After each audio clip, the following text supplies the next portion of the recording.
Ladies and gentlemen, welcome to the ITTF Pan American Cup 2025. We would like to welcome you at the first session of the event. We will begin with the men's singles round of 32. And now we would like to welcome our players and officials.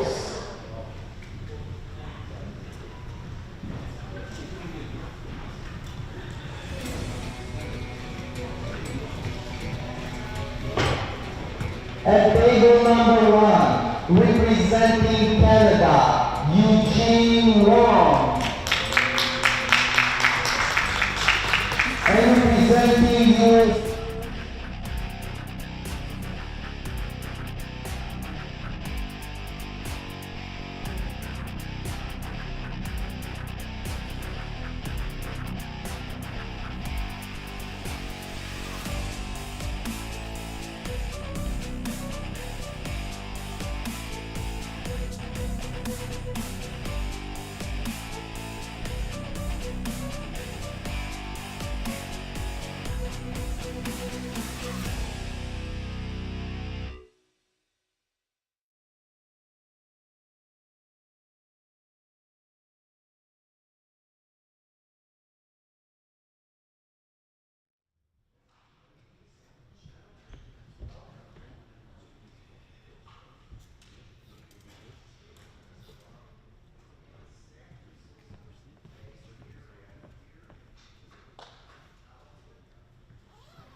For our first match of this ITTF Pan American Cup 2025.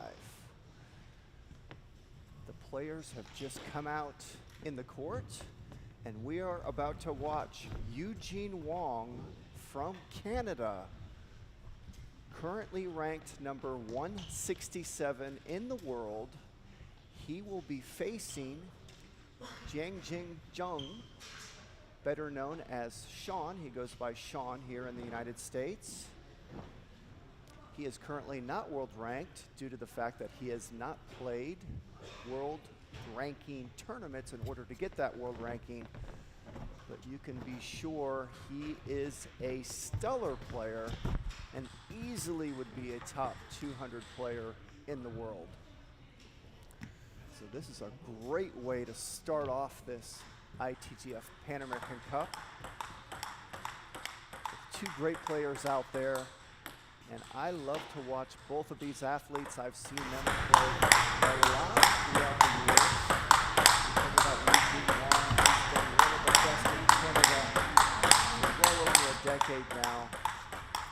Has been as high as world ranked top 50.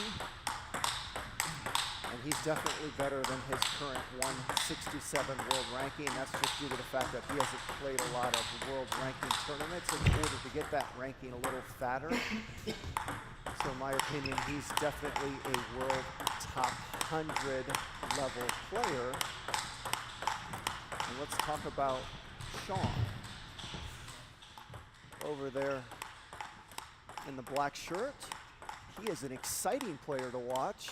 And you don't know what you're going to get with him from match to match. And that's one of the reasons he's fun to watch. He's very unpredictable.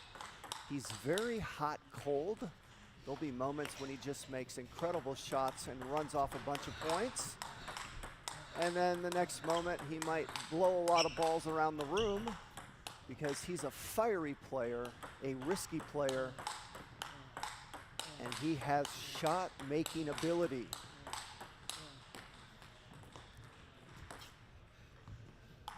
So we are currently watching a round of 32 match.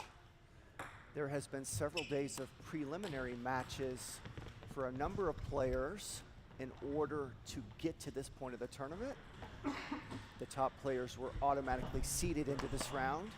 Guys like Eugene Wong, this is his first match of the tournament. But then you have Sean, his opponent, who has played several matches in qualifying rounds in order to get here. So in my opinion, that's an advantage to Zheng. Sean Jung. I'm going to call them by their last name. So Jung has an advantage, in my opinion. This is not his first match of the tournament, where Wong is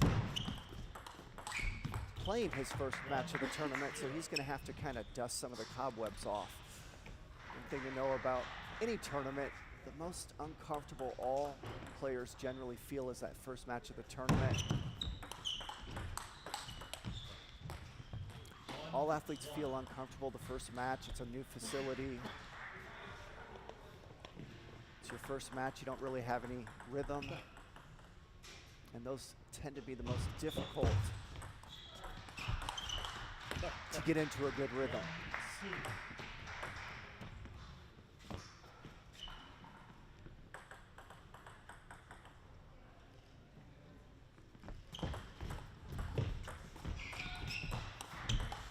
Oh, that was great top spin there by Jung. Watch that on camera, it didn't look like he did much, but he loaded that ball up with heavy top spin, and you saw Wong just blow it way off the end of the table. Great spin there.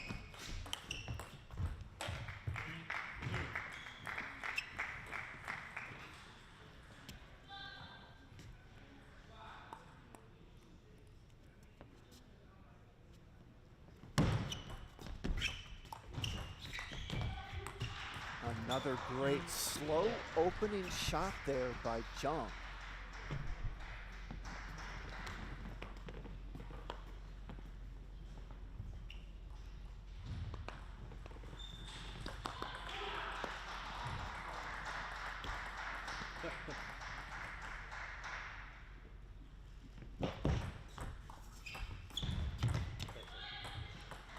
That ball went off the top of the net there. Those kind of balls drive these athletes crazy. Nets and edges, the most aggravating shots of the sport. They're considered, quote, lucky balls. They're not shots that athletes try to do, and they oftentimes win you the point.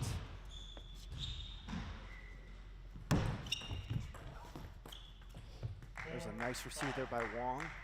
He jammed that ball quick off the bounce, mistimed Jung there. So those balls are easy to just kind of not see when you're watching this at home. Those little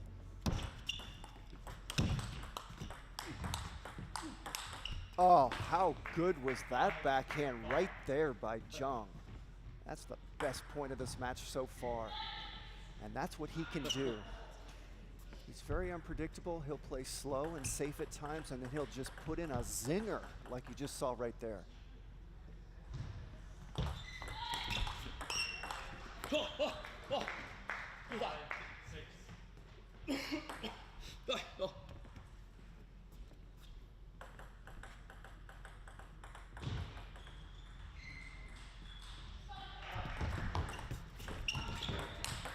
And a beautiful step around by Jung.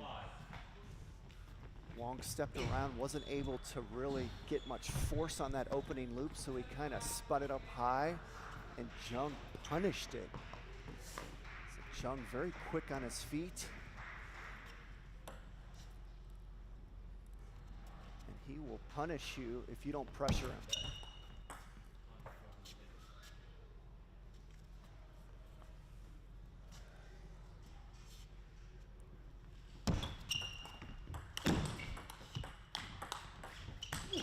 Oh, that was incredible right there.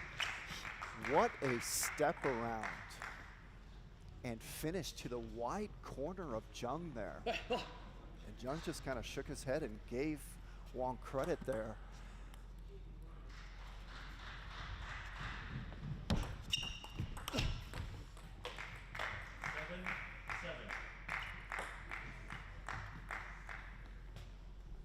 A nice little safe, soft floating receive there by Wong. It really wasn't that good of a receive, but what made it good is he put no spin on it, and it was such a floater that it threw off the timing of Jung. See, there's another soft, safe backhand there. No pace on it. Caused Jung to mistime it. So speed isn't always the answer out there. You've got to change up speed, placement.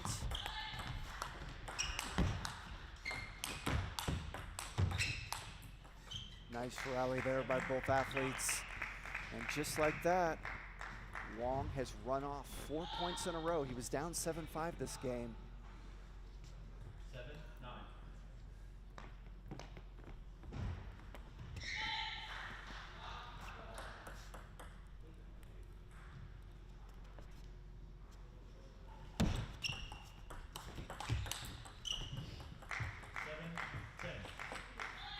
One of the strengths of Eugene Wong is he doesn't make a lot of unforced errors.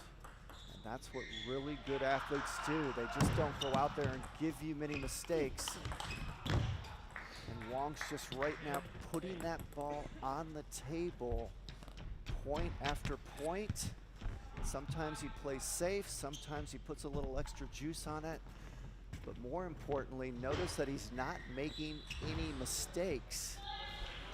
And unless Jung can do something about it, he's going to keep floating these balls over safe, making nice placement shots, and winning the game like he just did that first game. Eugene Wong comes out, wins the first game, 11-8, and leads this match 1-0. This is a best of 7.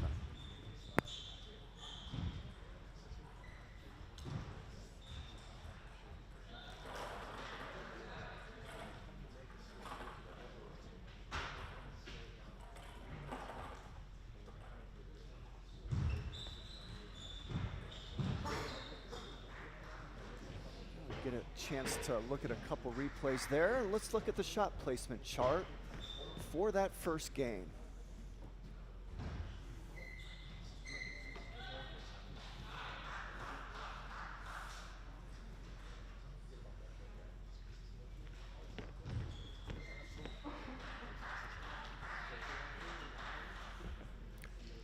Our shot placement charts and stats are getting better, I can see. I like some of these statistics. The longest rally of that first game was 5 shots. So that gives you an idea that most of these points are finished within the first 5 shots of a rally. That first game, they were all finished by shot 5, which means many of them are finished before that 5th shot.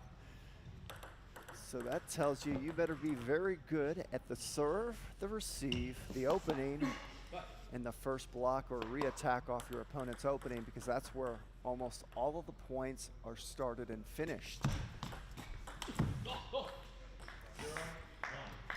So any of you watching this out there that are trying to be good table tennis athletes, you might want to train your serve, receive, and opening shot more than anything else, because a lot of the points are going to be started and finished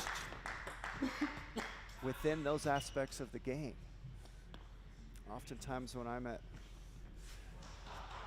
clubs and I watch a lot of athletes train, whether it's, you know, hobby players that just want to get their rating higher from 1,200 to 1,400, or whether they're 2,200 players trying to get to 2,700 players, I find that a lot of players spend too much time in the fundamentals of the game after the serve and the receive, and they don't put nearly as much time in the serve and the receive game. Therefore, they can often be confused when they go out and play tournaments why they don't get the kind of results they were hoping for. A lot of times, a lot of time can be put in. But if you don't put in a lot of time in the serve and the receive game, you don't even get to all that other stuff you're training. And see, you watch this game out there, see a lot of these points are happening on the serve, the receive, and the first ball.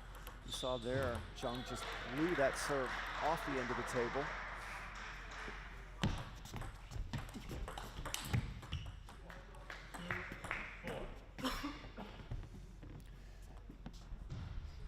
Eugene Wong of Canada is an excellent player to study and to watch, and to understand how good he is in the serve, receive, And in the openings of these rallies, you just don't see him making many unforced errors. Another athlete even better at that is America's best player.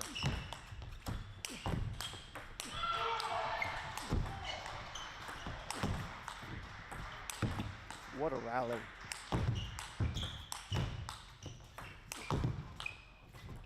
What a rally.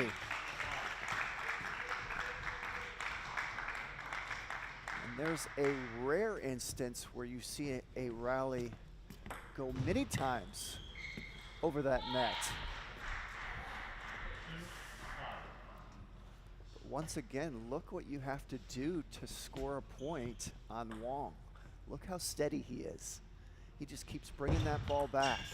See, and there's a mistake there by Jung. And that's what I talk about unforced errors. That was a pretty easy ball right there. Jung blew that ball off the top of the net. And when you make too many of those kind of unforced errors, they will hurt you at this level.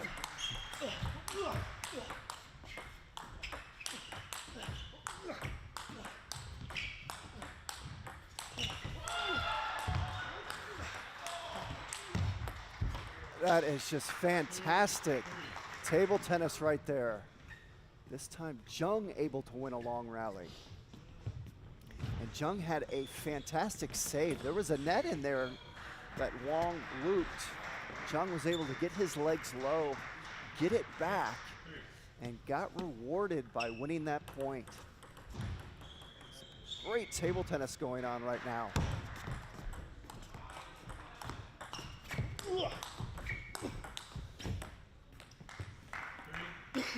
How impressive is Wong right now when it comes to stability? Just not giving you anything. No unforced errors right now going on by Wong. 3-7. This is his first match of this tournament, and he is off to a tremendous start.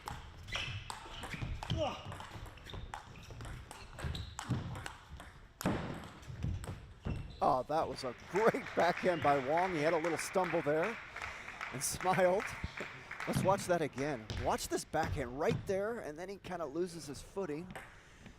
It's always, you know, we always laugh at ourselves as athletes out there anytime we trip or lose our footing. As long as we don't get injured, it's never funny if we injure ourselves, but it's always a funny thing when we stumble or fall down. So he had a little chuckle when he stumbled there.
Oh, there we saw some frustration out of Jung. See, there's another unforced error. He knows he can't be doing that and really have a chance in these games, especially when Wong's not making any unforced errors. So he's blowing a lot of kind of easy shots around the room this game.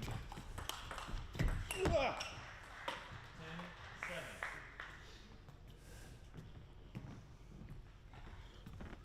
There's a rare mistake by Wong. Can afford to make a couple because he's got a nice lead right now. pretty comfortable in winning this game.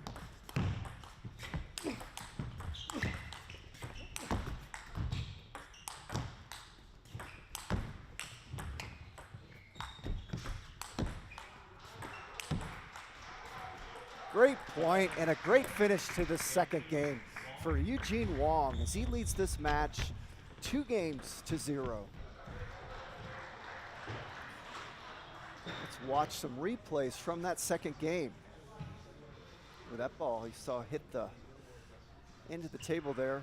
Jung thought it was a short serve, and that was a perfect serve. Second bounce was right on that white line, which is where you want it. And there's the opening banana flick of Eugene Wong. We got a good look at that there. And here's the shot placement chart for game 2.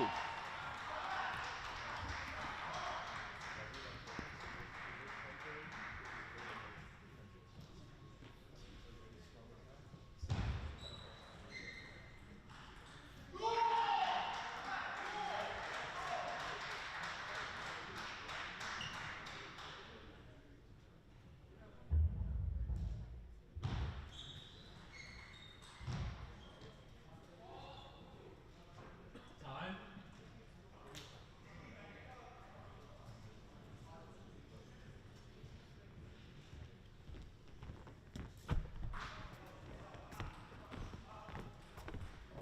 Game 3.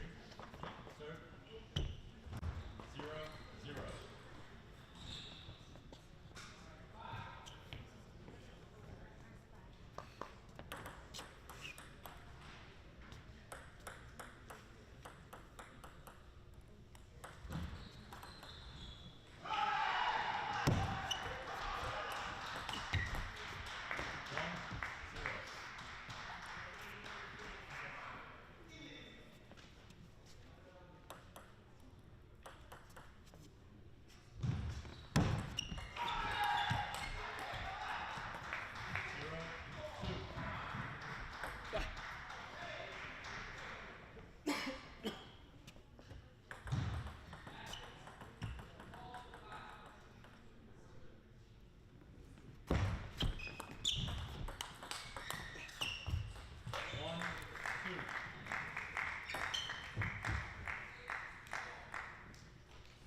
And we are off to game 3 of this best-of-7 match.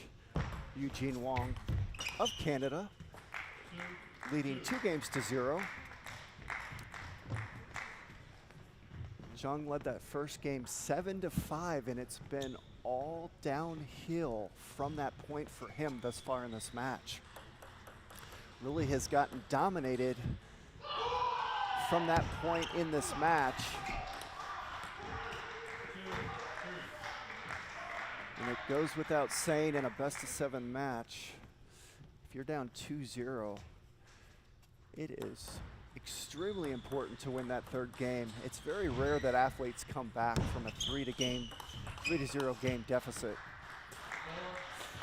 It happens, but the percentages have got to be less than 10%, possibly less than 5%. I don't have that stat, but it doesn't happen often. So Jung is going to have to find a way to win this game if he wants to have a realistic chance of winning this match. And that's a beautiful backhand down the line there from Jung. What he's trying to do to Wong is he's trying to put some force to the wide forehand of Wong to get Wong out of that pocket he's so comfortable in. Get those legs moving.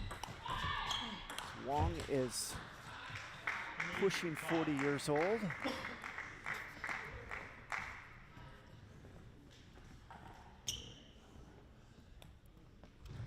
You want to test those legs of Wong. And the best way to do that is to try to play those wide corners. Oh, that's a beautiful backhand. 4-5.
Fantastic rally there.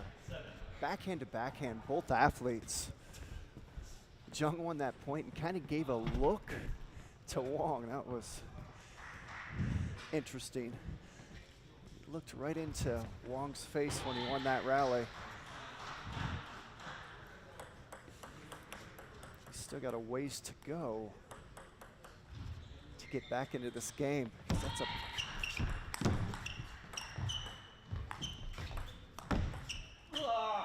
oh, great job there by Jung.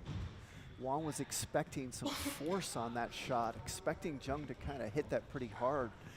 Instead, Jung just kind of floated that ball over, totally mistimed Wong.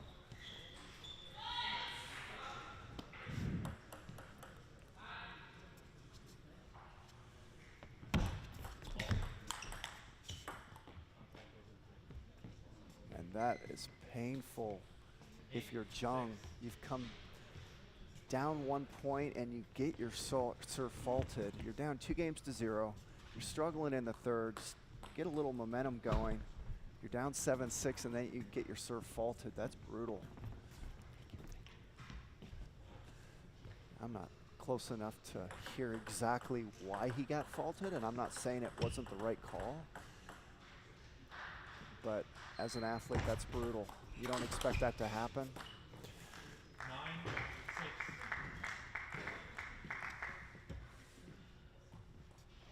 And that fault totally changed this game and the momentum. Oh, that's a great block. 6-10.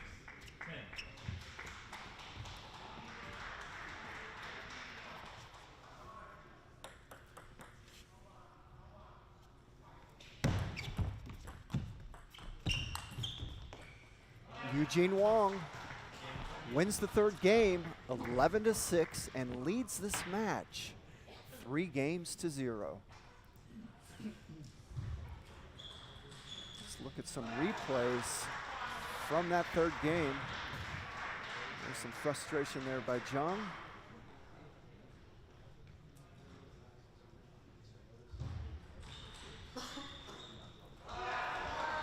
And there was the service fault. So Jung's kind of looking at Wong and looking around the room like, what the heck was that call?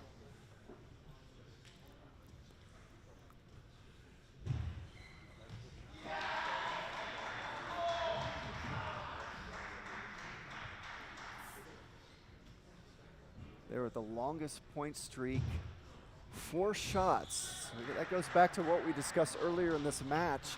That whole game went by and there was never a rally longer than 4 shots, 9. which means almost all of these points are decided in the serve, the receive, the opening, in the first block or reopening of the point.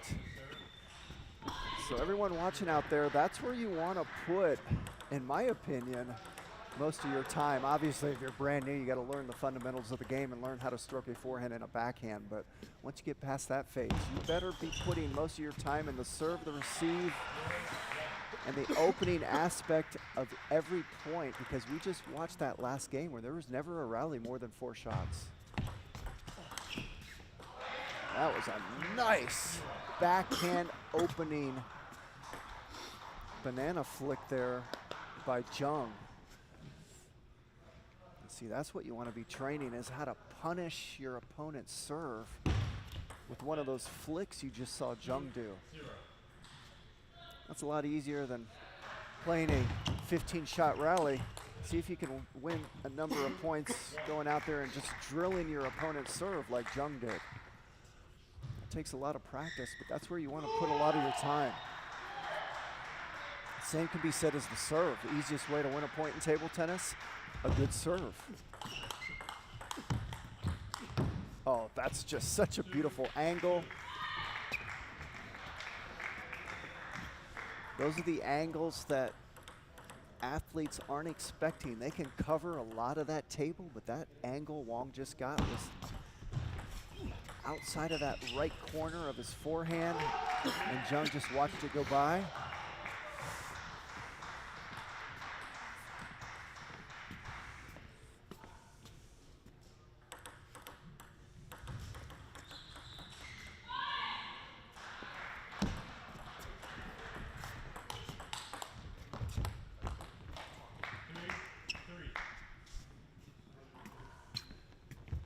Jung is playing more relaxed this fourth game.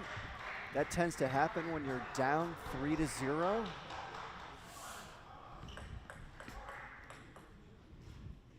You just kind of relax and start swinging a little more effortlessly and just say, well, whatever happens, happens, because the pressure almost goes off when you're down 3-0. Some people might think, oh, you have more pressure. Well, not really. You kind of feel like you're almost done. And in a lot of ways, the pressure goes off and you just start swinging in a more relaxed manner. That doesn't necessarily mean you're going to play better, but that's how Jung looks right now. Oh. Well, Jung had to save an edge there. Wong pushed an edge, so Jung had to just push that back, and then you saw that forehand hook loop of Wong to that wide forehand corner of Jung.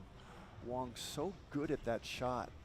Creates a lot of side spin on his forehand, and he's able to get wide angles to his opponent's forehand side. So Eugene Wong off to a tremendous start this match. To be up 3-0 and 5-3 against the level player of Jung is a tremendous start for Wong. I did not expect this match to go this way thus far. It's been all Eugene Wong of Canada.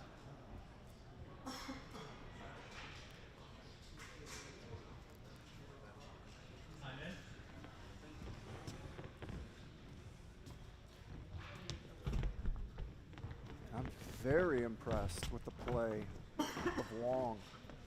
This is his first match of the tournament, and he is really in a great rhythm out there.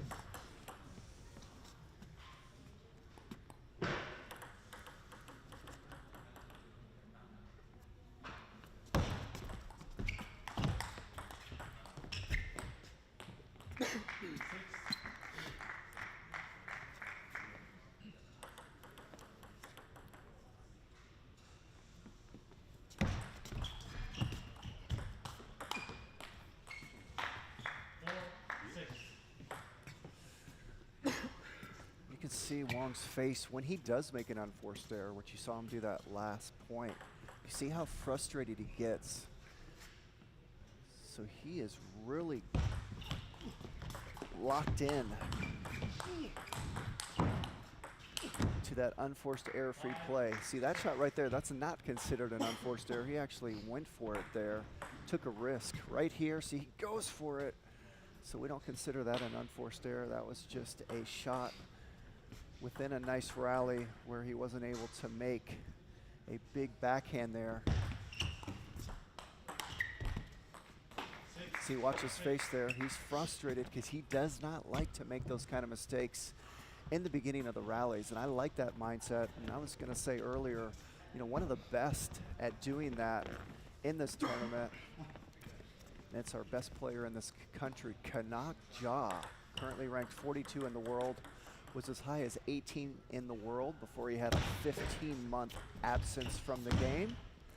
And he's working his way back up, but he's one of the best, not just in this tournament, but in the world at not making unforced errors and his ability to extend the rally.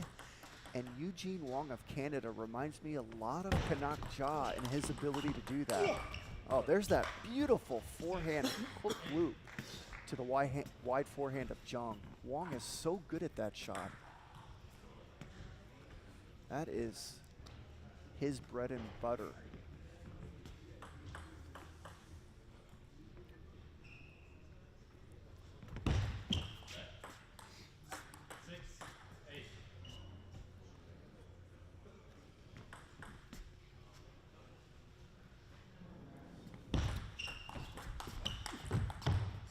That ball hit the top of the net.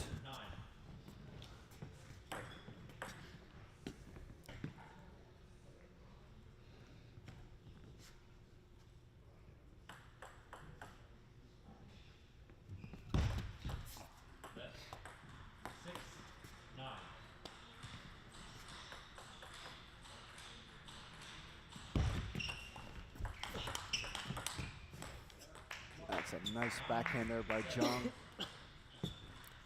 Not only did he get a lot of force on that ball, he kept it low to the net and created a lot of topspin.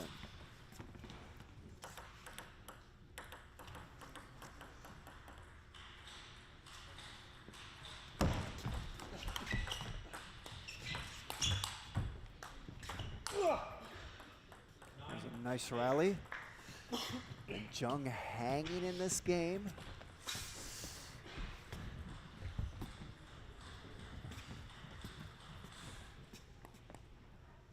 Seeing if he can hang around. Somehow take it here at the end. There's another nice point by Jung, and we are tied at 9 apiece, and this is the first drama we've had in this match. It was all Eugene Wong the first 3 games. But now we get to watch one of these games go down to the wire. And Jung has the serve.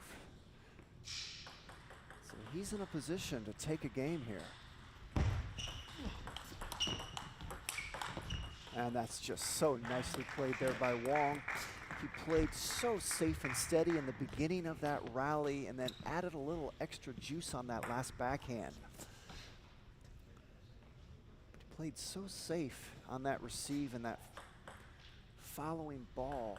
Extended the rally and then found the ball he wanted and won the point. Nice job there by Jung. Hung in there long enough to win that point, and we are tied at deuce.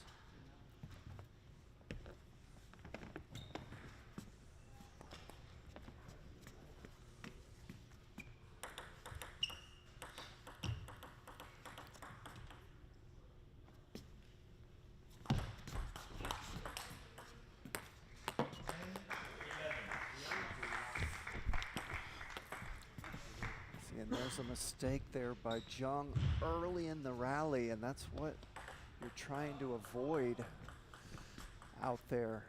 It's not like Wong did a lot with that ball, so that's too easy.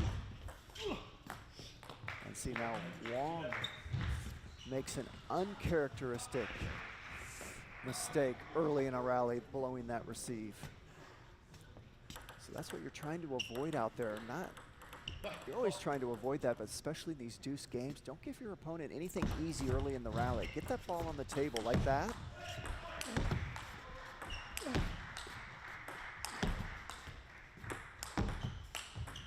And that's a nice rally by both athletes. See, that's what you want to do. If you're either athlete, you want to make your opponent earn each and every point, especially in these 9-all and deuce games. These are the points of a game where athletes tend to tense up a little more, so you want to get that ball on the table and make them earn it. Ooh. That all started with a nice serve by Jung. He got Wong to pop that ball up, and then he caught the corner there of that table, hit the edge. But great serve by Jung. Facing that match point, and Wong totally misread that serve.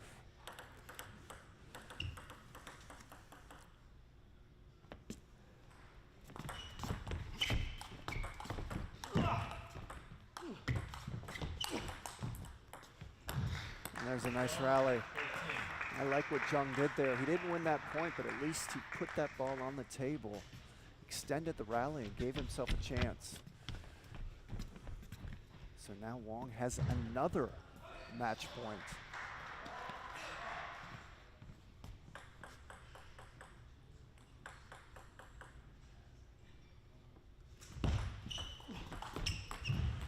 And that'll do it. Eugene Wong of Canada wins the match 4-0, and he will advance to the round of 16 of this ITTF Pan American Cup 2025. And let's look at some replays from that last game. And there was one of those long rallies right there. Right now you're looking at replays brought to you by AI cameras.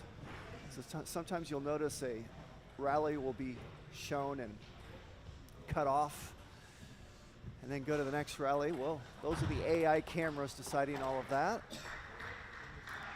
So there are no human beings behind any of the cameras here. It's all being done by AI.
Ladies and gentlemen, we have started this round of 32 women's singles match.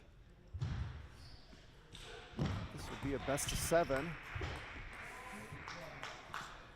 And we've got Daniela Ortega of Chile facing off against Natalie Dong of the USA.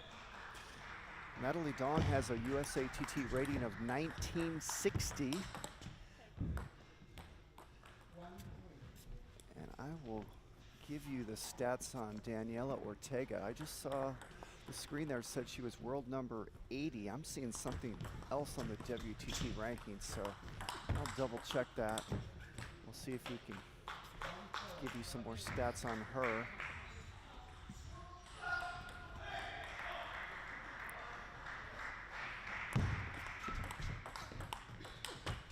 Oh, beautiful forehand there by Ortega. Getting that ball out to the wide forehand of Dong.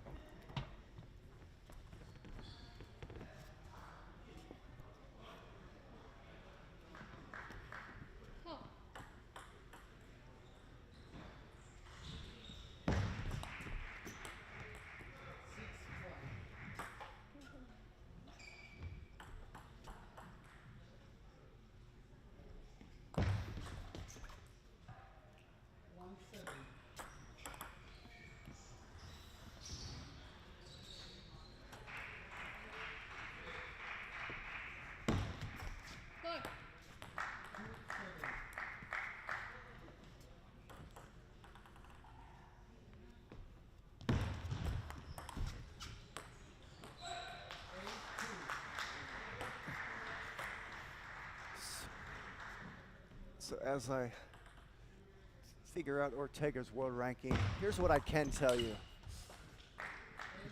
I would estimate her USATT rating is going to be around the 2450 area. No matter what her actual world ranking is, you're looking at about a 2450 plus player out there. She could be better than that, I'm estimating right now, but what I'm seeing. Natalie Dong is currently rated 1960. She has a USATT rating of 1960, so that gives you the level difference understanding out there. So Natalie Dong doing a decent job stringing a few points together here. She trails this first game by 3, and ooh, that is a tough receive there. Dong not expecting that wide forehand inside out flick. Ooh, beautiful forehand. Some good pace on that.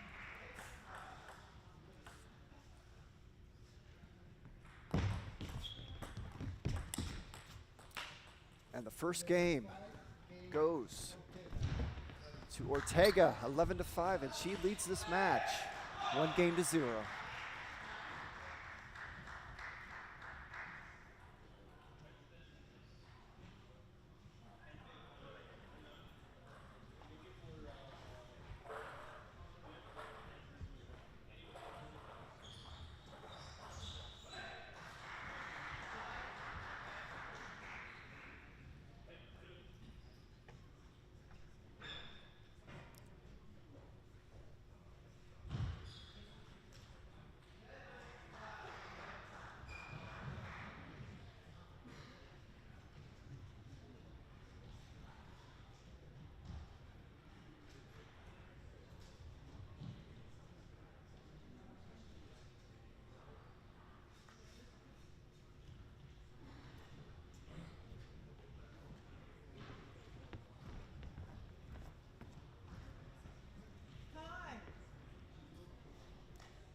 So yeah, checking the WTT World Rankings, Daniela Ortega is currently ranked 181 in the world.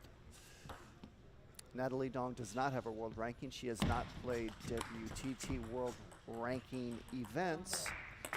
So therefore, for all the viewers watching out there, I like to go to the USATT ratings since we in America understand those so well.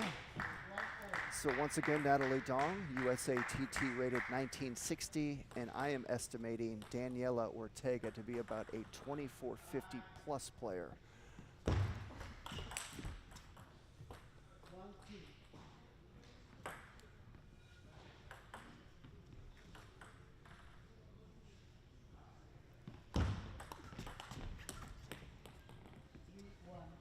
what a great experience for Natalie Dong to be out here today on this beautiful featured court here at the prestigious 888 Table Tennis Club in the San Francisco Bay Area. This is my first time to this beautiful facility, and it is a pleasure to be here. I was so impressed when I first walked in and saw this feature court, so a shout out to USA Table Tennis and to Vlad Farkas, one of the men responsible for this beautiful look.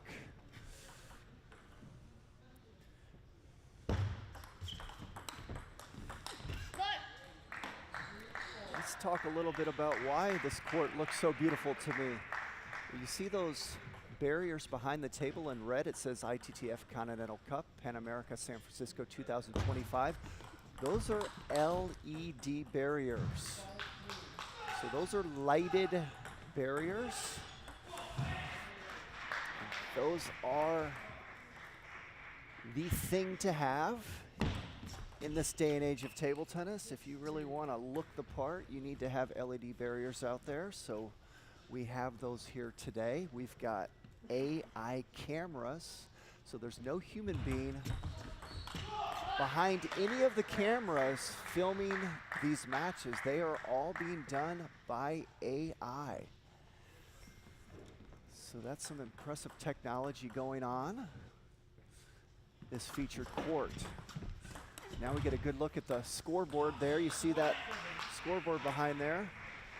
That is a high-tech, beautiful-looking scoreboard. And then we see the umpire and the scorekeeper looking nice out there. We've got ball boys in the back. You see that boy picking up the ball there in the back. So this is one beautiful looking court.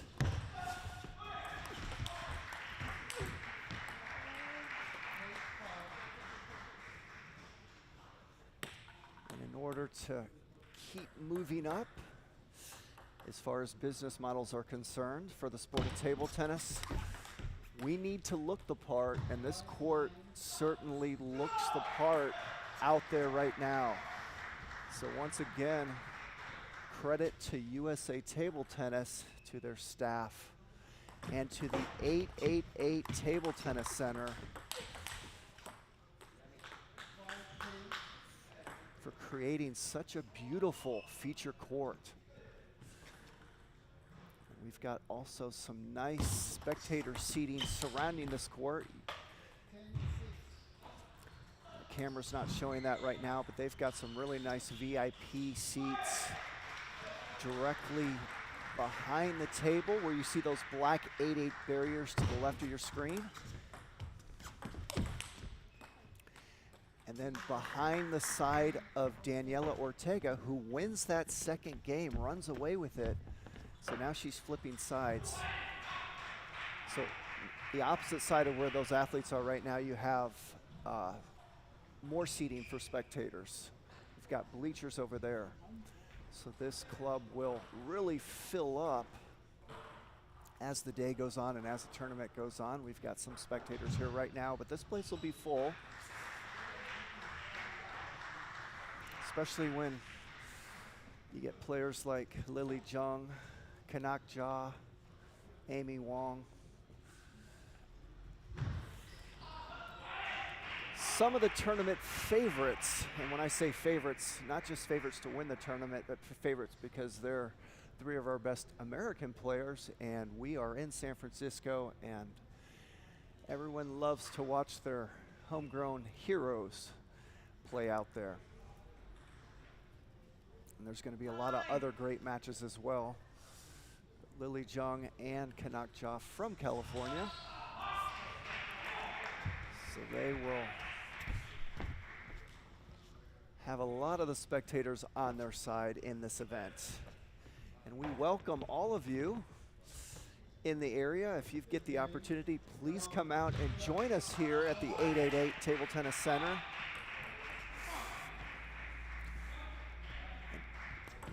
Come watch the action, which really started off tremendous that last match with Eugene Wong and Sean Jung. They had some great rallies.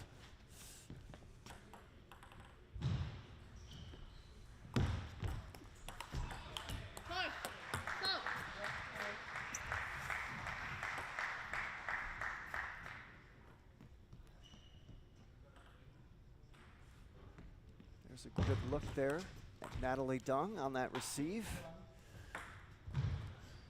She was not happy with that receive. There she is again. Great look at her. Oh, that's a great rally by both athletes, and a great job by Dung to win that point, and she ties this game up at 2 apiece. Good look at the serve of Dung. Another great shot by Dung. And she's off to a good start to start this third game, because really Ortega jumped all over her those first 2 games. Oh, that ball caught the edge.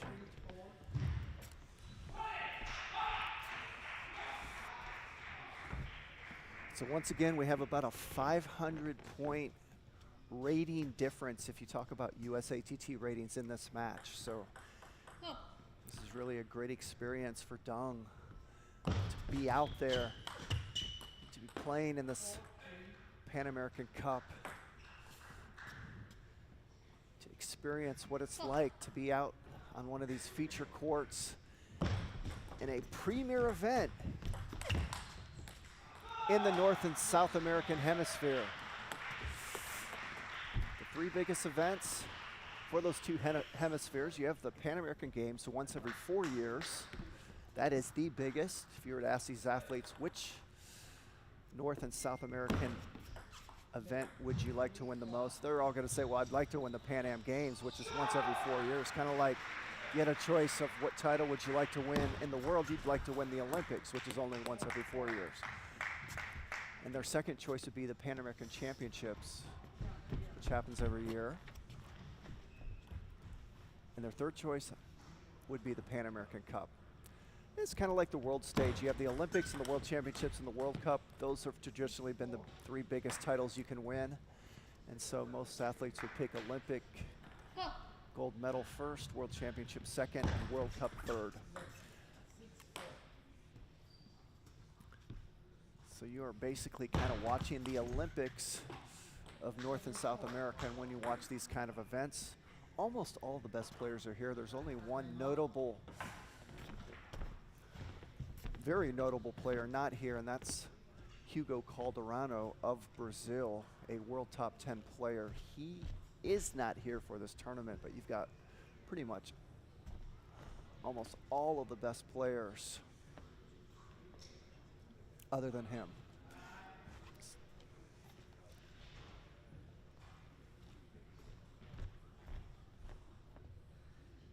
So we got a timeout right now. Timeouts last 1 minute. Both athletes get 1 timeout per match, and that timeout was taken by Dung.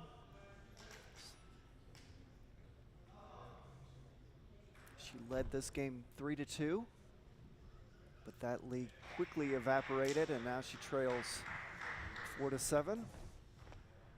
She's going to have a little chat with her coach, see if she can come up with a strategy to win a couple points here.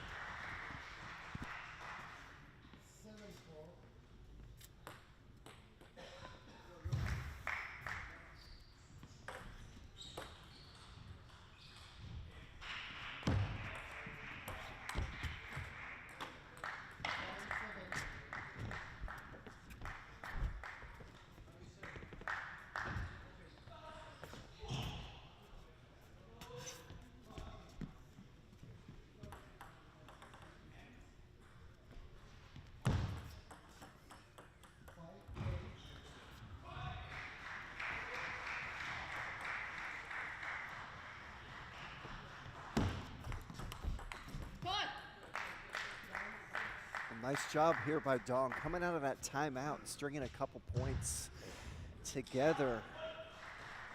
Keeping herself alive in this third game. Oh, that was a beautiful opening by Dong. She kept that ball so low to the net. That's what did it for her. There wasn't a lot of speed on that, but she didn't need speed because the placement was so good and so low to the net. Oh, tremendous job by Dong. Coming out of that timeout and has tied this third game up at 8 apiece.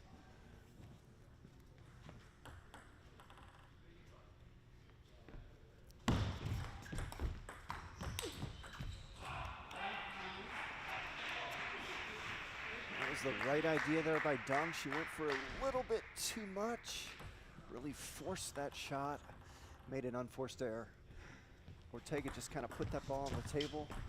See, she's playing safe. Ortega's playing safe. Ooh, Ortega makes an easy miss there. They don't get much easier than that. So interesting to watch the strategy of Ortega now. You know, she lost a lot of points, and I like what Ortega's doing. She said, okay, I'm on a bad run here, so I'm gonna slow down a little bit, put the ball on the table, see if I can get my opponent to make some unforced errors. See, there's another unforced error. So Ortega is really out of rhythm, not really able to play with much force. The only thing she's really able to do is play safe. And here's a great opportunity for Dong to win this third game. Ooh, and there's another easy one for Ortega, and she said, you know, I ain't gonna miss that 2 times in a row, Dong.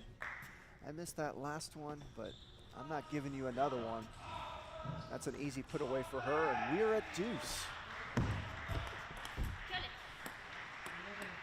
That was a nice receive, really pressured Dong, and she leads this game, 11-10.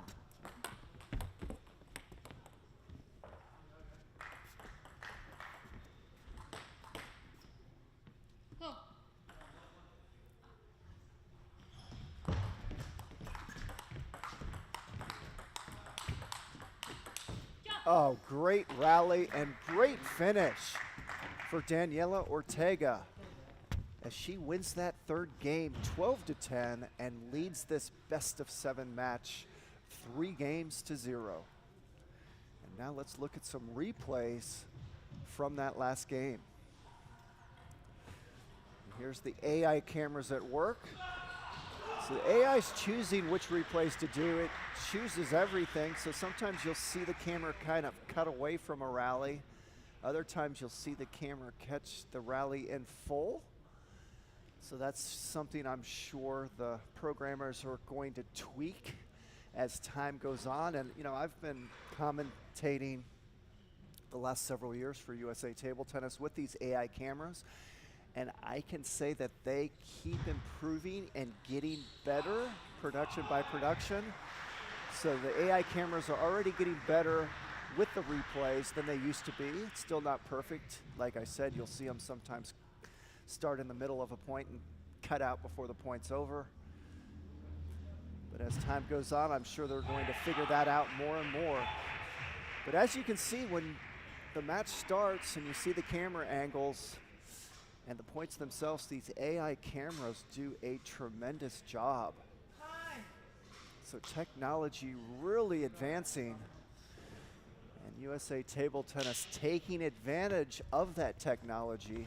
And there's another great look at the court appearance out there. Look at that beautiful court. Love the colors. Love the setup.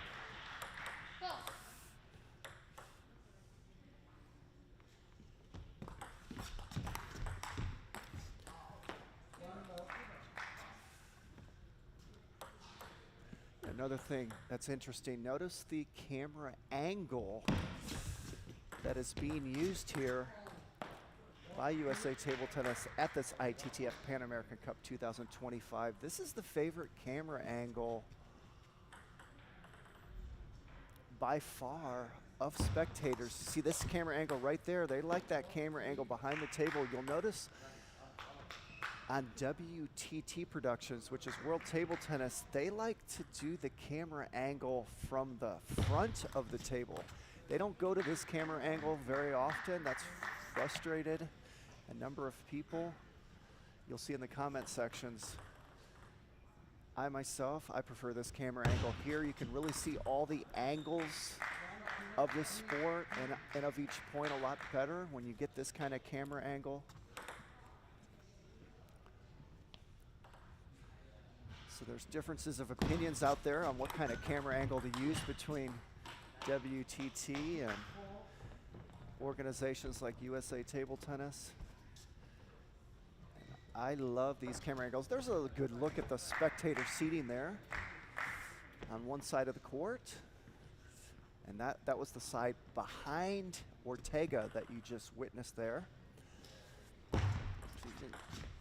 Seats aren't full yet. These are the first matches of the day. Right now we are at 11 o'clock a.m. San Francisco time. But these seats will be full as the day progresses.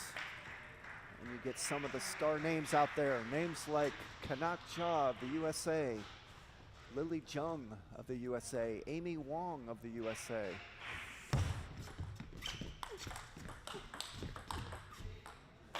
We just saw Eugene Wong, Canada's #1 play, the match before this. And there's many others.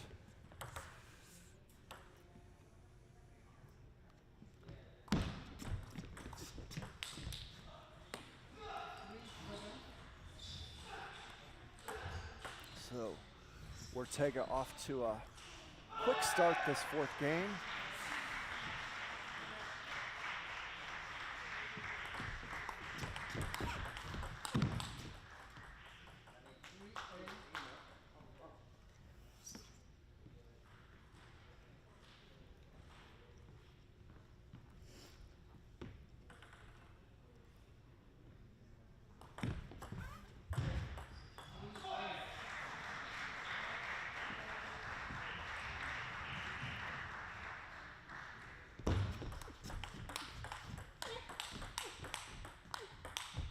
Great rally by both athletes. There was the best rally of the match thus far.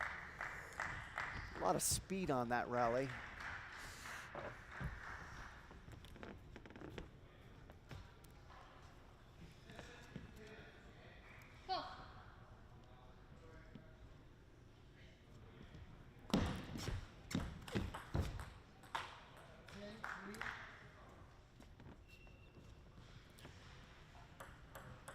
Daniela Ortega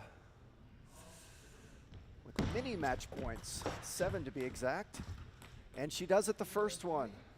Daniela Ortega from Chile wins this round of 32 match, 4-0 over Natalie Dung of the USA, and she will advance to the round of 16 of this ITTF Pan American Cup 2025. And now we look at some of the AI replays of that last game. And there's the view that WTT loves to use right there I was talking about. They tend to go to that the whole time. That's their favorite view. But the view of choice by most table tennis enthusiasts is the view behind the table, which you're watching here.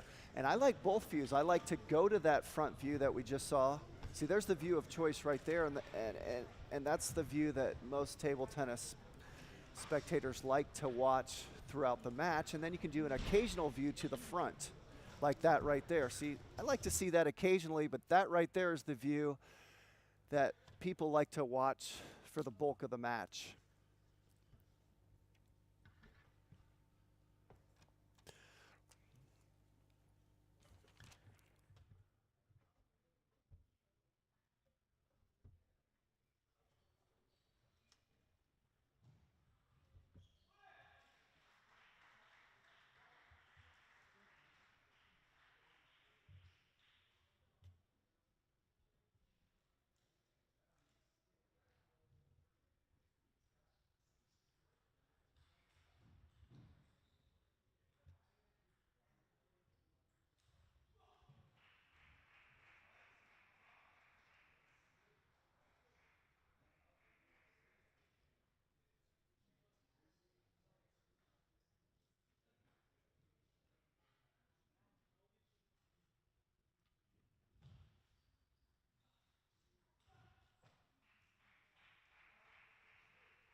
Welcome back, everybody. I am Mark Thompson. We are here at the ITTF Pan American Cup for 2025.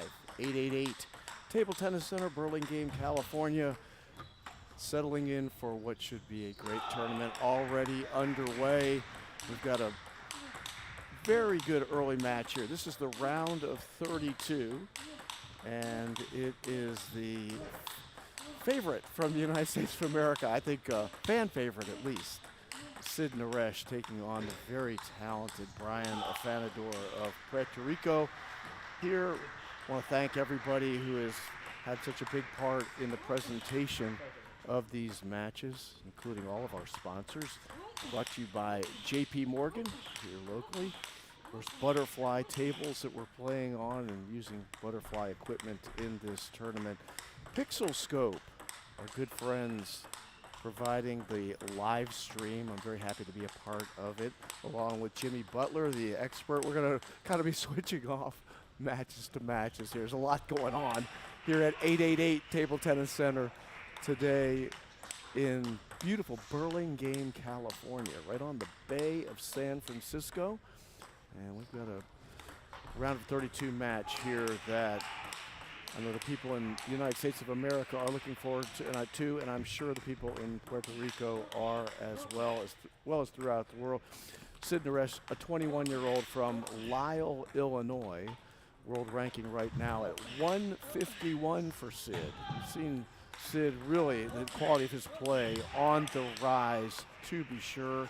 He's one of 5 American males who have qualified for the main draw in the ITTF Pan American Cup for 2025, taking on Brian Afanador of Puerto Rico, whose world ranking is 132. These two gentlemen have played once before, and it was Afanador who ended up winning that match over Sid Naresh, as we are ready to get things started here on court number 1 inside the beautiful 888 Table Tennis Center, and it is going to be Afanador, the right-hander, to serve to Naresh. And first point of the match, Afanador catches the top of the net, and it ends up going out.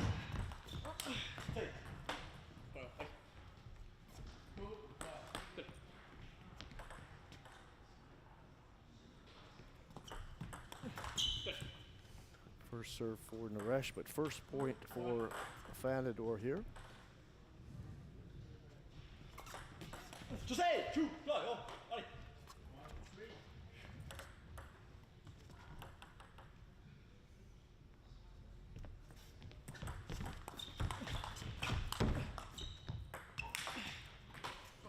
Couple of powerful forehands that time by Brian Afanador, and so drawing within 1 here early in this round of 32 match.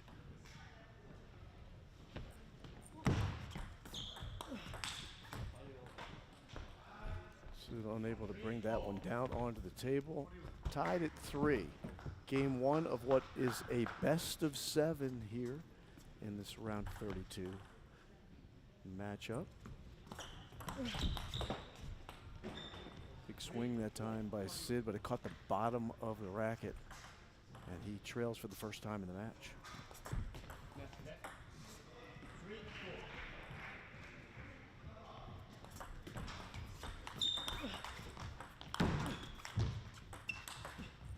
Great save off the top of the net that time by Afanador. Was able to keep the play alive and end up against the grain for him going left to right on Sid Naresh to take a 2-point lead at 5-3.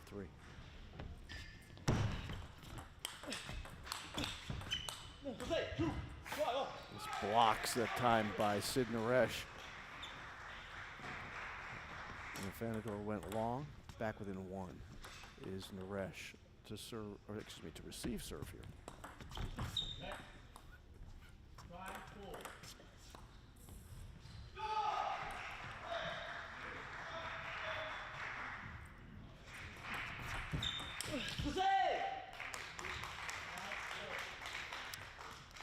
Back and evened up as that backhand goes long that time off the paddle of Brian Afanador, Puerto Rico. Sid Naresh attempted to step around to his left that time on the forehand loop, missed long, It's trailing again at 5-6.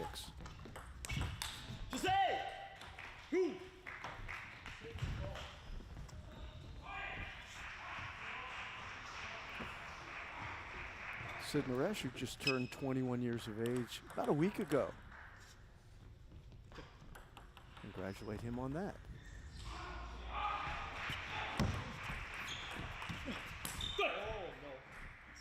Big swing that time again by Sid. It goes off the top of the paddle this time, way long and up into the bleachers here at 8-8-8. And Fanador regains the lead.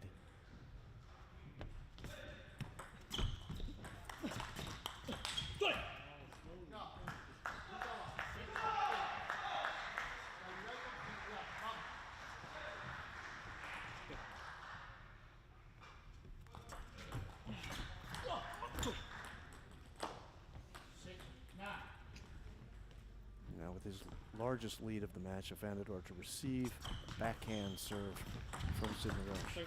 And he just caught the edge. Fanador did on that shot to take a 10-6 lead, and now with 4 game points in game 1.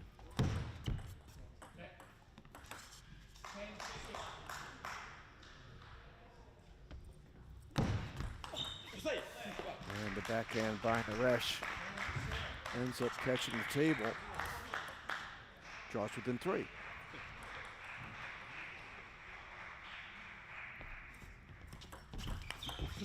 Oh, another brilliant shot. Backhand by Sid Naresh to stay alive here in game 1. That caught the right edge of the table from the perspective of Sid Naresh and had a lot of pace. It seemed like it kicked high and wide on Fanador.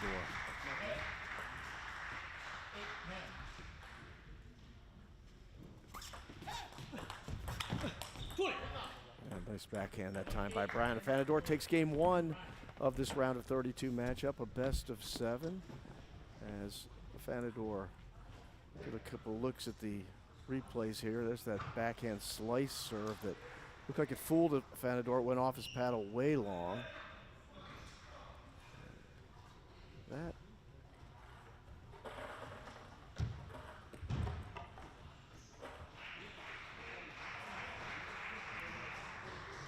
good look at some of the stats provided here by Pixel Scope. Want to thank all the boys coming in from South Korea to help us out. Danny and his crew do a great job. They work unbelievable and odd hours to set this up. Of course, this is a team effort to put on an event of this style, led by our fearless leader, Vlad Farkas, and Freddie from the ITTF do such a great job. Very much appreciate all of their help. They're in the dock right now, keeping all the stats and everybody straight. Game 2, Sid Naresh down by 1 game with the serve. Again, a sequence of backhand loops that time by Brian Fanador of Puerto Rico. Lots of power and difficult to handle for Sid. 1-0 lead for Fanador. There's that backhand chop slice serve that Sid's gone to a couple of times with effect. He ties it at 1.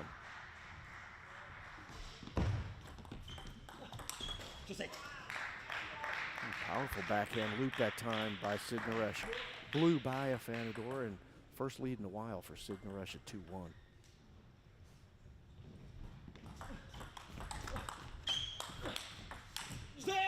What a good rally. Both players.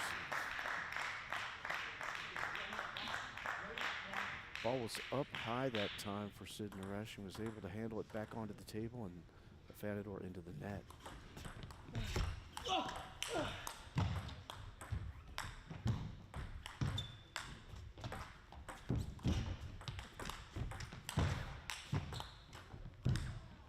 Oh, what a point. Great point that time. Fanador standing in, but a tremendous sequence of shots by Sid Naresh. Very athletic all over the court. The short shot by Fanador. Sid was able to get up and get on it, but it is Fanador who takes that point and draws within 1.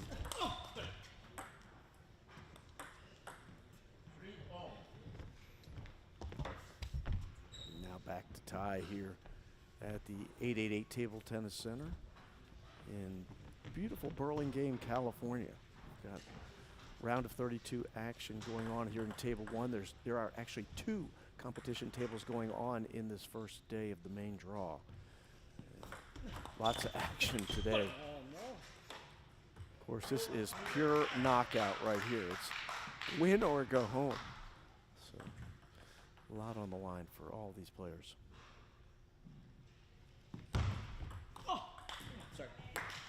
And the backhand return that time by Sid Naresh did just catch the top of the tape, cause trouble for Afanador, and back to even here are the 2 competitors. Great serve that time by Sid Naresh. Tremendous spin off the side of the table. Afanador couldn't handle it, and back in the lead is the youngster from Lisle, Illinois.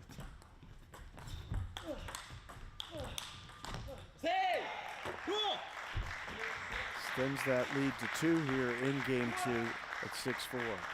Serve comes across to Afanador of Puerto Rico.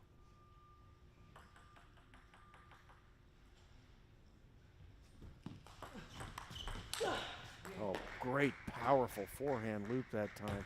A step around shot by Afanador. Down the line, beautifully placed. Draws within 1.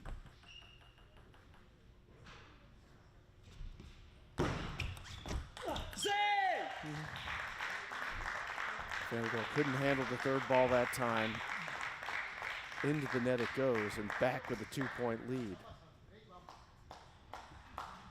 Good stat there. Sid Naresh has won 4 points on the serve of Brian Afanador. And now with the serve is Sid Naresh. Extends his lead to 3 for the first time since early in game 1 at 8-5.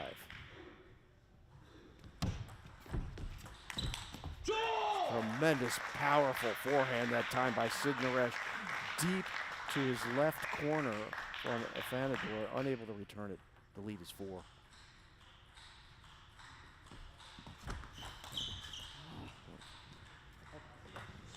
A different look on the serve that time for Afanador, and Naresh had difficulty with it.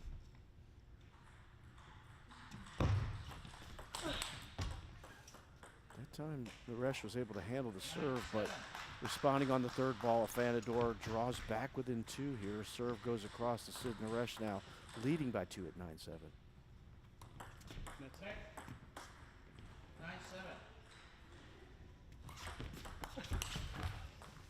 Afanador read that slice serve much better that time.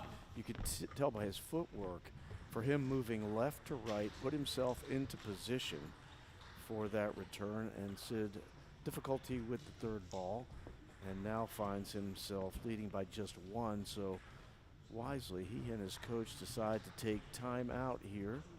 Both he and his coach wearing the 888 gear. A lot of the players wearing 888 gear here at, appropriately, the 888 Table Tennis Center in Burlingame, California. The 2025 ITTF Pan American Cup brought to you by J.P. Morgan. As noted, I want to thank all of the sponsors that are involved in this Butterfly Pixel Scope: Pine Grove Capital Partners, the Silicon Valley Bank, and MongoDB, developer of data platforms. And we very much appreciate you being part of this tournament. Of course, it is presented by ITTF and hosted by USA Table Tennis. 2nd year in a row that the U.S. has had the opportunity to host the Pan American Cup. Last year we were in Corpus Christi, Texas. And a big point that time, coming out of the timeout for Sid Naresh. Into the net goes Afanador, and now with a couple of game points in game 2 is Sid Naresh.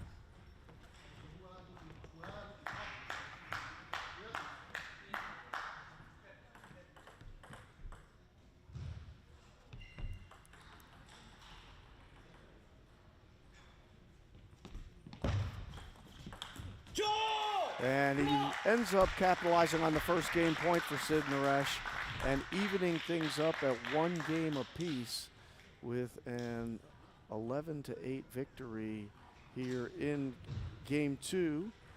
Let's get a look at the replays from that game 2.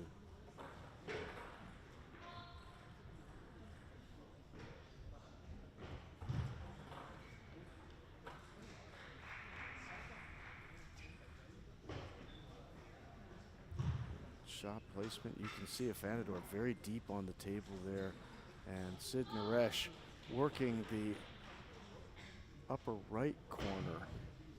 Points won, 22% of them on that part of the table.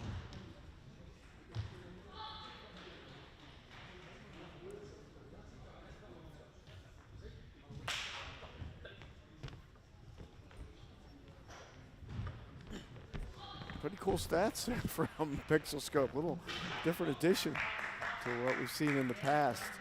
Big upgrade, actually. Love it. Game 3 in this best of 7 will start off the serve of Brian Afanador. The first is a let, so he'll do it again. On the third ball, beautiful shot. That time it popped up high and it was in tight to the body, but Afanador able to kind of fight it off, drive it back on the table, take the 1-0 lead. Again, a let serve, so they'll do it again. 1-1 here, game 3 in a best of 7. Round of 32. Brian Afanador of Puerto Rico. Oh, had the big opportunity there to put that one away and put it in the net instead. And it's 1-1 here in game 3. Oh, didn't miss on the big forehand that time. Powerful to the backhand, deep corner of Sid Naresh, unable to handle it. And Afanador with the lead again.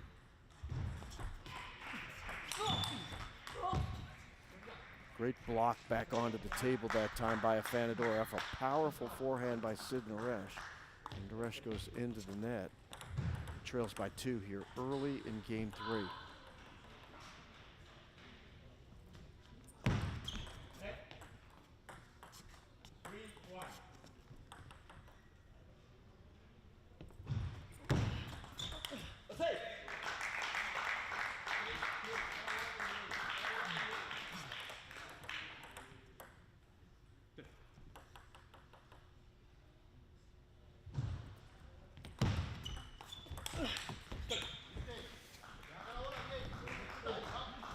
Good set up off the serve that time by Afanador. Naresh's backhand kind of popped up high, and Afanador does have considerable power. Both these players do.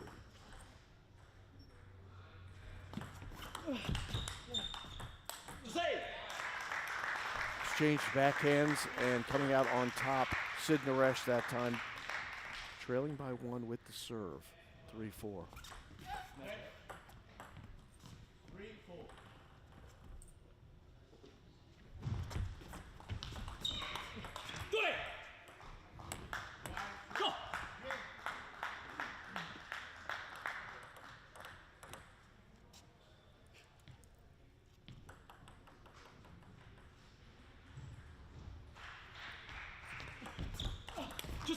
Oh, great return that time by Sid Naresh.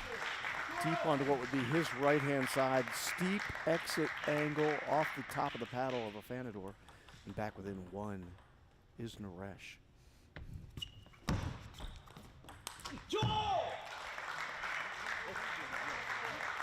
Third ball off the top of the net and long, and we're even here in game 3 in what has been a very even match.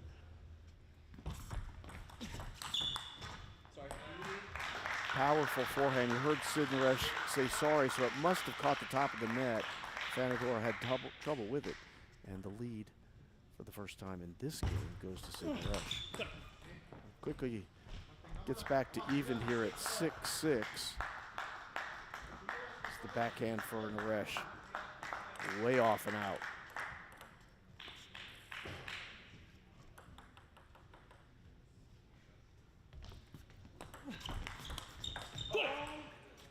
Good return that time by Naresh, but standing in with the backhand was Afanador. Got it deep on the table, and Naresh, his attempt goes long. Back in the lead, Brian Afanador with the serve. Another good backhand, deep on the table. Looked like Naresh just wasn't able to get out in front of the ball quickly enough, and now trails by 2, but gets the serve. And he looks to pay off on the first one to draw within one.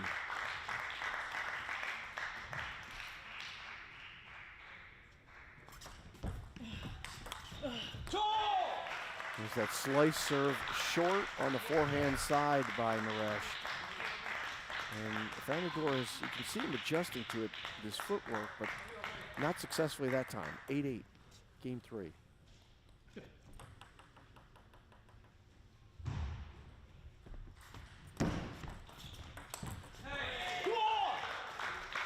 Excellent return that time off the pendulum serve from Brian Fanador, and Naresh back in the lead here late in game 3.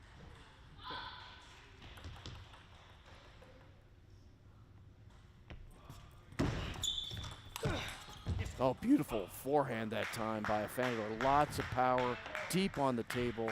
Naresh unable to handle it. Into the net it goes, and we're at 9-9 in game 3. 1-1 in games. It's a best of 7, round of 32, 2025 ITTF Pan American Cup presented by JP Morgan.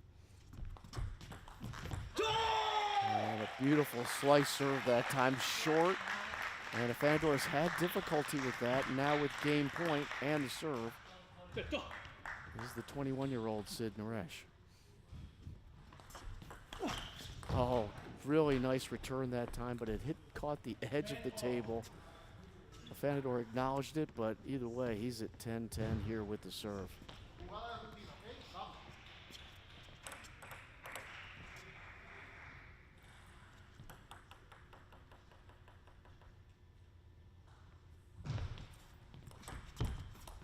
Great serve that time by Fanador. A pendulum serve, short to the forehand side, very difficult to handle. And now with the serve, trying to stave off this game point is Sid Naresh. Beautiful rally, both players. And Naresh wins it on the forehand to retie game 3 at 11. Beautiful forehand.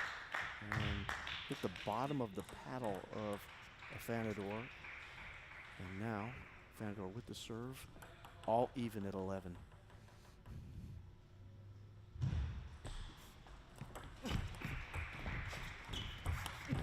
A couple of good short balls by both players. And then Fanador went long and Naresh couldn't handle it. Finds himself trying to stave off another game point with the serve here at 11-12.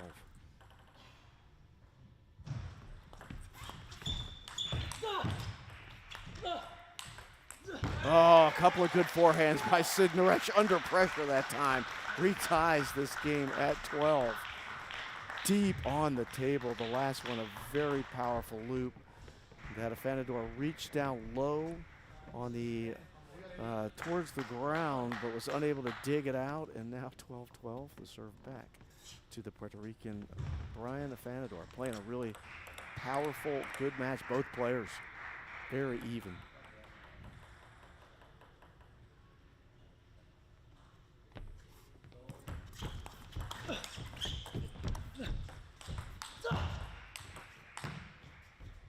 Oh, again, the sequence of powerful forehands by Sid Naresh. One saved off the top of the net that time by Fanador. Kept the point alive, but now Sid Naresh with the serve and game point here in game 3.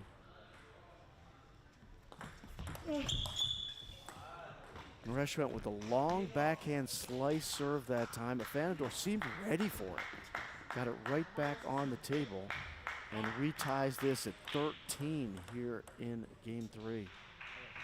Beautiful return that time by Brian Fanador of Puerto Rico.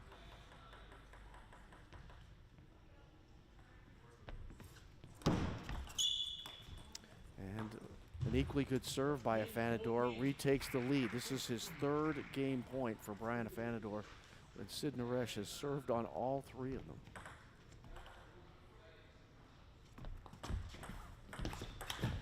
And he wins it again. He ties this one at 14. Nobody's going away in game 3 here in this round of 32 match between Brian Fanador and Sid Naresh. Naresh, who is the number 151, world rank 151 for Naresh, and for Afanador, ranked 132. So they're ranked in world rankings very evenly. Afanador's a 27-year-old, a little older than Sid, but very equal play here, obviously on the scoreboard as well.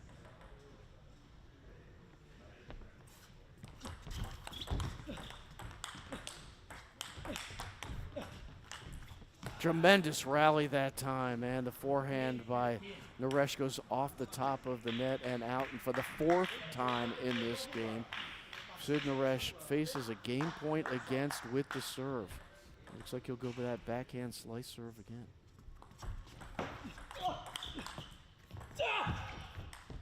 Oh, a great save off the top of the net by Afanador, deep onto the table. Naresh's attempt to get it back on goes long, and Brian Afanador, 16-14, ends up winning game 3, take a 2-1 lead in this best of 7 round of 32 matchup.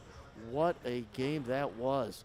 16-14 for Afanador from Puerto Rico, and what a way for that one to end, as Naresh looked like he was going to get a bit of a break off the top of the net, and Afanador was able to step up quickly. He's a very agile player, tremendous footwork for Afanador, put himself in a position to get the ball back on the table, and in a difficult position for Naresh to be able to return it.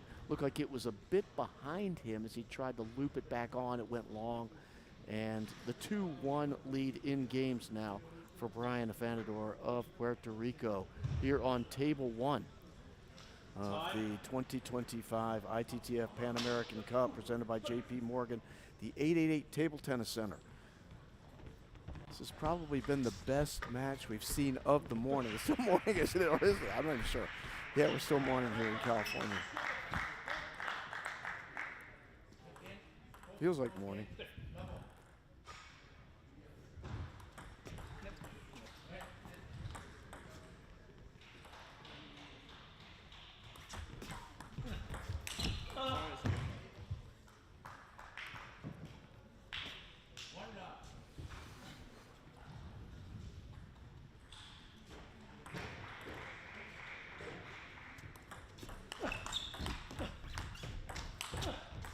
Oh, using both sides of the table that time. That time, Afanador evens things up at 1. Difficult returns for Naresh. Able to get the first one on, second one, no answer for that at all.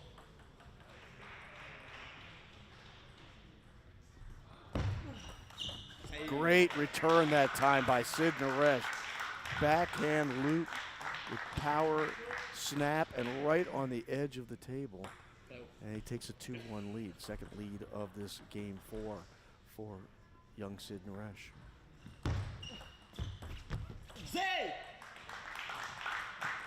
Another good return by Naresh. Third ball off the paddle of Afanador into the net, and it's a 3-1 lead. Naresh with the lead and the serve.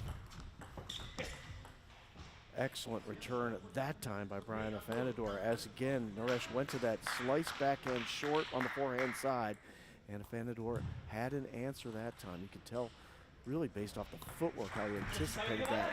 That time, long backhand slice by Naresh into the body of Afanador. Upset with himself, but I'm not sure he should be. That was really good serve, and he was able to react. It went into the net. Naresh with a 2-point lead here in game 4 at 4-2, but the serve across to Brian Afanador.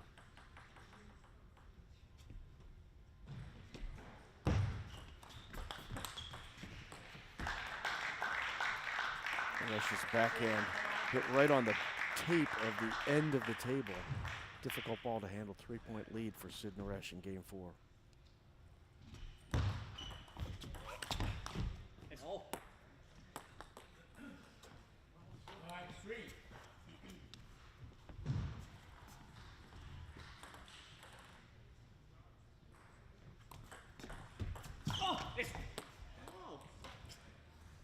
A bit upset with himself. That time it looked like he was in good position for the forehand loop, but caught the top of the net, and drawing back within 1 is Afanador here in game 4.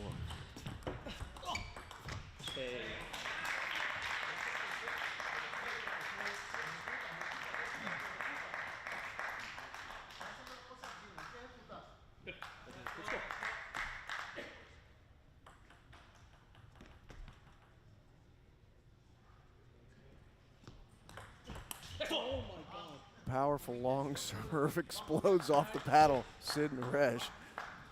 And Afanador back within 1 at 5-6 and the serve. Oh, excellent return that time by Sid Naresh. Power and tremendous angle deep on the backhand side of Afanador, and now with a 7-5 lead, and the serve will be Sid Naresh from Lisle, Illinois. Did play in the recent Singapore Smash. He played the Olympian Christian Carlson of Sweden. Got beat by him in the early stages qualification of that tournament, but to be playing in an event like that, like the Singapore Smash, says a lot about the quality of Sid's game. Quality on that shot as well. The block by Afanador goes long, and Sid Naresh back with a 2-point lead here in game 4. Trying to even things up.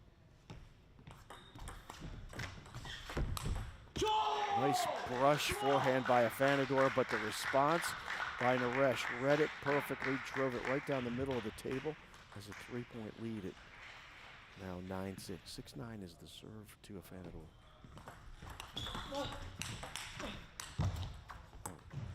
Good rally that time by both players, just standing in.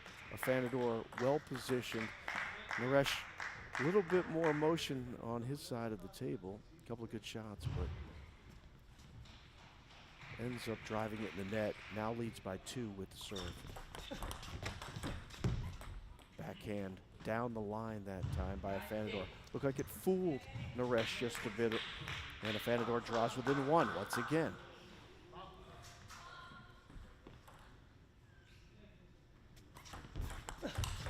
Oh, beautiful backhand that time by Sid Naresh. Used the short slice serve to the forehand side, and on the third ball was able to drive a backhand loop. Tremendous power.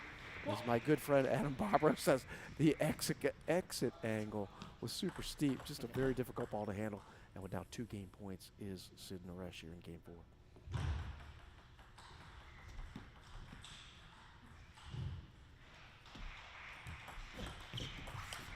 And he makes the most of the first one, and we are all even at 2 games apiece with an 11-8 victory for Sid Naresh in game 4 as he bounces back. These 2 players, this is like a heavyweight prize fight. Each player having to take one to give one. And right now we are all dead even in the best of 7. And as noted from just looking at some of the early matches, this has probably been the premier one that we've seen yet here at the 2025 ITTF Pan American Cup.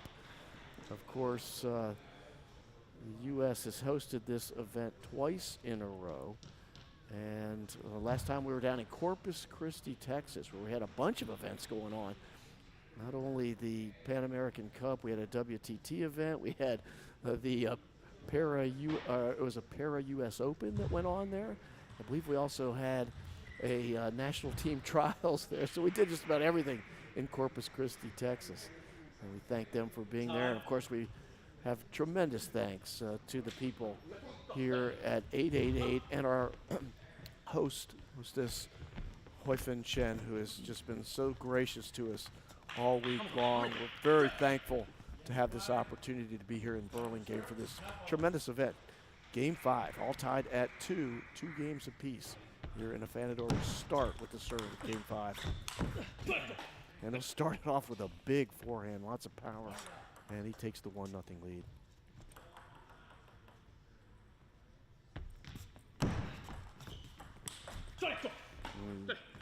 Comes out with the second point on a powerful backhand. So Afanador right out of the gate here in game 5, showing that he is ready.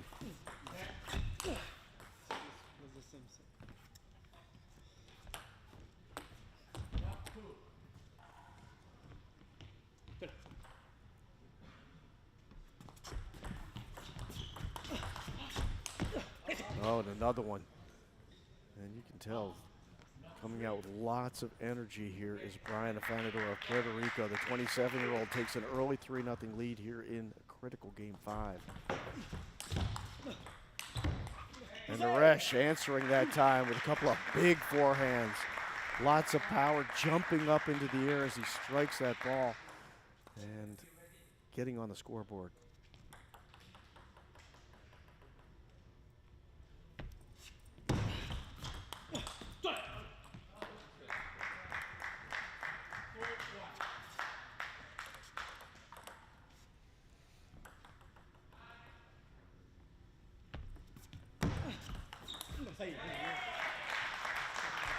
Nice return that time by Sid Naresh. Unable to handle it, Brian Afanador, and drawing within 2 and getting the serve here is Naresh, whose brother, of course, is one of 5 American males who have made it to the main draw here at the Pan American Cup. One of those was knocked out earlier. That was Sean Zhang, who lost to Eugene Wong, but of course you've got the #1 seed, Kanak Jha, Sid and Nandan Naresh, and also an American male, Jishan Liang, here playing as well.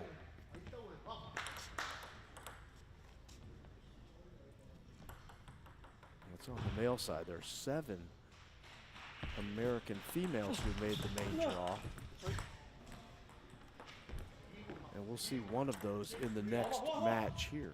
It'll be Hildy Chen who will play next here on court 1.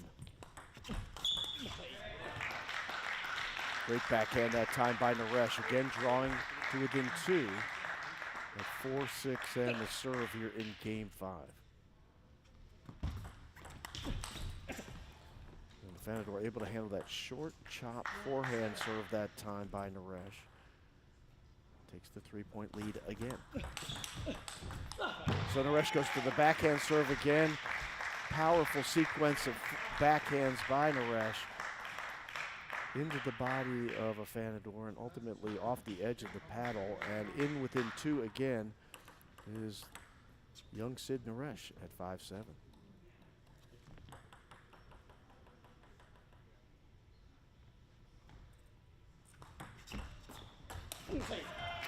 Excellent return that time by Naresh after an equally good serve by Afanador. Had lots of spin on it, but a brush forehand return by Naresh is effective. He's within 1 now. 7-6 Afanador. And the return goes off the top of the net and long that time. And again, 2-point advantage to Brian Afanador with the serve. Sid Naresh at 6-8. A couple of nice short shots that time by both players. It sounded like the one from Naresh that Afanador was unable to handle. Caught the top of the net. And within 1 again, Sid Naresh trying to tie things up here. But unable to do it, handling the backhand, a chop or slice serve again that time. Very well, Afanador, when he gets his feet shifted around on that serve, he's been very effective on it. He leads by 2 at 9-7 and the serve.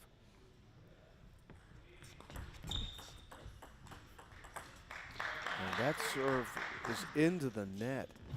And Afanador is going to call his timeout now.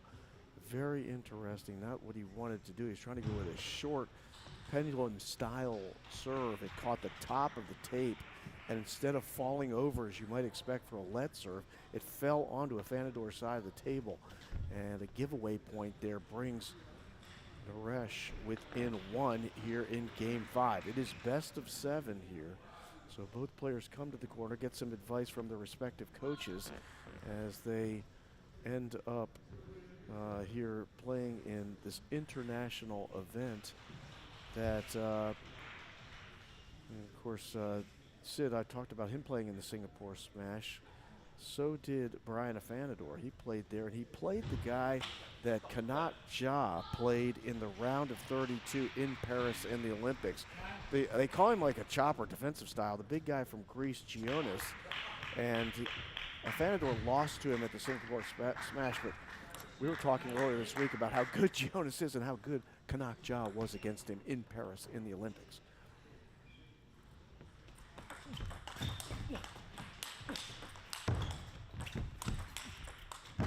Oh, out of the timeout, a tremendous rally that ends off the edge of the table. And now with game point is Afanador. Came out with a ton of energy out of the corner after the timeout. Good rally by both players, but catching the edge on what proved to be the final shot of that rally was Afanador, now with 2 game points.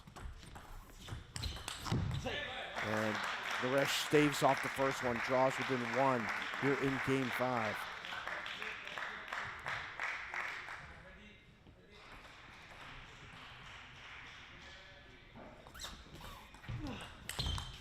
Oh, a beautiful forehand into the body of Afanador, unable to dig it out, and we are tied at 10.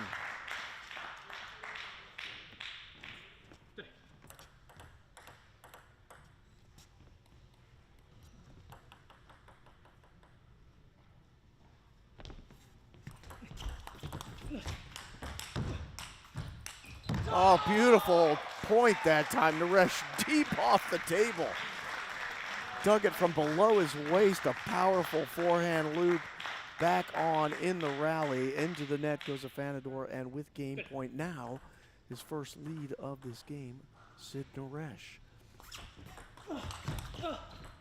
Oh, and catching the top of the net was Afanador after a brilliant slice serve, short on the forehand side. Again, Afanador using that footwork to get himself in position on the return, and ends up winning the point off a net ball that drops on Naresh's side, 11-11.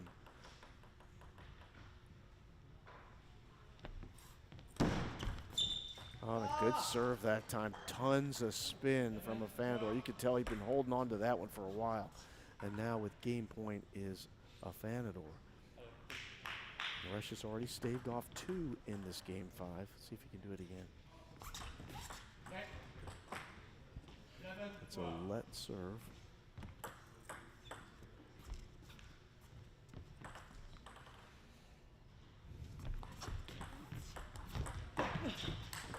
Oh, brilliant forehand by Naresh down the line. Tons of power.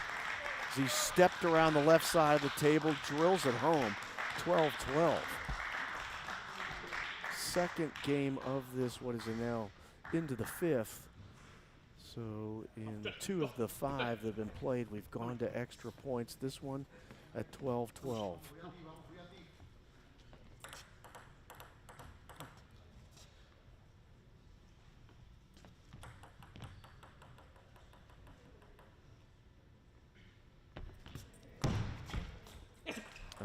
Into the net on the return is Naresh.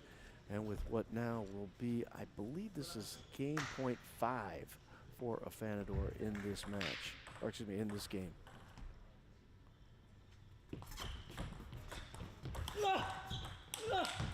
And he's able to make this one pay off at 14-12.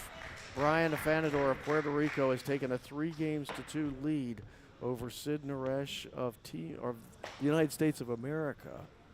And here at the 2025 ITTF Pan American Cup presented by J.P. Morgan. Great match here. Naresh did have 1 game point in that game 5, unable to capitalize on. Afanador was able to hold on and end up winning that game. The second one that had gone to extra points beyond the deuce, and this one at 14-12, so it's gone from Sid Naresh's perspective, 8-11, 11-9, 14-16, 11-8, and now 12-14. So in each time that Afanador has won, Naresh has been able to bounce back and take the next game. Let's see if he's able to do it in game 6 and get to what would ultimately be a decisive game 7. As 2 players will obviously switch sides here and get to game 6. Naresh still getting some late instruction from his coach here in the corner at 888 Table Tennis Center, Burlingame, California. Very exciting early match, round of 32. Sid Naresh, Brian Afanador. And Naresh takes the early lead as the return by Afanador off the forehand, top of the net and long. Good rally that time. Ball popped up a little higher than I think Naresh anticipated off the top of the paddle, and 1-1 here in game 6.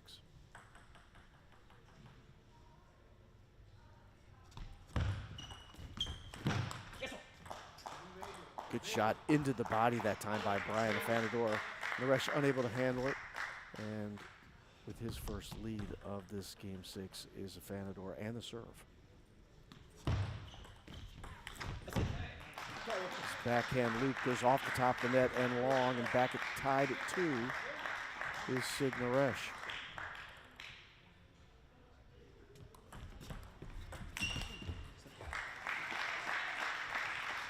Stepping out over the table that time was Naresh. Powerful forehand, and Afanador tried to dig it out with his forehand, unable to do so.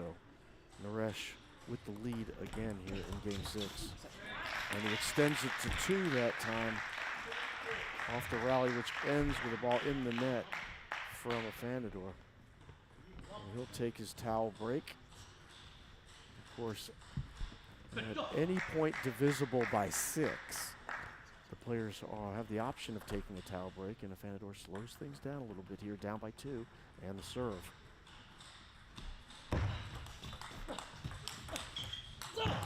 Oh, great rally that time. Naresh, sequence of beautiful shots, including right off the serve. The return was brilliant, but Afanador showing that footwork, putting himself in a position to stay alive in the point, and ultimately winning it, drawing within 1.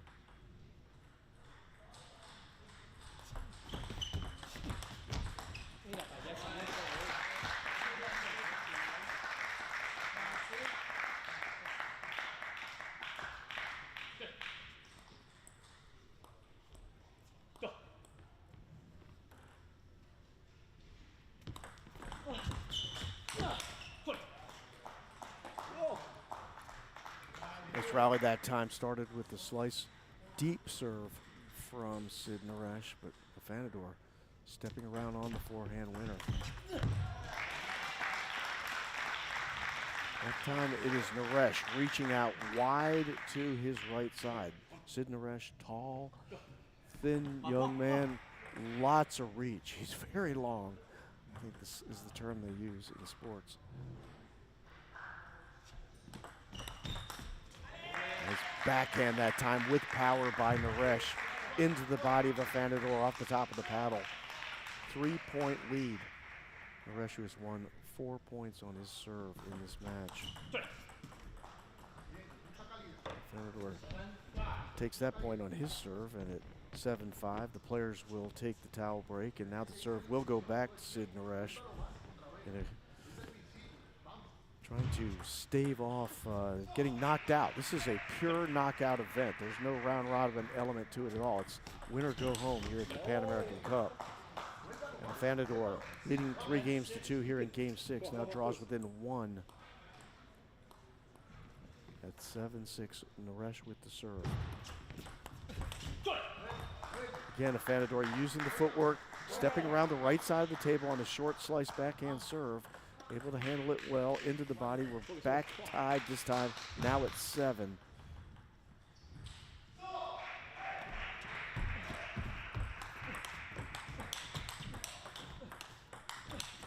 Oh, a beautiful backhand by Naresh on the winner, but what a sequence of backhand exchanges between the two players, leading to that brilliant backhand. Going against the grain, changing it up, coming to the forehand side was Naresh, and retaking the lead at 8-7. But quickly back, tying things up. Afanador off his serve at 8-8. Serve returns now to Naresh. Down 3-2 here in game 6.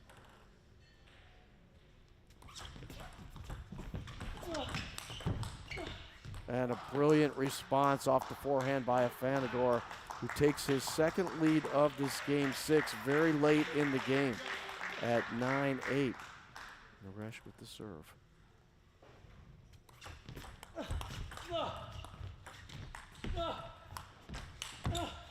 Oh, another nice rally between the two players, but it ends on the forehand, powerfully placed into the body by Brian Afanador.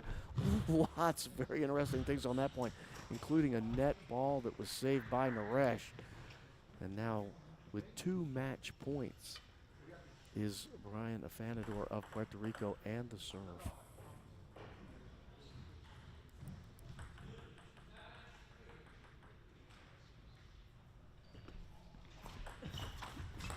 And he wins it on the first one as the backhand by Naresh goes long.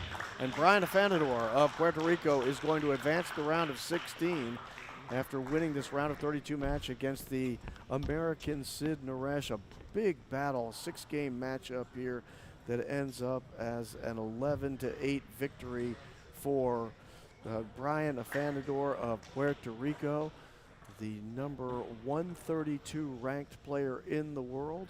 Will end up advancing on. We can take a look at the draws in a moment to see who his next opponent will be if it's been established already.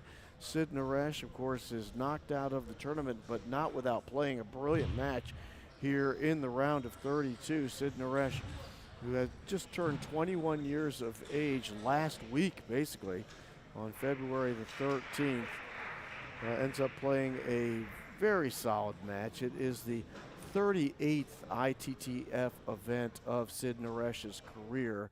He's now played 185 matches. He's 94-90.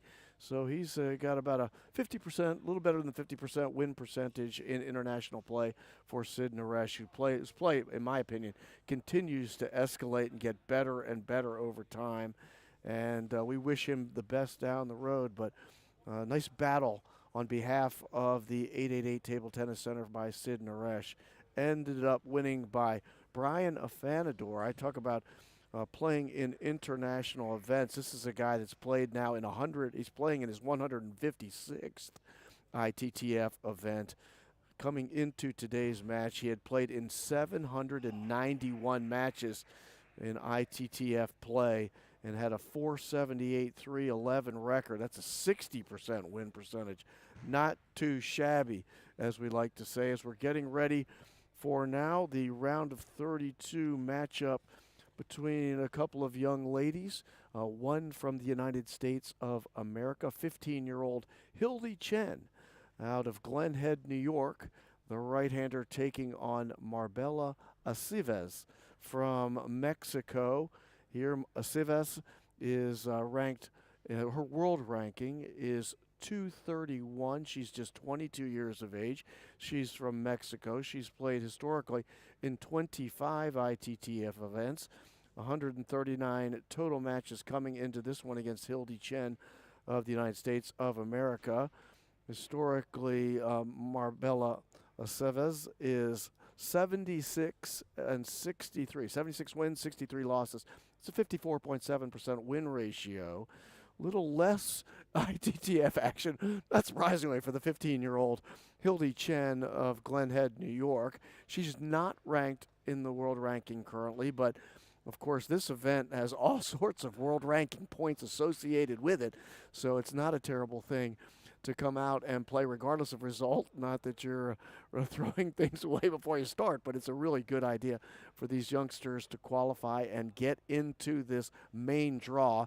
Hildy Chen has played in 2 previous ITTF events, 13 total matches. She is 6-7 historically. She played in the 2024 WTT Youth Contender in Hong Kong, both the under 17 and under 15 divisions at that particular tournament, and same thing at the 2024 WTT Youth Contender here in San Francisco, California, where we are right now, Burlingame, California, right on the, I guess they call this the South Bay area here in Burlingame. It's directly next to San Francisco International Airport, so you see the planes coming in and out like crazy.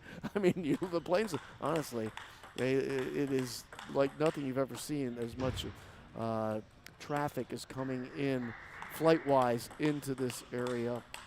And, of course, it's a tremendous destination for any number of reasons, with Silicon Valley right down the road and so much going on in the San Francisco area, including the NBA All-Star game last weekend, which brought a lot of people into town. This is the 2025 ITTF Pan American Cup. It's presented by J.P. Morgan. I am Mark Thompson. We're playing this event at the 888 Table Tennis Center in Burlingame, California.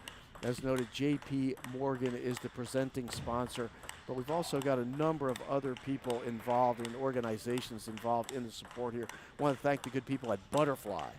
Of course, Bowie Martin and Josh Brantley, who I work with closely. I want to thank them very much for all of their great work and all of their support. Thank the boys from Pixel Scope coming across from South Korea for the live stream here. Pine Grove Capital Partners, Silicon Valley Bank, and MongoDB, a developer of data platforms. Not surprising in this part of the world. I don't know anything about tech, so I know very little about table tennis, actually, but they still stick me in this chair from time to time, and I'm very glad to be here spelling Jimmy Butler, trying to keep him sharp as we go down the stretch, as we get this round of 32 matchup underway between Hildy Chen of America and Marbella Aceves of Mexico. And we're 1-1 in game one.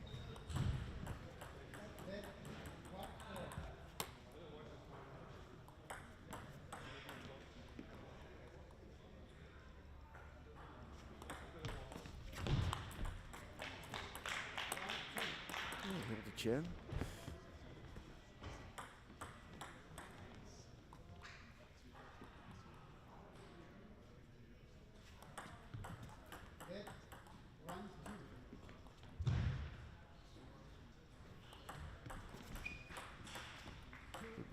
Backhand slice serve that time by Marbella Aceves. Into the net goes Hildy Chen, and it's 2-2 early in this match. And off the net and in is Aceves' backhand with underspin. It lands on the side of Chen, and Aceves with the lead again. But the serve, Hildy Chen.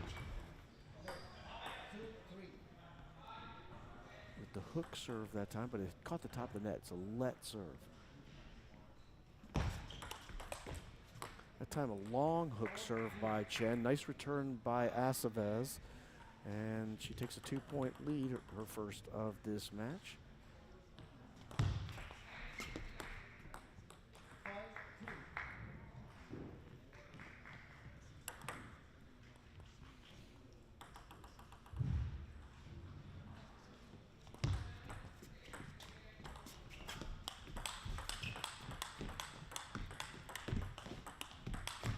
Oh, excellent rally between the two young ladies, and Hildy Chen goes off the net and out. Take another look at that one. Backhand exchange, then switching it up was Aceves to the forehand, and Chen had trouble with it.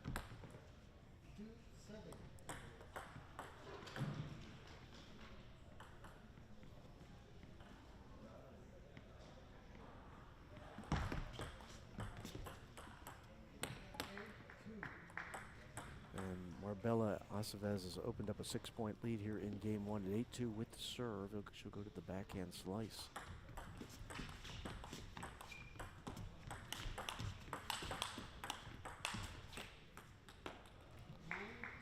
Another good rally between the young ladies, but that one off the top of the net and out from Chen.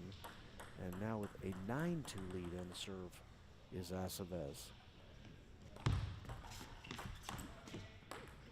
Changed it up on the serve that time, had a underspin cut serve that time. Chen was able to handle it. Gets her third point of this first game.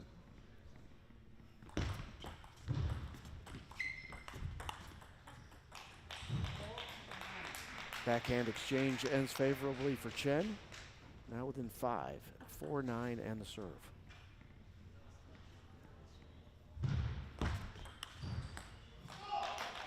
Return goes long from Aceves.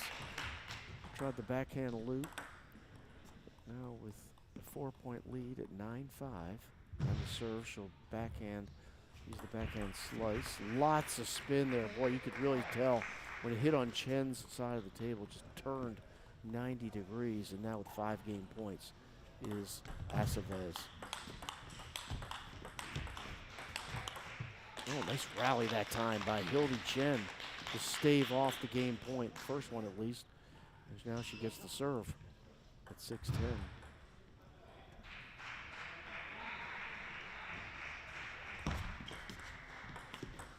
Oh, brilliant backhand that time. Catches the edge, and Chen draws within 3.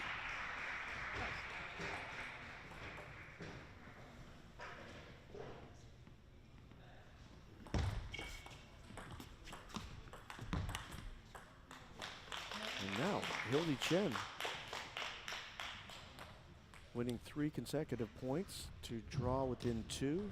Another game point for Marbella Aceves of Mexico. And she had again, that underspin cut serve, and Chen had difficulty with it. It goes long, and on what was the 4th game point, Marbella Aceves takes game 1. And the youngster from Mexico, she's just 22. Of course, they talk youngsters. Hildy Chen's just 15 playing here in this international event. Great opportunity for her to gain some experience against a world-ranked player. Marbella Aceves ranked, as noted, 231 in the world. She's got considerable more international experience than Hildy Chen, but you got to start somewhere. And this is as good a place as any, as national team head coach Jun Gao talks here with Hildy Chen. What a great person to learn from.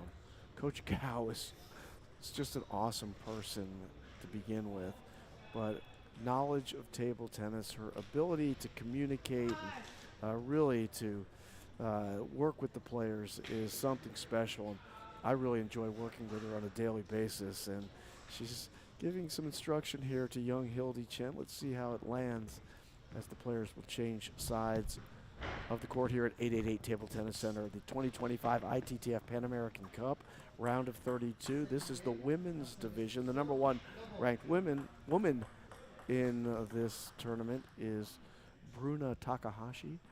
We've got a bye in the round of 32. Just waiting her first match here in this tournament, as Hildy Chen takes her first lead of this match and takes a 2-0 lead and gets the serve here in game 2.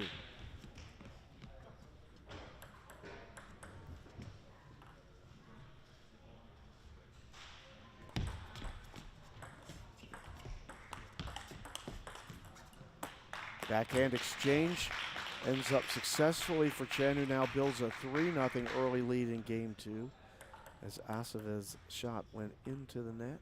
Backhand shot.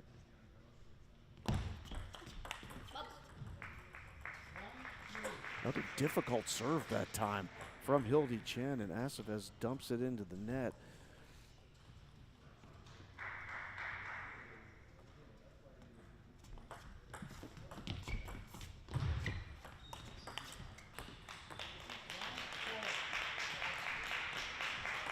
Chen now with a 4-1 lead.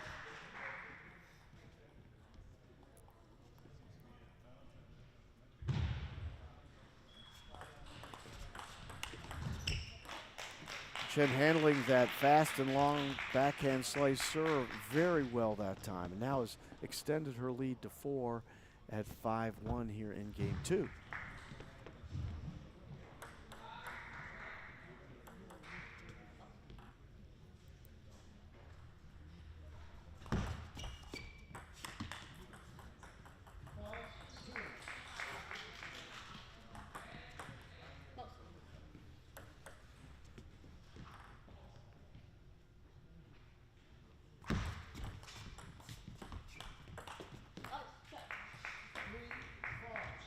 Forehand that time off the paddle of Aceves. Lots of spin.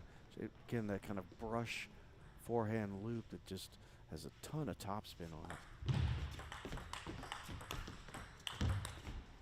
That time, Aceves using both sides of the table with effect and is drawn now within 1.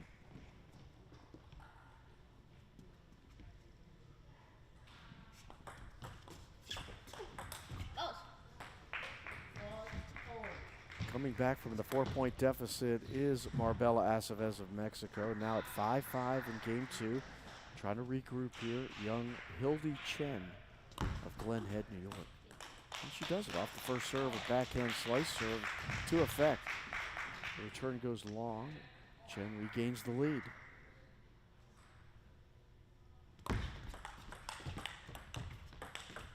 Oh, using both sides of the table again with the backhand was Aceves, and both of those shots The first to the backhand of Chen, the second to the forehand side were so deep on the corner, very difficult to handle. Back even at 6.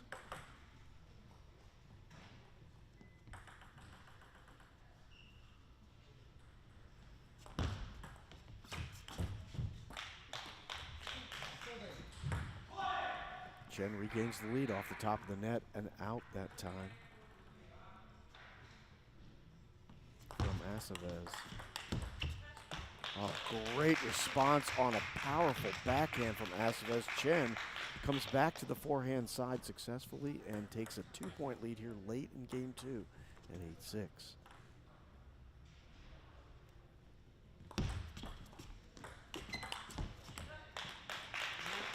Forehand from Acevez off the top of the net and out. Now at 9-6 and the serve, young Hildy Chen trying to take her first game of this ITTF Pan American Cup.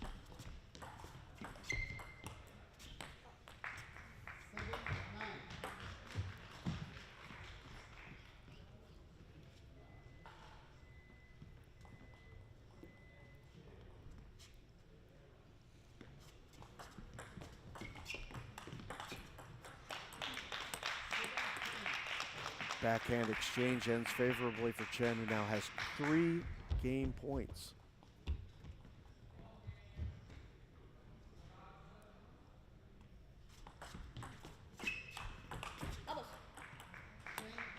Good step around forehand that time by Marbella Acevez of Mexico. Deep to the forehand side of Chen. Unable to handle it. Into the net it goes. And within 2 is Acevez, but the serve shifting over to young Hildy Chen.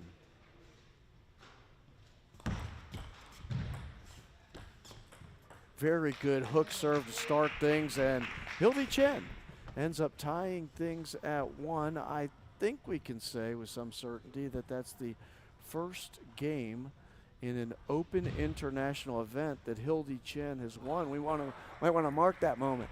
You may see this young lady at the Olympics at some point, if not in 2028, right down the road in Los Angeles. Maybe, I think 2032 is in Brisbane, if I'm not mistaken. Don't hold me to that, but I think that that's where the Olympics will go in 2032. Not sure if they've decided 36 yet, but she certainly would have that in her, I guess, gaze long-term wise for the youngster from Glen Head, New York. You don't want to get ahead of yourself, though.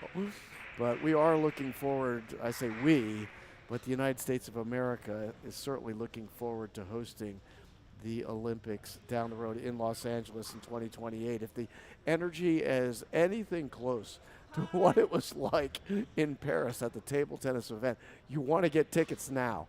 I have to say, I've been, most people who know me knows I come from the hockey world. I've seen a little different sport for the majority of my life, but I have never at any time, I've seen a lot of different sports, a lot of crazy stuff, but have seen a crowd quite like I saw in Paris at table tennis during the Olympics. It was absolutely just raucous, too much fun.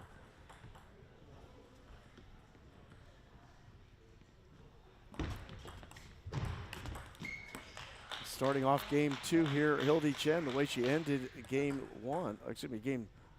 3, ended game 2. The 1-0 lead for Hildy Chen and the serve.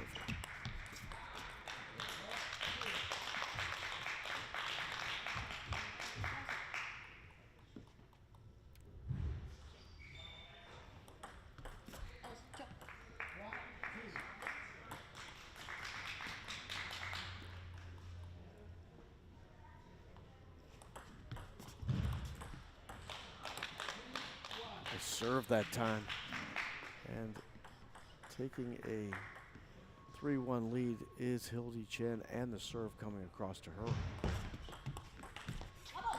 Should say Chen had handled that serve very well from Acevez.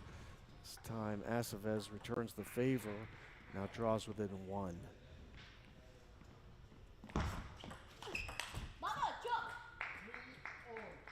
Evening things up is Acevez. Again, that hook serve on the forehand by Chen short to the forehand side, and Acevez is not afraid to take a big swing at it. She's got a lot of the athletic kind of support tape on her right arm, but doesn't seem like it's hindering her at all. She's got a big forehand, and she's not afraid to take it. She takes her first lead of this game 3.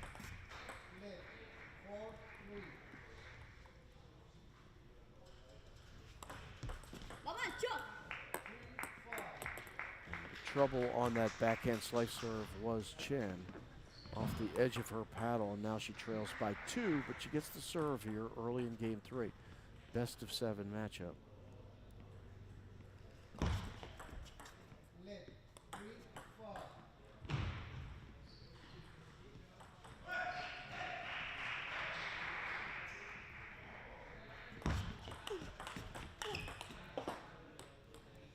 Excellent response off the forehand that time by Acevez, as Chen's backhand punch had gone deep to the forehand side. Looked like it was well placed, but Acevez able to take that point, leads 5-3.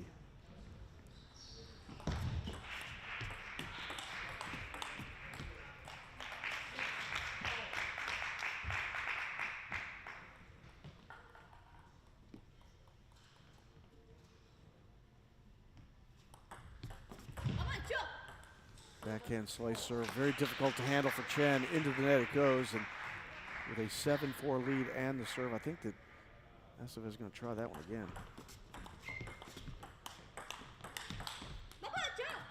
Backhand exchange again taken by Acevez, leads 8-4.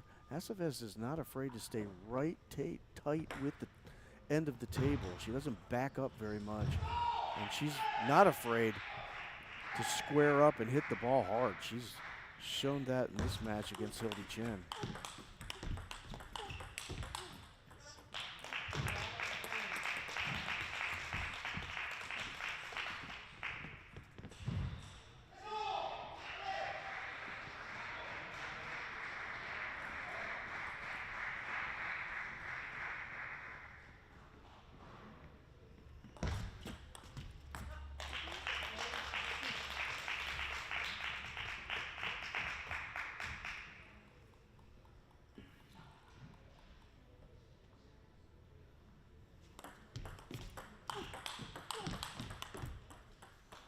With a good exchange between the young ladies. Successfully taking that point is Hildy Chen. Draws within 1 now. Serve to Marbella Acevez from Mexico. Again, used the backhand slice serve. Chen did an excellent job on the return. Got into the rally not long, and Acevez's backhand does go long. So we're at 8-8 here in game 3.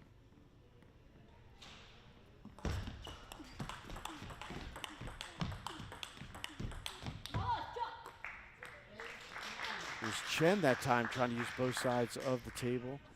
She did effectively, but ends up falling short or hitting the ball long in that rally, and now trails by 1 with the serve at 8-9.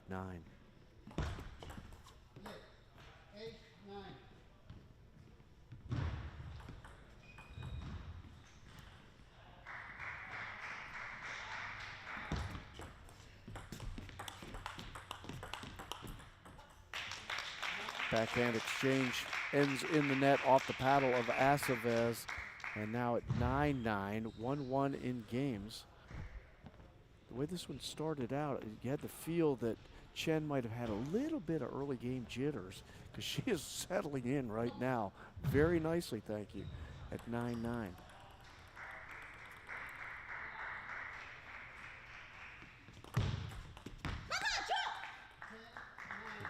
Underspin serve that time. Pendulum style from Acevez off the top of the paddle of Chen, and now with game point is Marbella Acevez. And she ends up capitalizing on the first one and taking a 2-1 lead here in this round of 32 matchup. As we get a look at a couple of the replays here, it's an example of that backhand slice serve that Marbella Acevez used a couple of different ways. She has different placement on it, sometimes more to the middle of the table, sometimes more short to the forehand side like that time on that one. But she obviously feels very comfortable. She might see something in Hildy Chen's game that is leading her to serve the ball in that way. As we show in that game 3, breakdown of the points won by Marbella Aceves of Mexico.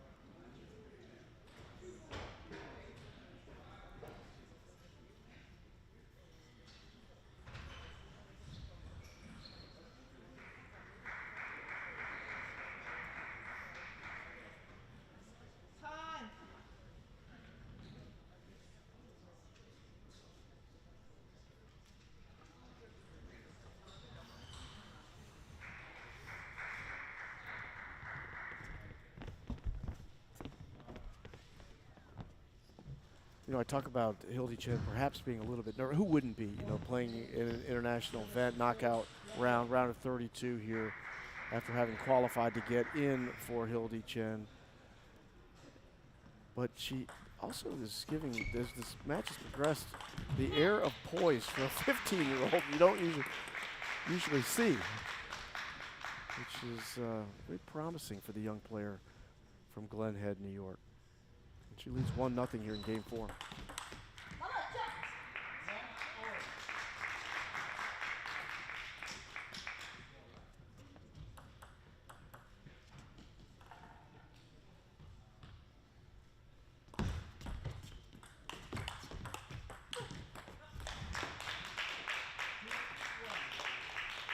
That time a forehand deep to the forehand corner from Chen, difficult to handle for Aceves, and resulted in ultimately her hitting it wide.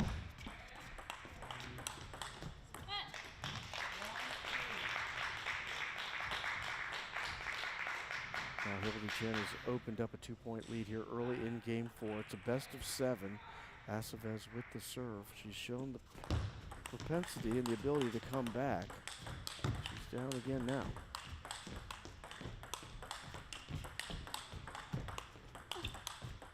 Oh, tremendous rally won by Hildy Chen of the United States of America. Both players standing in on the backhand exchanges, but also having to step out for the forehand and ultimately winning that extended point. Young Hildy Chen.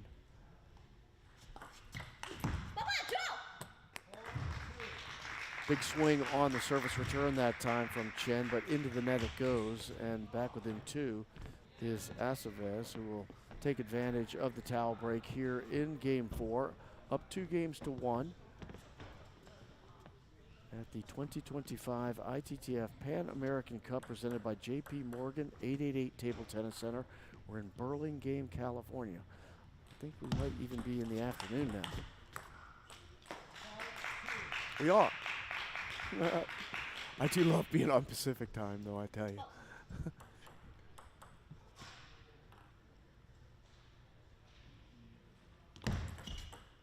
Into the net, the serve off the paddle of Hildy Chen. Makes it 3-5 with the serve coming across to Marbella Aceves of Mexico. Steps around on the forehand after the return of service by Chen popped up high, and Aceves read that and put that one away, and now draws within 1.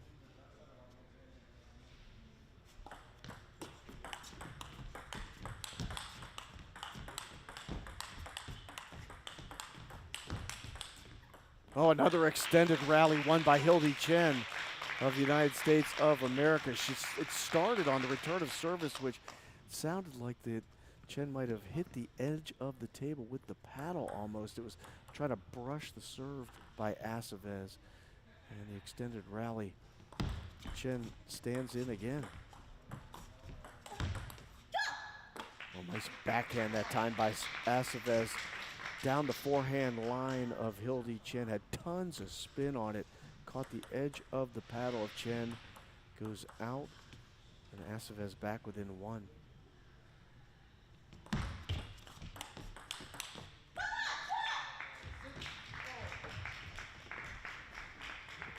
evening things up is Acevez. Again, her style seems to be to stay tight to the end of the table. She gives no quarter whatsoever and has very quick reflexes.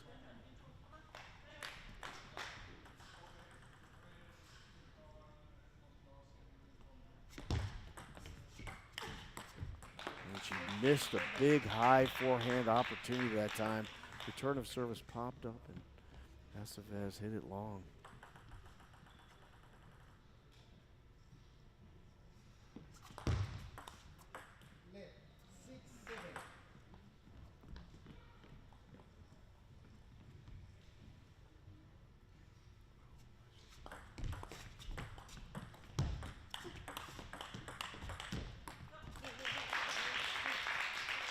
Backhand from Acevez goes wide on the forehand side, and now rebuilding her lead at 2 points at this point is Hildy Chen, 8-6, trying to tie things up. She trails 2 games to 1 in this best of 7.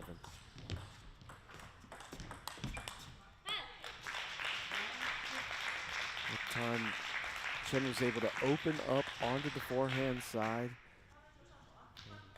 drilled it into the forehand position where Acevez unable to handle it.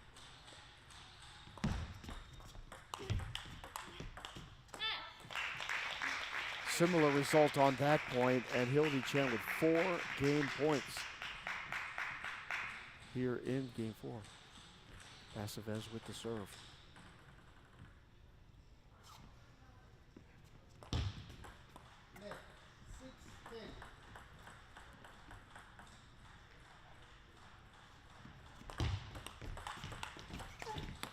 And she capitalizes, Hildy Chen does, on the first one and ties things up at 2 games apiece.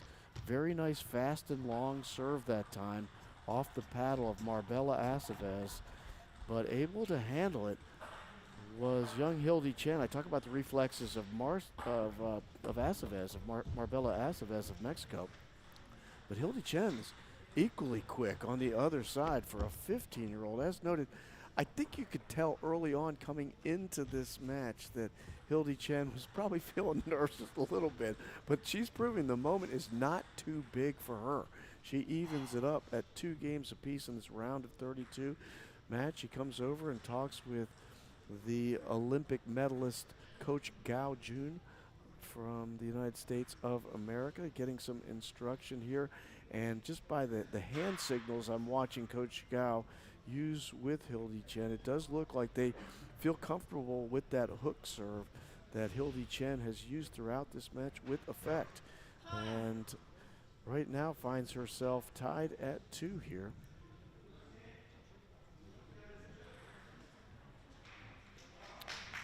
Against the number 231 ranked player in the world. Marbella Acevez wearing a bright orange shirt in today's match, and dressed in black and trimmed in gold is Hildy Chen of the United States of America. And she'll start with the serve here in game 5.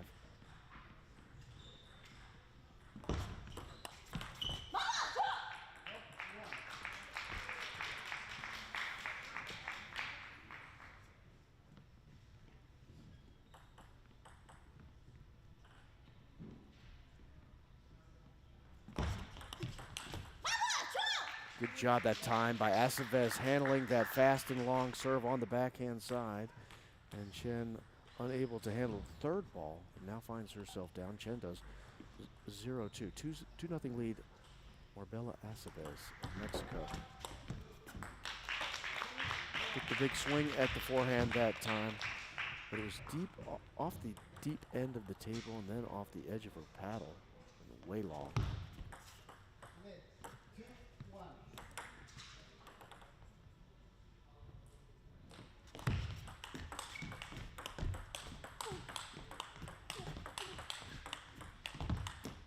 Another brilliant rally between these 2 young ladies, won by Hildy Chen, using both the forehand and backhand with success, and wins it off the forehand as Acevez's shot hits the top of the net and out.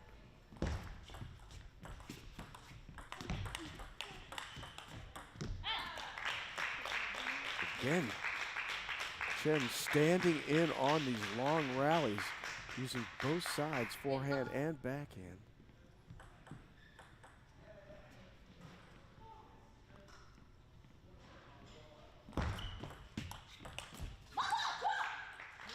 Nice return of service that time by Marbella Aceves, having to dig it out from below the table. Got the forehand loop on the table, and the third ball by Chen goes long, and we're tied at 3. You're in game 5.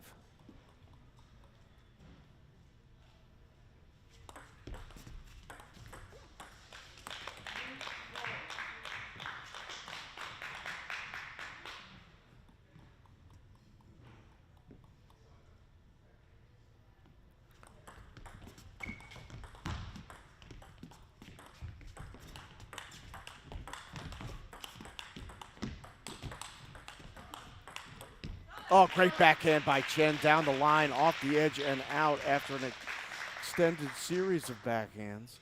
We'll see that one again, as it no hope for Aceves on that ball. 5-3 lead for Hildy Chen with the serve.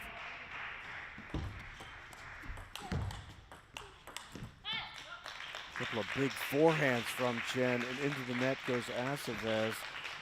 6-3 lead for the American. Hildy Chen, 15 years of age, out of Glen Head, New York.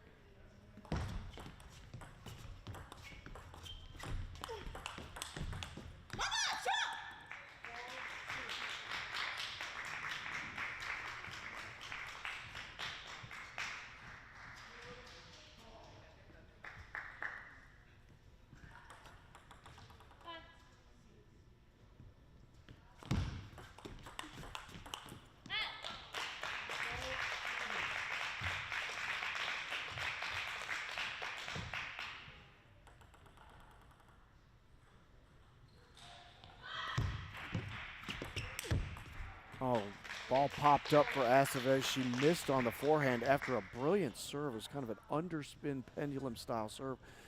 And Chen, you could tell, had difficulty with it. The ball popped up high, but Aceves unable to bury it. And now trails by 4 to the American Hildy Chen, who has the serve. And she makes good use of it. Excellent ball placement that time from Chen, using the serve to the backhand and then the third ball to the forehand to take a 9-4 lead.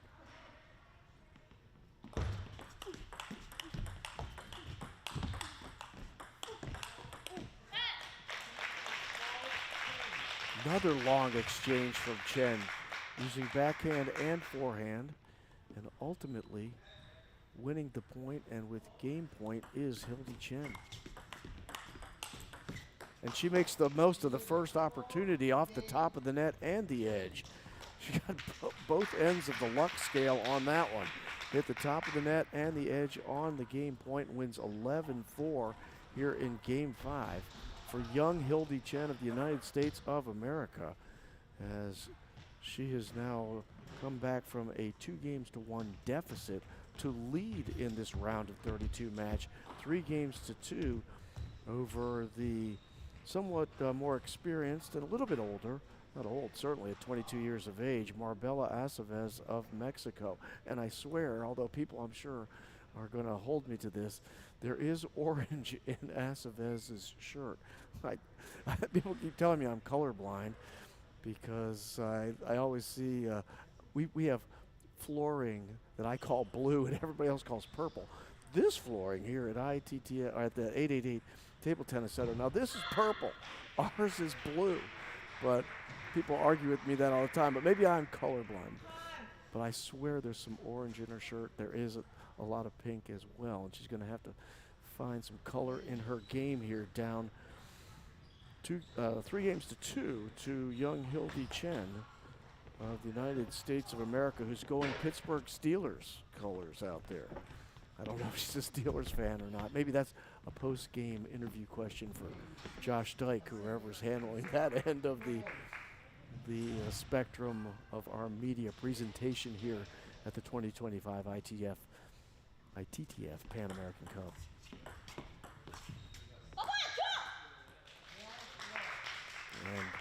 Acevez starts off with the first point of game 6 here, down 3 games to 2.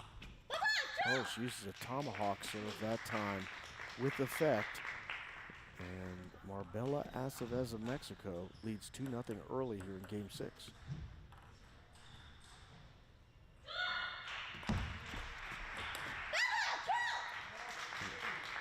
That a difficult ball to handle off the paddle of Acevez and then off the top of the paddle of Chen, and an early 3-0 lead for the Mexican Marbella Acevez.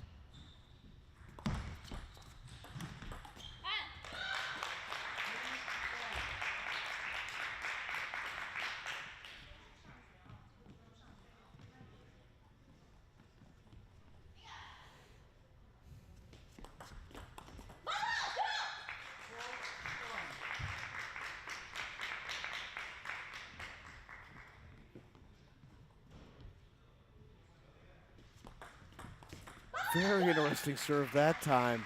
Kind of a reverse tomahawk serve by Marbella Acevez, again with a lot of effect. She's like a pitcher in baseball that's just completely gone off the map with the type of pitches she's throwing here, and Hildy Chen has had difficulty with it.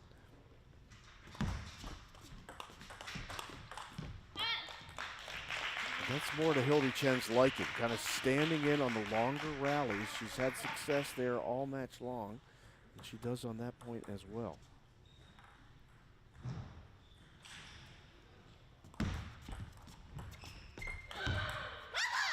Nice backhand by Acevez after the hook serve from Chen, handled by Acevez. And the fourth ball by Acevez is the one that ends up proving to be the winner, 6-2. Acevez has come out with a lot of energy, a lot of movement on the ball here in game 6, using both sides of the table that time, 7-2 lead. Very similar point that time by Acevez, who is stormtrooping at the moment. She's up 8-2, serve comes across to Hildy Chen.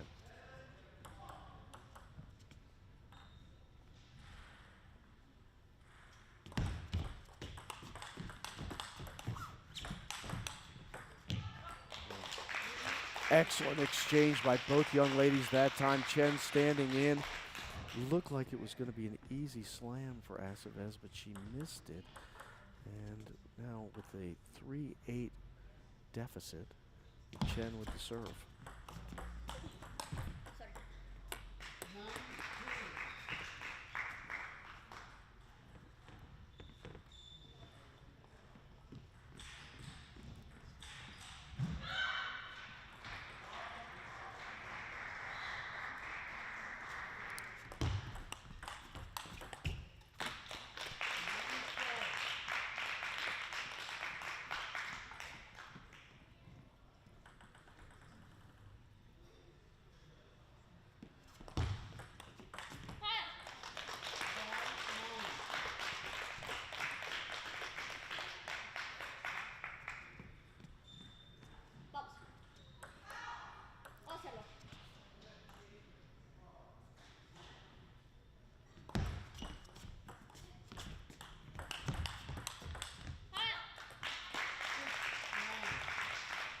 Drawing within 3 now here late in game 6 is Hildy Chen still with the serve. 6-9.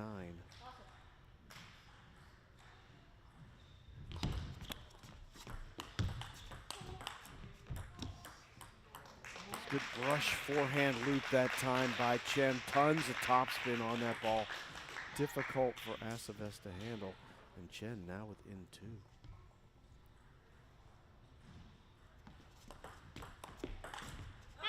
There was one of those more unusual kind of tomahawk-styled serves from Acevez. And coming now within 1 is Hildy Chen. And not surprisingly, Marbella Acevez of Mexico and her coach decide to take a break, because this was one where it looked like Acevez was in all control, but not at the moment. Does still lead at 9-8 as we see 11-8, 8-11 start there for Aceves, but the last two games at 11-6, 11-4 in favor of Hildy Chen have put her up 3 games to 2, and now drawing after trailing by as many as 4 in this, trailing by as many as 5 here in this game 6. Hildy Chen is now within 1, comes over and takes this opportunity during the timeout by Aceves of Mexico to speak with her coach. Hildy Chen does, Coach Gao, and Coach Gao giving some instruction here. It looks like, again, talking about moving over to the forehand side for Hildy Chen, where she has just shown tremendous poise for a 15-year-old to stand in on these long rallies. As a matter of fact, the longer the point goes, you get the feeling the more opportunity for success that Chen has. But a 9-8 opportunity here for Aceves to tie this match up at 3 games apiece. And that time she used the forehand tomahawk serve by Aceves to get the game point. She has a couple of them. Serve does go across to Hildy Chen. Trying to take advantage of her serve opportunity.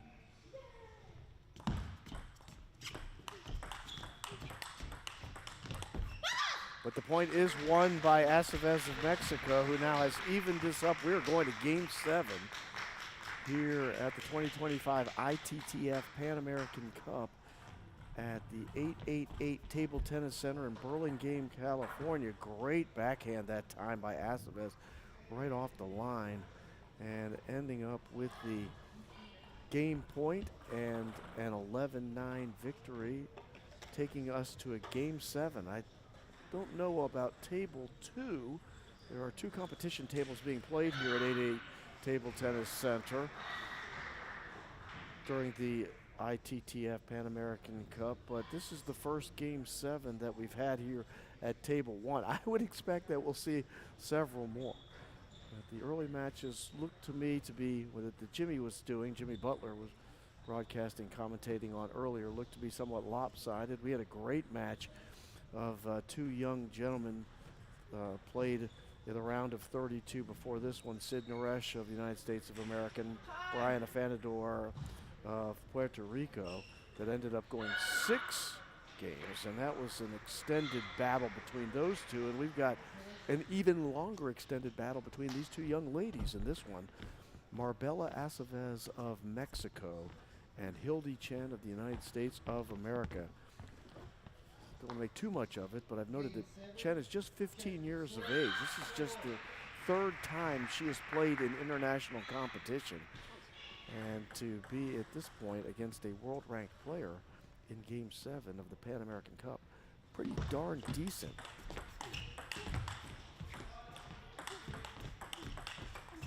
And she wins point 1 of Game 7 after, again, another extended rally with shots from both sides, forehand and backhand.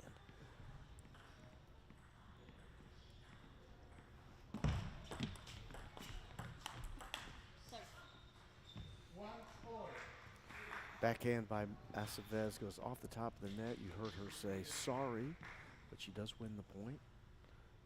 And now it's 1-1. Oh, great backhand that time by Aceves down the line, deep on the tape in the corner on the forehand side of Chen. And first lead of Game 7 for Marbella Aceves of Mexico. She goes to the forehand tomahawk serve again. Having trouble with it, as she has during the entire match, was Chen. The ball popped up and Aceves put it away, leads 3-1.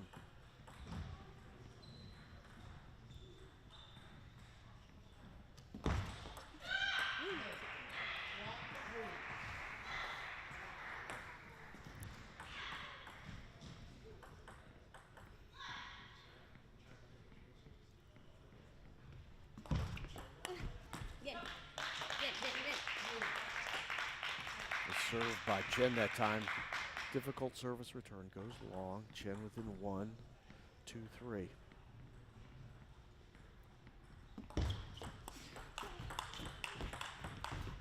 Oh, excellent exchange that time by Aceves, using both sides of the table. Lots of confidence, beautiful placement, and Hildy Chen and Coach Gao Jun are going to take a timeout here. And Coach Gao has seen something that you can see that immediately when Hildy Chen came over to the coach's corner, that Coach Gao has seen something from, perhaps from Aceves, that she's suggesting a strategic change for Hildy Chen. And of course, in this sport, the strategic thought process is absolutely crucial. It is the entire basis of the game in many ways at this level. And you can tell that Coach Gao saw something here in Game 7 that Aceves may have changed up. That Coach Gao wants to have a moment with her young player, Hildy Chen. Here in Game 7 of the round of 32, the 2025 ITTF Pan American Cup. Number 1 seed on the women's side, noted is Bruna Takahashi of Brazil. She is the reigning champion of this event. She won it in Corpus Christi last year against Amy Wong. I think, without looking at it, both of them are on the same side of the bracket, so I don't think they could meet in the final this year at 888 Table Tennis Center in Burlingame.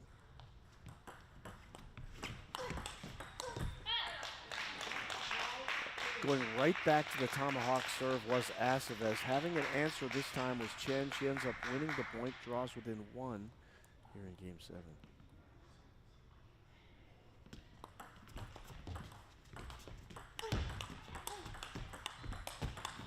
Oh, edge ball that time by Aceves.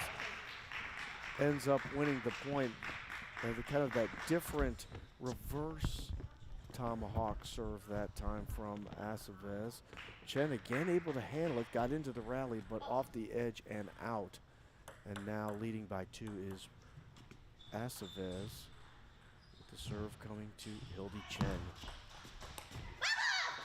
Nice return that time by Aceves, who extends the lead to 3 at 3-6, serving Hildy Chen, Game 7.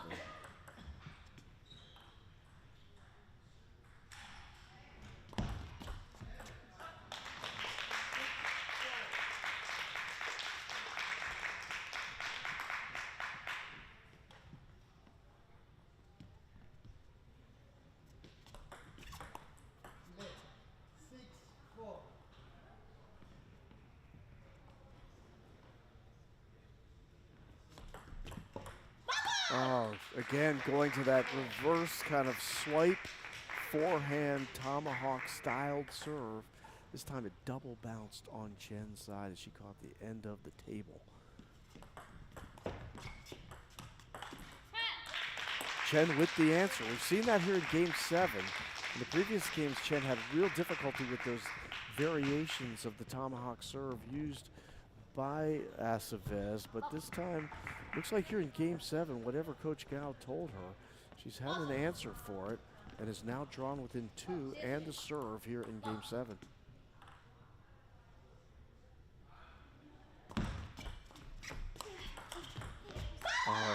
And off the edge on the forehand is Aceves to regain the 3-point advantage here in Game 7. 5-8 serve Chen. That ball just caught the tape on the forehand corner.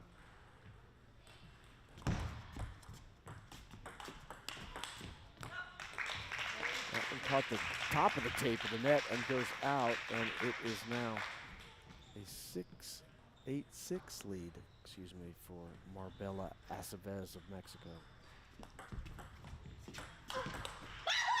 She uses the more straight tomahawk serve that time. Having difficulty with it was Chen. It set up a nice third ball from Aceves. Ball goes long. 9-6 for Aceves.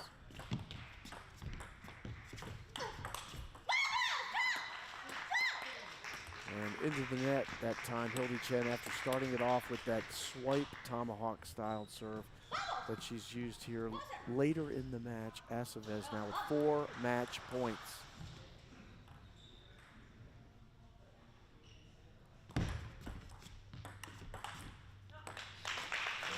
Chen staves off the first one.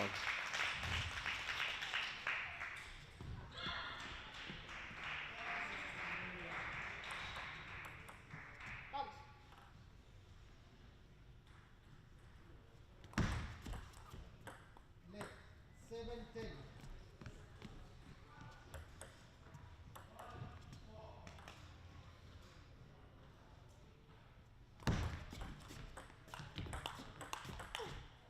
Great job that time by Hildy Chen to dig that ball off the end of the table, keep the rally alive, and draw within 2 here in Game 7. At 8-10, serve comes across again. Let's see what Aceves does here with respect to her serve selection. She looks to the corner to get some perhaps guidance.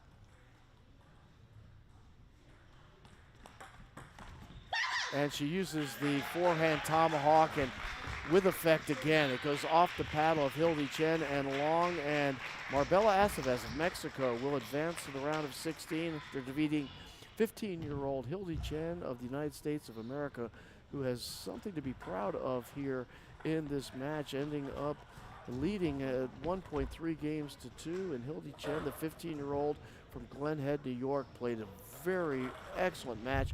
Tremendous poise for the young lady, and this is one that you can build on for the future. Coach Gal has a little conversation at the end of this match. I think I'm going to turn this back over to Jimmy Butler, as we're going to have another one of the men's matches upcoming here. But congratulations to young Hildy Chen, playing here at only her 3rd international event, getting to Game 7 against the number 231 ranked player in the world, Marbella Aceves. And congratulations to Marbella Aceves as well, who will advance to the round of 16. All right, I'm going to turn this thing over. You're listening to and watching the 2025 ITTF Pan American Cup, presented by JP Morgan here at the 888 Table Tennis Center in Burlingame, California.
Ladies and gentlemen, welcome to the ITTF Pan American Cup 2025 in beautiful San Francisco. My name is Jimmy Butler, and we are excited to have you here with us today. We have got a round of 32 men's singles match coming up. As you see the athletes out there warming up, this is going to be a best of 7 match.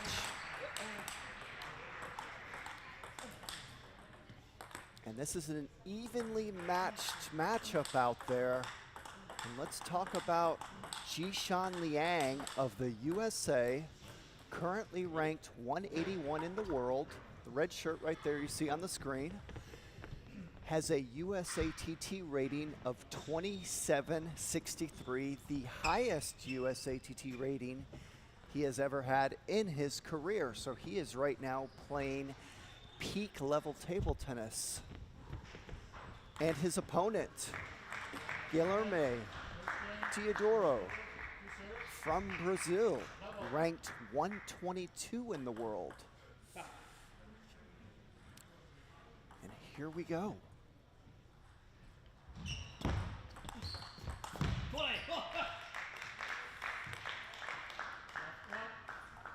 So looking at those world rankings, you know, one would say, well, hey, Jishan Liang's 181. That means Teodoro at 122 must be a clear favorite. And the answer to that is not necessarily. A lot of that depends on how many world ranking tournaments these athletes play. In the case of Jishan Liang, he does not get an opportunity to play that many, therefore his rankings are not necessarily going to be as high as it really is as far as his level is concerned. So I would say this is an even match. Jishan Liang is not necessarily an underdog at all from a level perspective, even though you see that world ranking difference. And Liang off to a blistering start, winning the first 5 points. That is an absolute nightmare when you're the guy down 5-0 to start this match. Ooh, look at that power. You know, something Liang's been working on a lot the last year or two is trying to gain more power on his backhand. He used to be a very safe, consistent, kind of defensive player on his backhand. Really didn't do much with the ball. He's really started adding a lot of power to that backhand.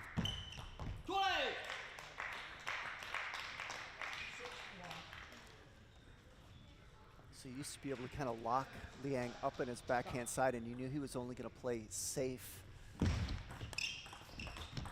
Shots back. That is not the case anymore. He can now lay into that thing and use it as a weapon from time to time. So I'm not saying that's his strength. His forehand is still his strength. But he's starting to add more power to that backhand, and it is improving slowly over time. See, there's another one. Nice force on that backhand banana flick. Then he put good force on the following shot. He did not used to be able to do that before. So that is an element to his game he has added.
So really some unforced errors by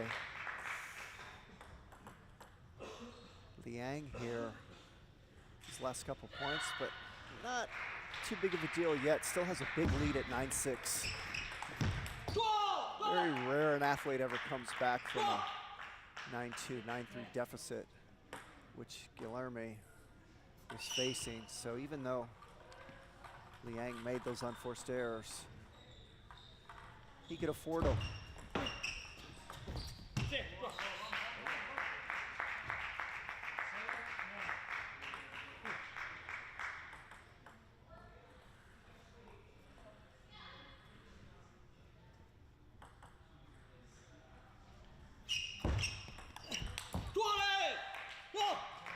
Game one goes to Liang, 11-7, as he leads this best-of-7 match. Let's look at some replays from that first game. There's a nice cut there on the receive by Liang.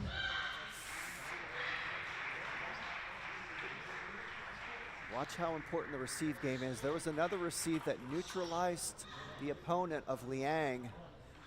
And look at the serve and the step around. And now we look at the shot placement chart for game one.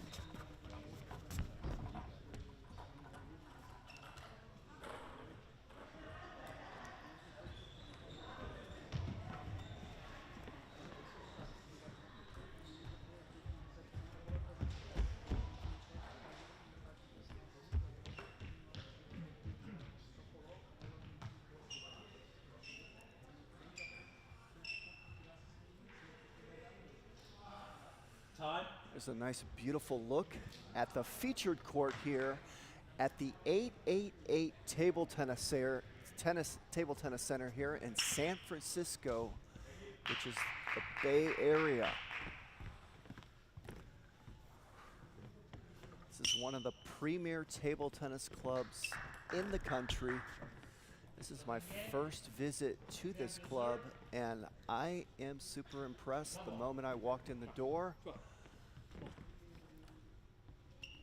It's beautiful to the eyes. It's got 2 floors. First floor is devoted to all the table tennis courts. They have a nice front desk area, pro shop. And the second floor has administrative offices. It has an area that you can look over the first floor and watch. This is a top-of-the-line facility. And this is a top-of-the-line featured court here, which we credit USA Table Tennis for.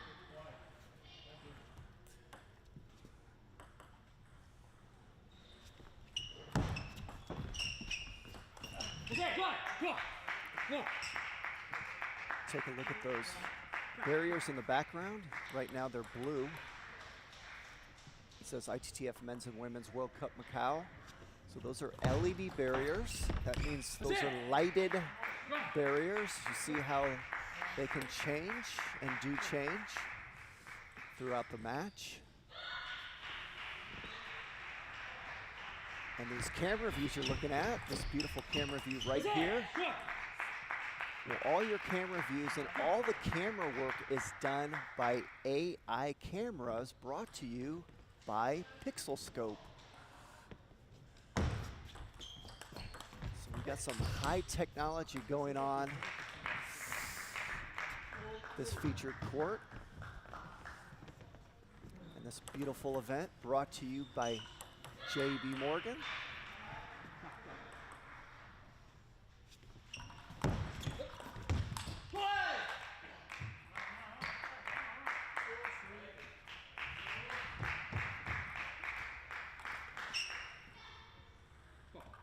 So JP Morgan, one of the title sponsors of this event.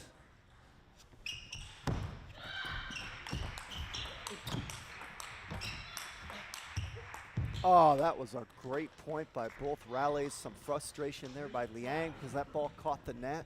But there you got a good look at the improved backhand of Liang. During that point, he launched a backhand loop back from the table and extended that rally. There's a nice receive by Guilherme. Caught Liang off guard there. So we look at the name tags there. It says Liang Jishan and Teodoro Guilherme. Well, I've always known Jishan's last name to be Liang, so you're going to hear me call him Liang throughout the match, even though they have that reversed.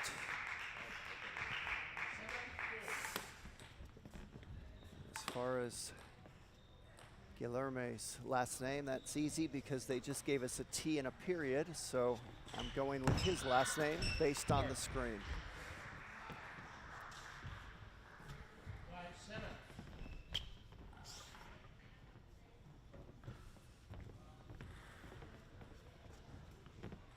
Great job here by Guilherme coming out this game, leading 7-5 after he really got blitzkrieged that first game. Just never really got into it at all. Had a horrible start. It's given him a nice opportunity to win this game. Ooh, and that's one he wants back. That's an easy mistake there, 'cause he made a nice cut there on the receive. Backed Liang up. Liang kind of lofted that push up, and that's normally an easy ball for these guys. That's an unforced error.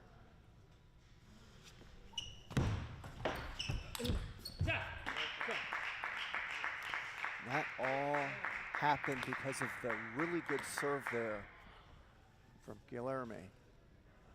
Got Liang to pop it up. Easy finish.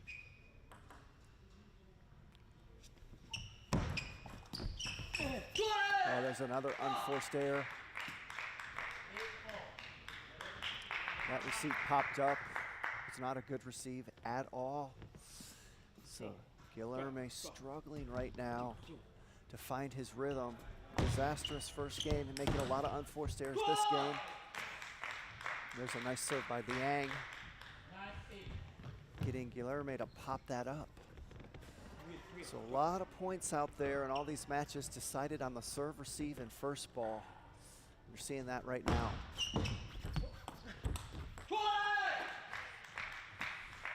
There's another one Guilherme would like to have back. So he made a pretty good receive. Liang just stepped around and really, all he could do is keep the ball low to the net, but it had no pace, didn't have much spin. Guilherme blew it off the end of the table. That was a nice receive by Liang to win the second game, and he leads this match 2-0. Now let's look at some of the AI camera replays brought to you by Pixel Scope.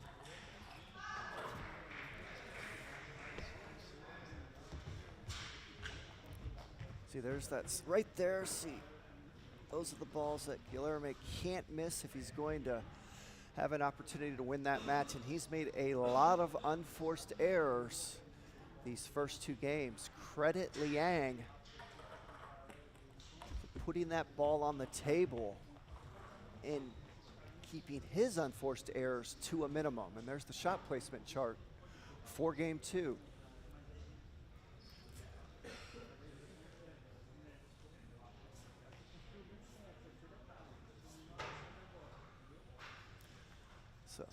So, one interesting stat I like to look at each game is the longest rally. In that last chart, it showed it at 4.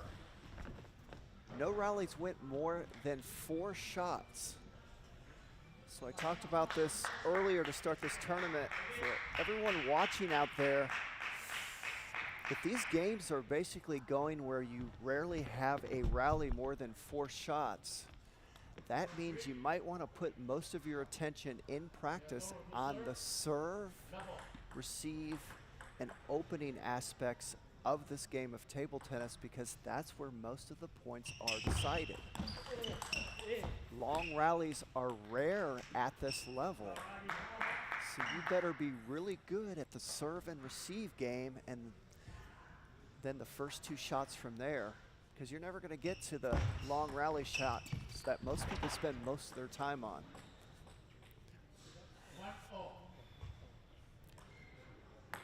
So I found that, I don't mean at the highest level, but you know, athletes out there, whether you're 1,000 rated, 1,500 or 2,000, you're trying to get better.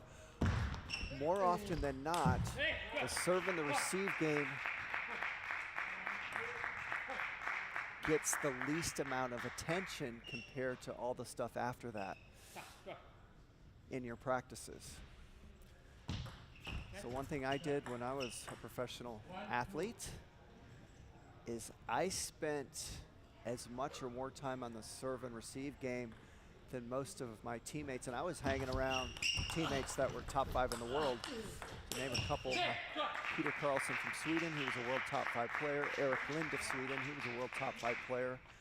I hung around those guys for a number of years playing for Falkenberg Table Tennis Club in Sweden. My coach was world singles champion Stellan Bankston. He won it in 1971. And I was in the practice hall serving an hour or more a day by myself, just on serves.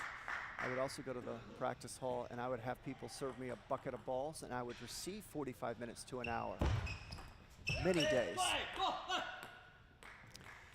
And the result was I had some of the better serves and receives for players in the top 100 in the world. Not saying I was the best, but they were 2 of the stronger aspects of my game.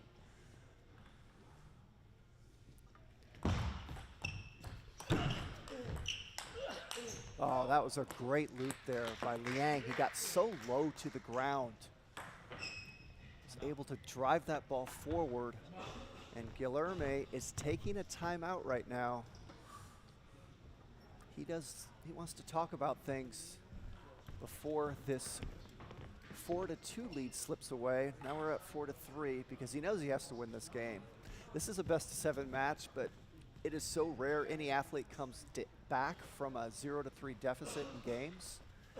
So he's aware of that. He knows he needs to win this game, and he wants to talk about things early in this game while he still has a little bit of a lead. There's a good look at Guilherme and his coach. So again, Guilherme ranked 122 in the world. Liang ranked 181 in the world.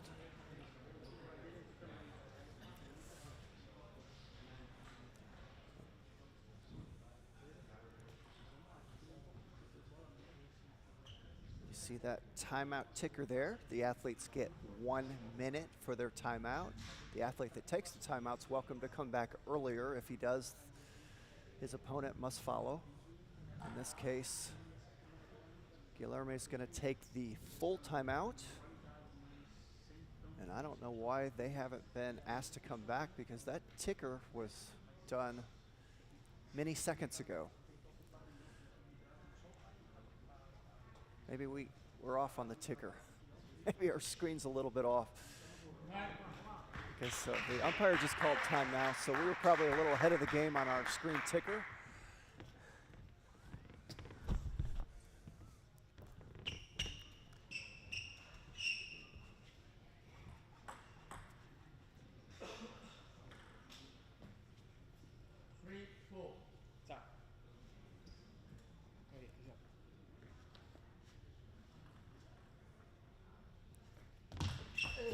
Oh, great serve. So when Guilherme took a timeout, well, guess what? Liang gets that timeout as well. He had a nice talk with his coach, Mark Hazinski, in his corner, and came out with a brilliant serve.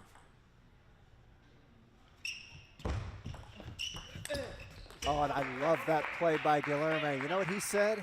He said, you know what? That was a good idea, Liang, that deep serve down the line. I'm going to copy that, do the same thing. That's exactly what he did. Got him the point. Another good serve.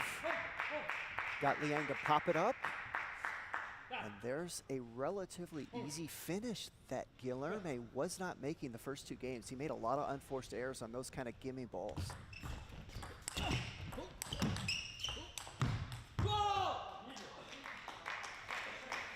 There's a nice rally, a rare rally that goes beyond the 4 to 5 shot range.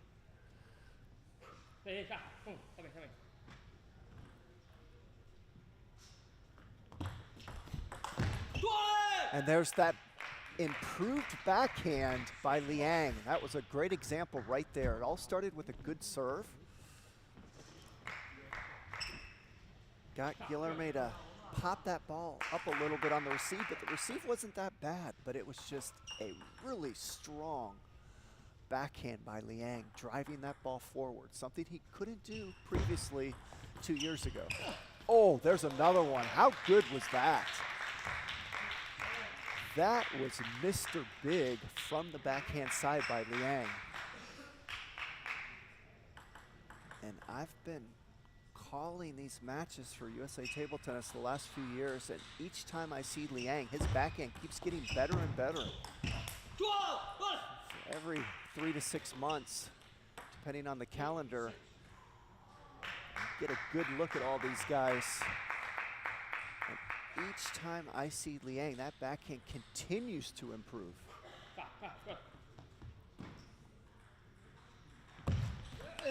Oh, nice receive.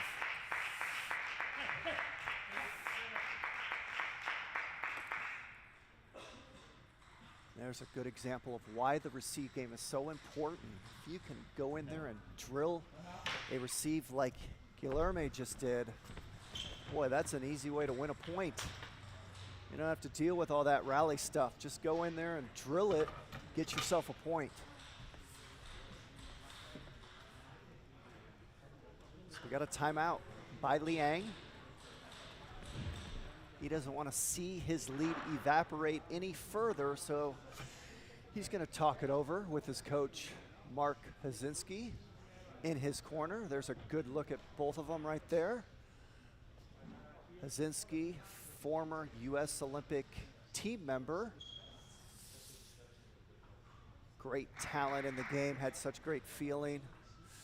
I used to play Hazinski in competitions towards the end of my career. I was in my 40s. Hazinski was in his 20s. We had some good battles out there. He beat me a number of times. I beat him a number of times. But I was always so impressed with his feeling for this game, for the game. Such a talent. Had such a good understanding of technique.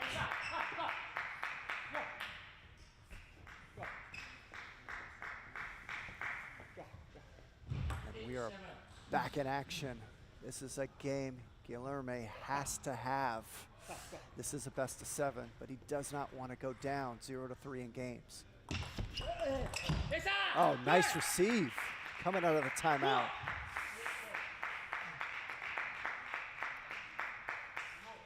So a couple really good receives by Guilherme to tie this game up at 8 apiece.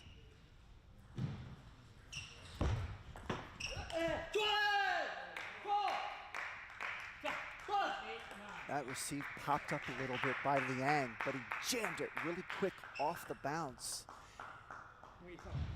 That was enough to throw the timing off of Guilherme. And that's a shot that Liang's so good at, that step around forehand. Uses those powerful legs, able to get around from that backhand side and open with force.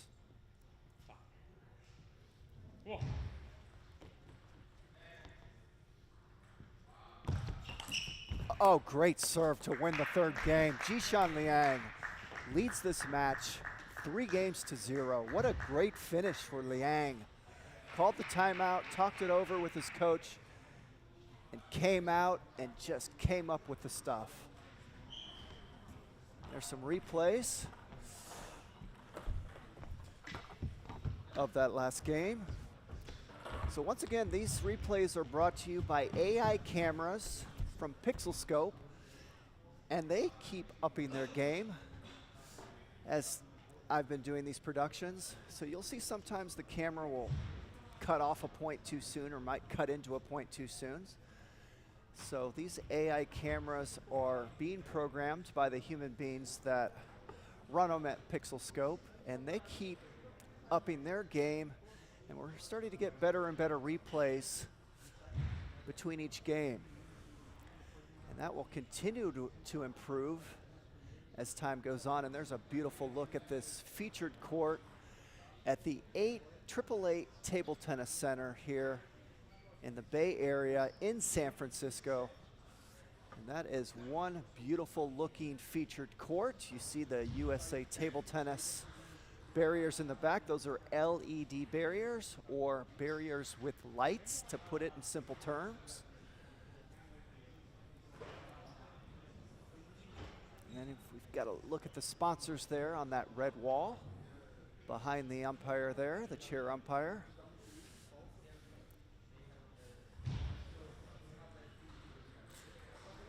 They're using a butterfly table.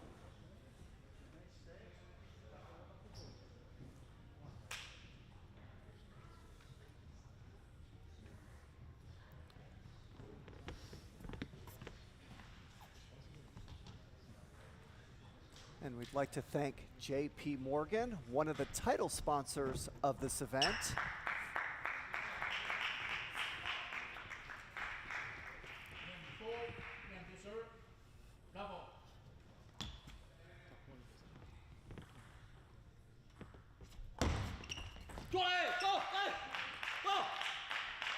That was a heavy backspin serve to start this game. Got Guilherme to dump that ball towards the bottom of the net.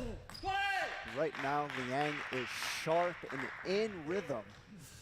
Once again, you can throw those world rankings out the door.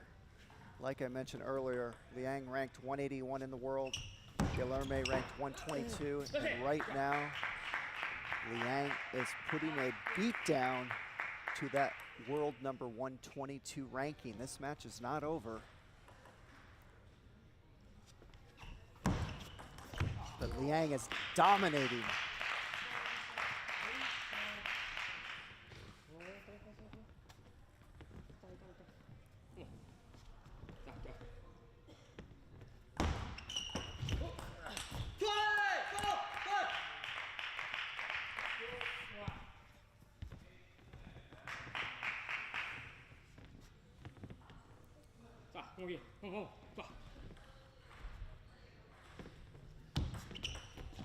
Oh, great serve. Totally fooled him. There's a great example of the deception on a serve. Liang served that ball. He made it look like it was heavy chop. It actually had absolutely no spin at all.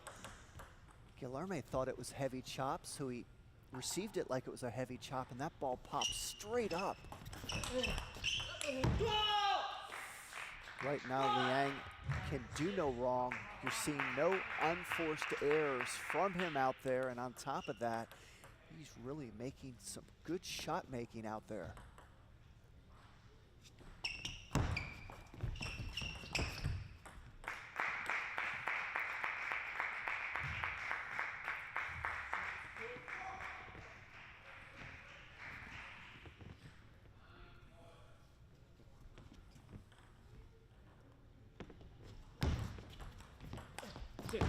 Oh, that was a beautiful receive. We call that a strawberry. Don't see those kind of receives very often, and that's the first one we've seen in this match, and Liang was totally thrown off by it.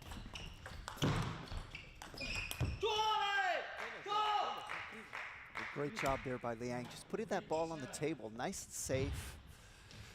Didn't do anything special, got an unforced error out of Guilherme.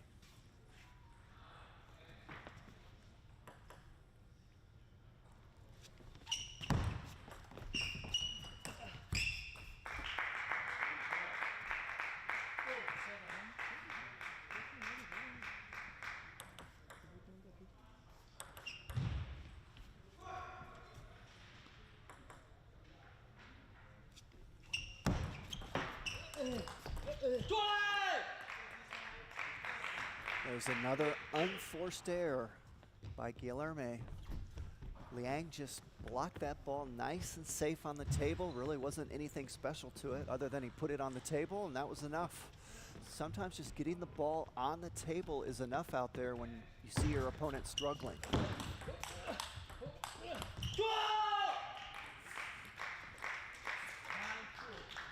I did not expect this kind of match. I thought it was going to be relatively even, but it wasn't at all. And that's an angry flick there on the receive by Guilherme. What do I mean by angry? He's down so much. That's not the kind of force you would normally put on your receive, and he just ripped it with total relaxation. And you can see Guilherme's very relaxed out there right now because he's down so far. That often happens. When you get a big lead on your opponent, he generally relaxes and just starts playing freely. And see, there's another one. He's played the last 3 points better than any points this whole match. As all the pressures come off him, he's down so much.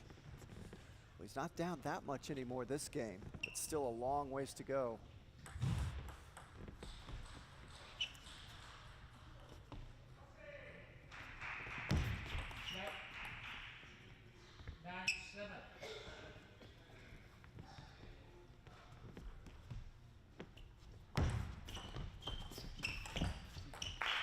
There's another beauty.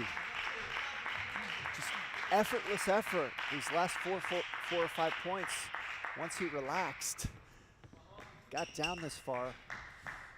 This is the kind of player he can be when he's in rhythm. Those were just beautiful shots, these last 4 or 5 points. Smooth as silk. Before that, he's looked very herky-jerky, tense. Like he's stressed out there, like he's feeling the pressure of the match.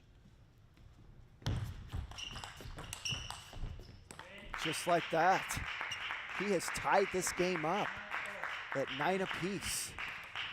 And this would be one heck of a comeback this game if he can pull this heist off.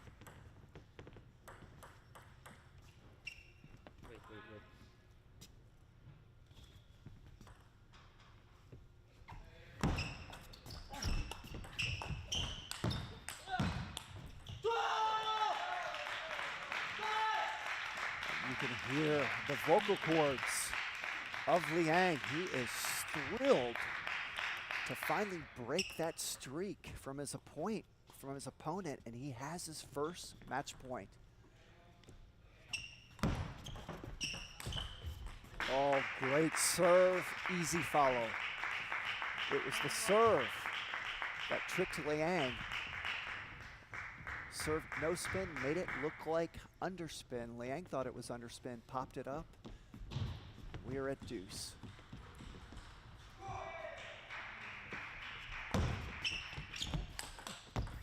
Oh, beautiful block there. There was another strawberry receive. It's the second time we've seen him do it this match. Liang was ready for it that time, made a quality shot, but just a better reaction there by Guilherme. Oh, and he does it. What a comeback for Teodoro. Guilherme from Brazil. He was dead in the water this game and this match, and he somehow came back, won that fourth game. We still have a match. Let's look at some replays from that last game. What a steal that last game by Guilherme. Who out there thought he was going to win that game? I mean, this match looked over. So credit him for the fight. Staying in there, he could have easily got frustrated and just sprayed a couple balls off the table. I mean, when you're down 3-0 in games and you're down, I'm going off memory, but it was around 9-3. Something like that. He came back and took it. Time.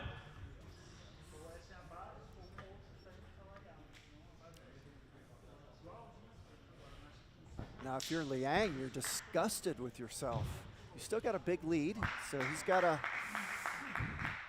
take it like a champion, not let it affect him, but boy, how can it not affect you a little bit? Yeah, I've lost some games. It's rare you ever lose when you're up 9-3. I've lost a couple myself. Like I said, they're so rare, and boy, they are painful to lose. They're mentally difficult to deal with. Now, I can tell you this, when you're up 3-0 like Liang and you lose when you're up 9-3, it's a little bit easier to deal with than if it's like the first game or the second game. Those are even more painful.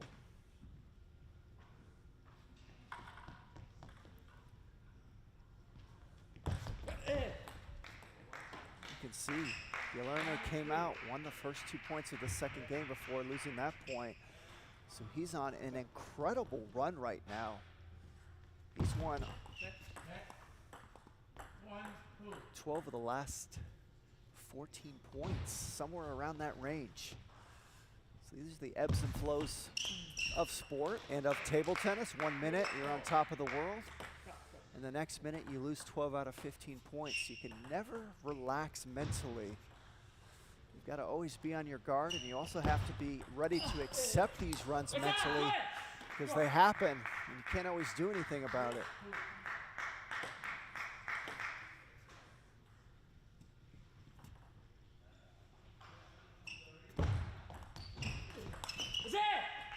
Right now, Guillermo's in such a better rhythm.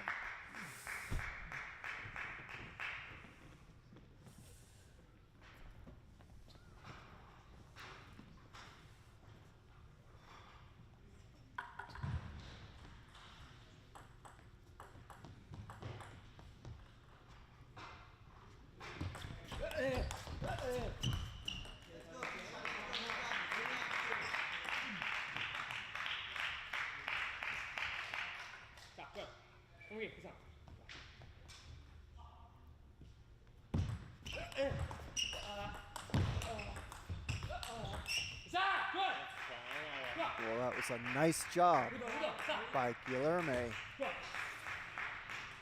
Playing the right pace. He was smooth. Didn't overplay, which we've seen him do a lot those first 3 games. Extend the rally.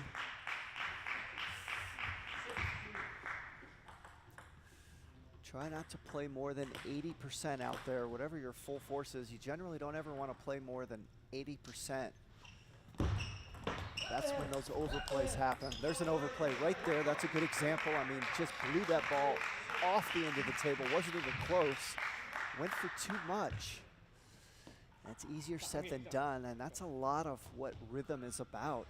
It's figuring out the right pace to play out there on a regular basis. Not being tense in your body, not being herky-jerky out there.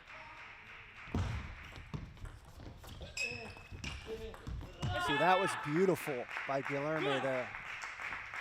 Just silky smooth on those 2 shots.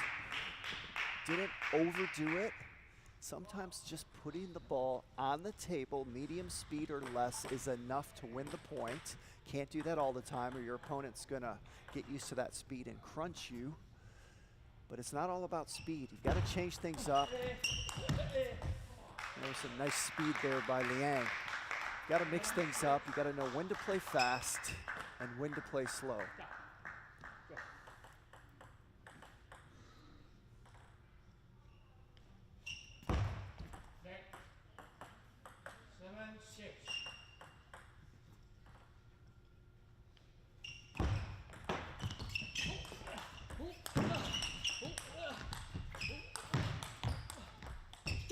Oh, great rally by both athletes. Well done.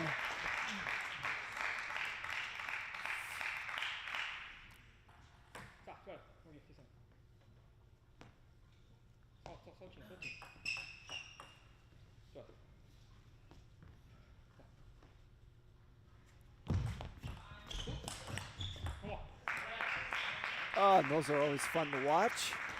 Liang sold out on that step around. And what I mean by sold out is he spun around and just went for a finishing shot with no chance to come back into the rally if his opponent made the block. His opponent did make the block, and that's why you saw that kind of reaction. That's it!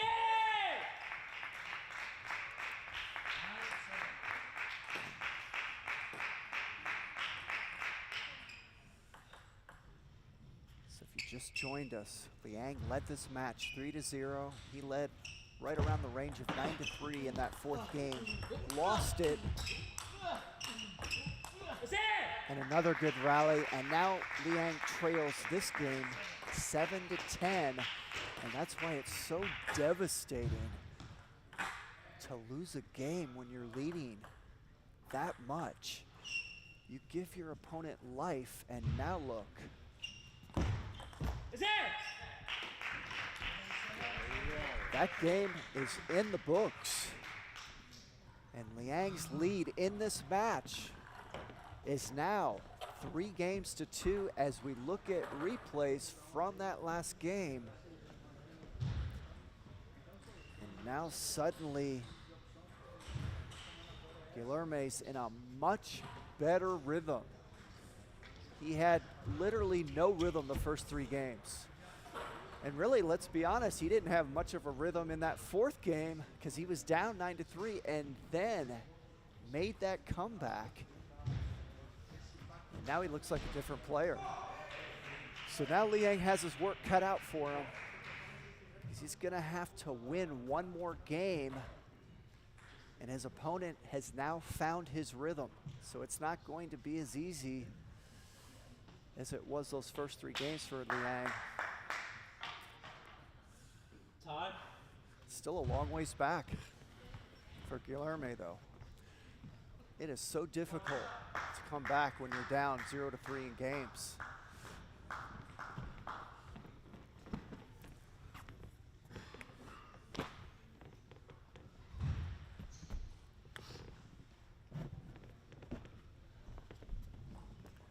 Well, let's credit Guilherme for the nice towel fold in that towel box there. That's one of the best folding jobs I've ever seen for an athlete's towel.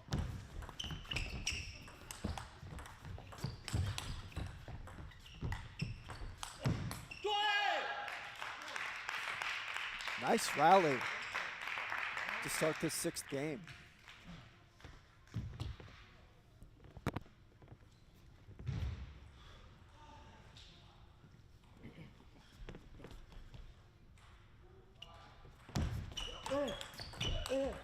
It's up!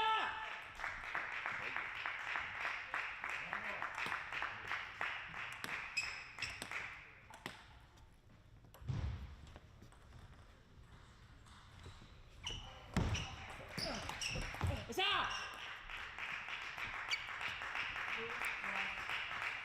Not only does Guilherme have his rhythm, but now the vocal cords are getting louder. He's getting pumped up out there. I heard almost no emotion from him those first 3 games. He was just so out of the match.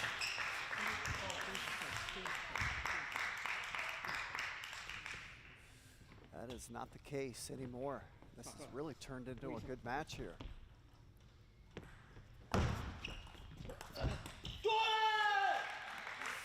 Now the vocal cords of Liang are getting louder. So he's trying to get fired up out there.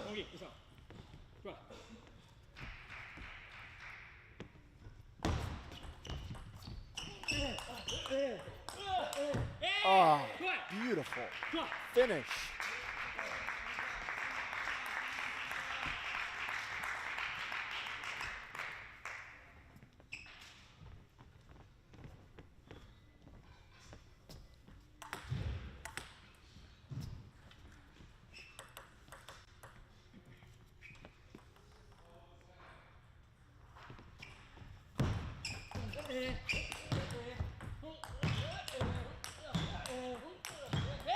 Another great rally. This match really heated up these last couple games.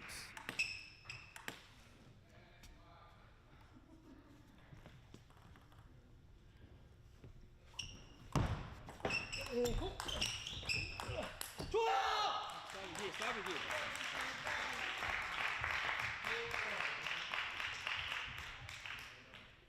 This has been the best game of this match. Both athletes really in a rhythm, going toe to toe each and every point. You're not seeing unforced errors out there. Oh, how good was that? What a backhand by Liang. Let's watch it again. There it is, right there. He did not have that before. 2 years ago, he could not do that. 1 year ago, he couldn't do that. Well, he's doing it now. Oh, great serve.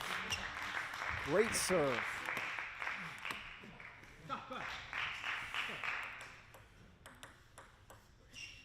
Threw in that deep serve. Caught Guilherme sleeping. Wasn't ready for it.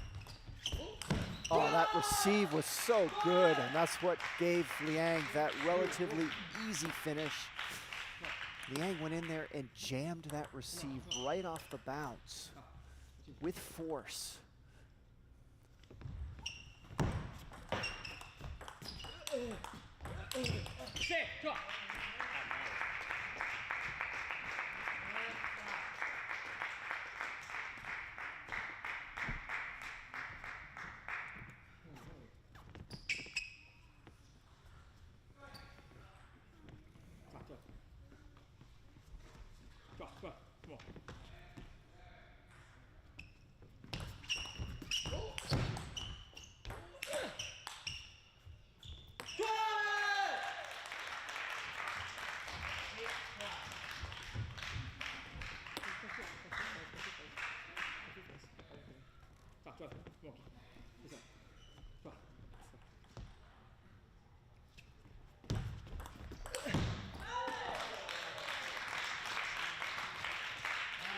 What a backhand. And what an opportunity for Liang to once again close this match out.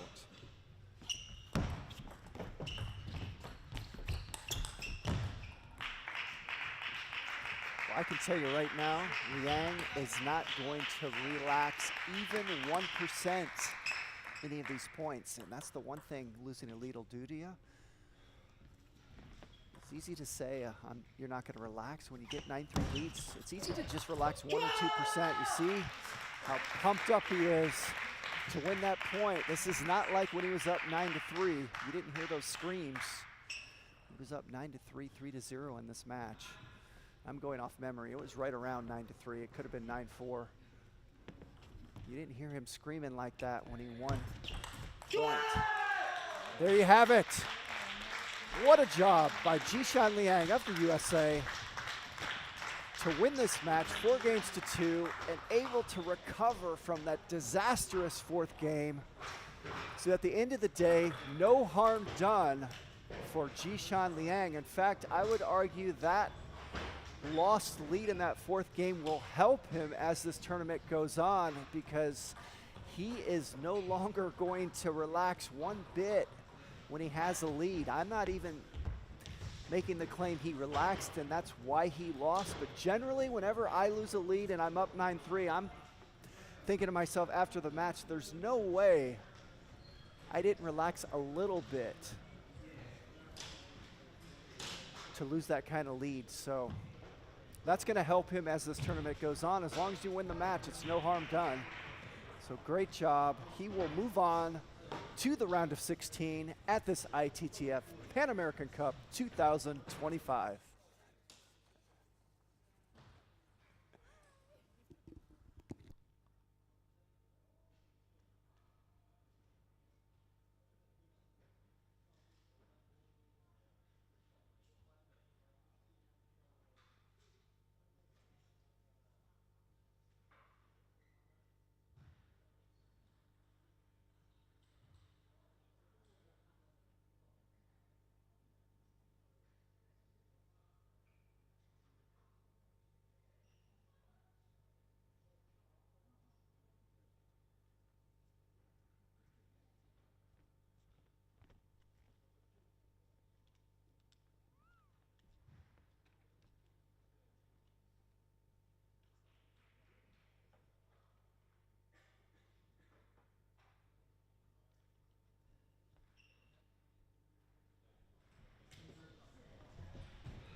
Ladies and gentlemen, we're about to start another round of 32 women's singles match.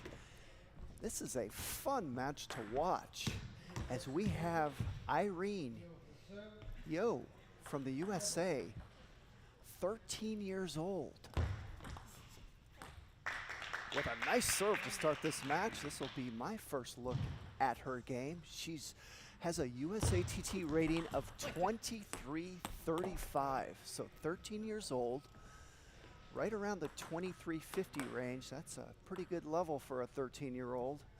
And her opponent, Brianna Burgos from Peru, currently world ranked number 110.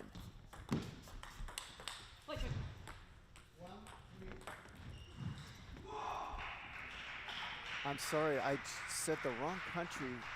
Brianna Burgos is from Puerto Rico. My apologies. So Burgos ranked number 110 in the world from Puerto Rico, facing 13-year-old Irene Yo. Now, Yo doesn't have a world ranking because she hasn't played world ranking events yet. So that's why we're going to talk about her USATT rating for all the Americans watching this telecast. Well, you are very familiar with USATT rankings. So she is at 2335. One of her up-and-coming young talents in this country. And that's a beautiful serve. First thing that really impresses me about Yo is her service. She's got good ones. Look at that serve. Got Burgos to pop that ball off the end of the table.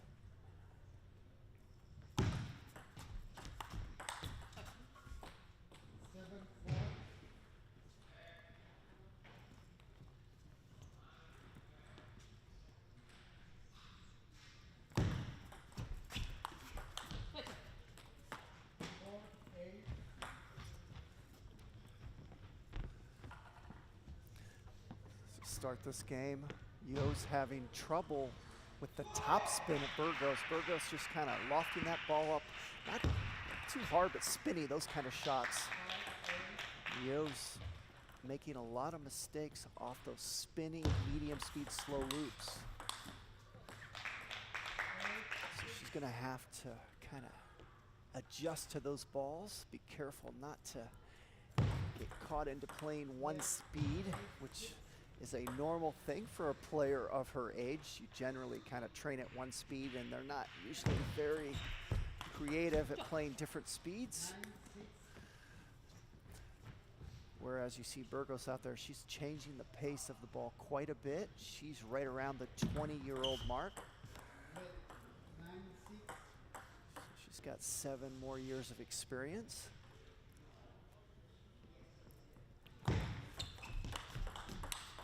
And that's a lot of experience when you're talking about a 13-year-old compared to a 20-year-old.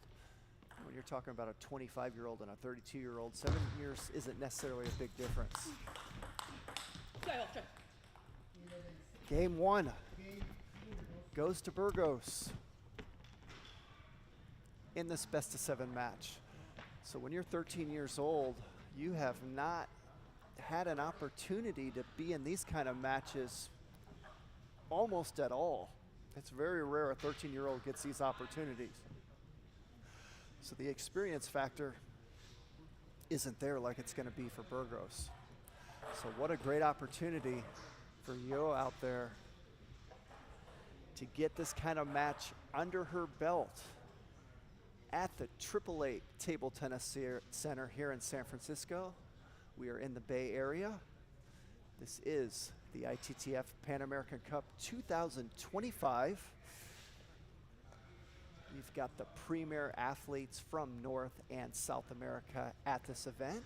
The only notable absence would be Hugo Calderano from Brazil, a world top 10 player on the men's side. He is not in this event, but you pretty much have all the best athletes.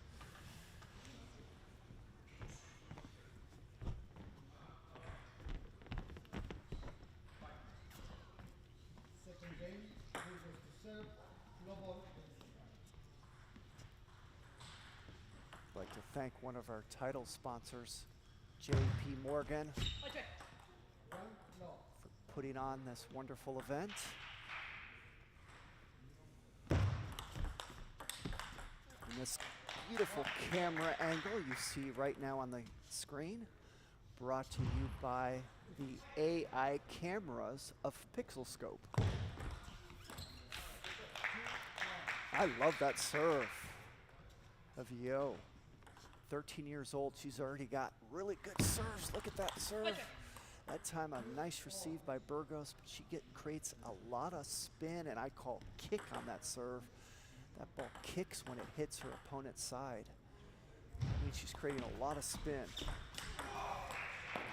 And Burgos said, hey, I can do a good serve myself. Got Yo to pop that ball up, easy finish. There was another good serve and a relatively easy finish that did not happen for Burgos. So anytime you can get your opponent to pop that ball up a little bit on the receive, that's considered a good serve. Because the level of these athletes, if you pop that ball up much, they're usually going to put it away.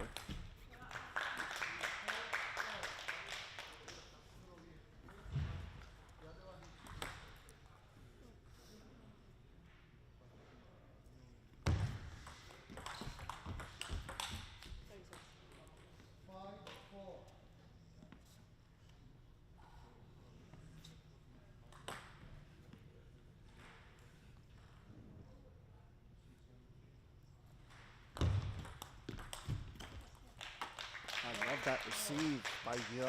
She kind of went inside out on her backhand there, created some inside out side spin. That caused Burgos to miss it off the wide left side. Oh, beautiful point. Got a little reaction on the face there of Yo. She looked like she just bit into a lemon. She was squinting on that miss.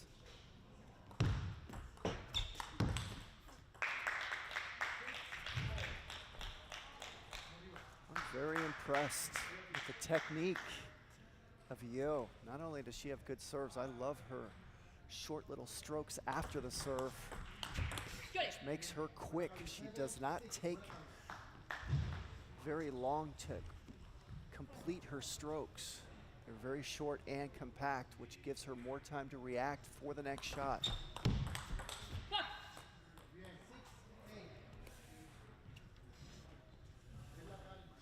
Burgos ranked 110 in the world. That is a pretty high level.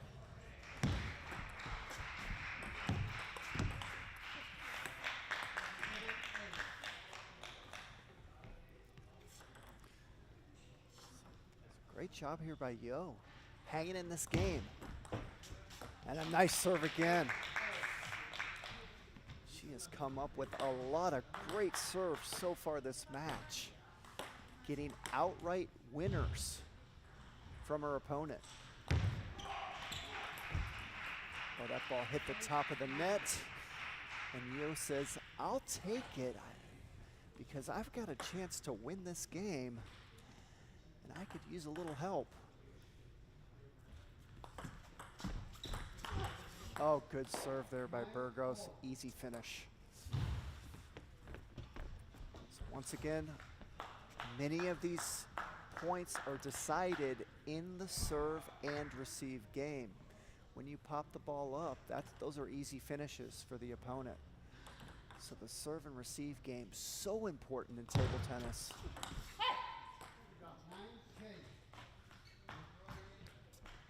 That was a nice receive there by Burgos. She's got game point. Oh, great serve. She loaded that ball up with a side chop. Burgos was not expecting it, thought it might have had a little more top spin than it actually did. And Burgos comes up with a good serve.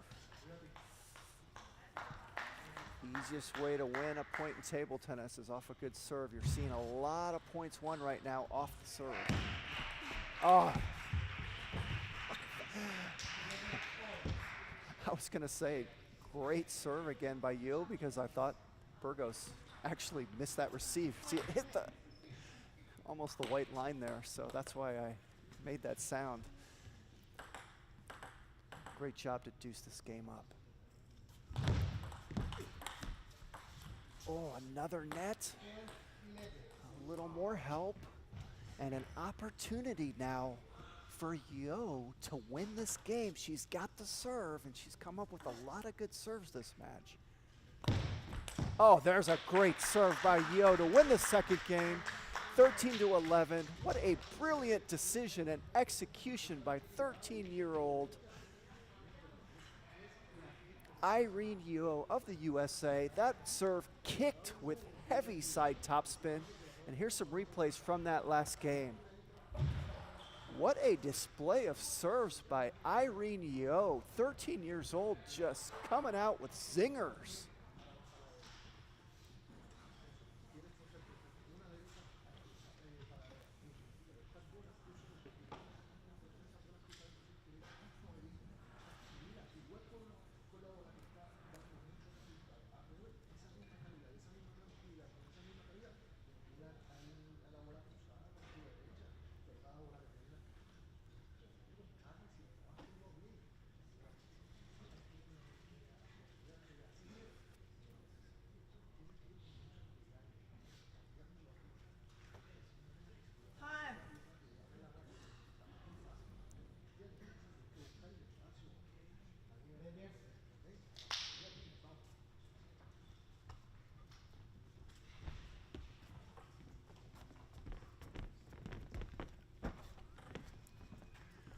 Now both athletes come back out on the court as we are about to begin this third game.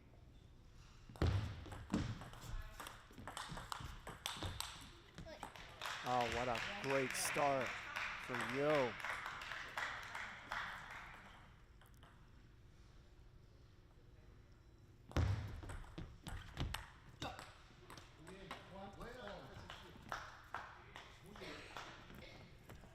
Generally, when an opponent's struggling with an athlete's serve, they generally get better as the match goes on. So I expect Burgos to start receiving Yo's serve better as this match goes on. So right now in this match, Yo's best opportunity is to try to get some of these early games in this match while Burgos is struggling with her serve. Because those struggles are going to get less and less as this match goes on. Here comes the serve of Yo.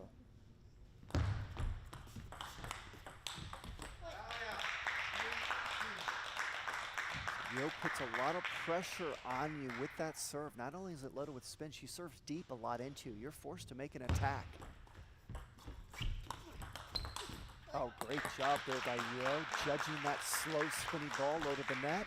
And right now, Yo has found a rhythm she did not have early in this match.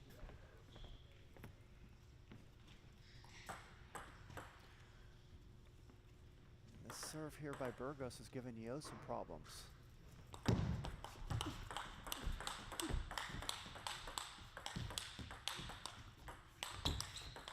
Oh, how good was that rally? And we get a smile from Yo. She looks over to her coach, Gao Jun, in the corner, and really enjoys it. Look at this again. Both athletes, that's just great table tennis out there. And right now, Yo is on fire.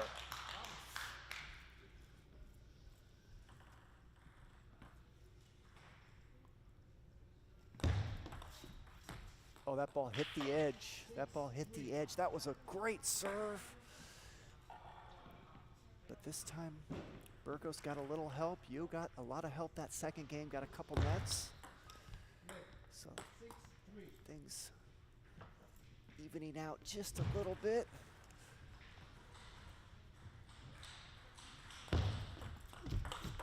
Oh, beautiful backhand drive there by Yo.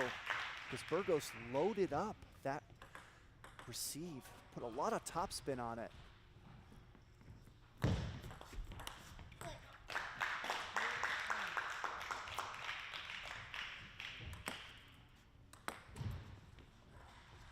This run of points by Yeo is impressive.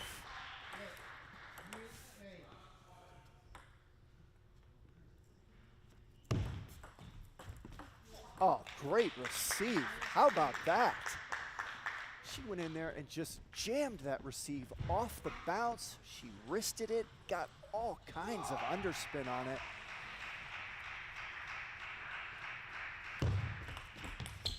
And there's a good receive there by Burgos. She was ready for that kick serve by Yeo.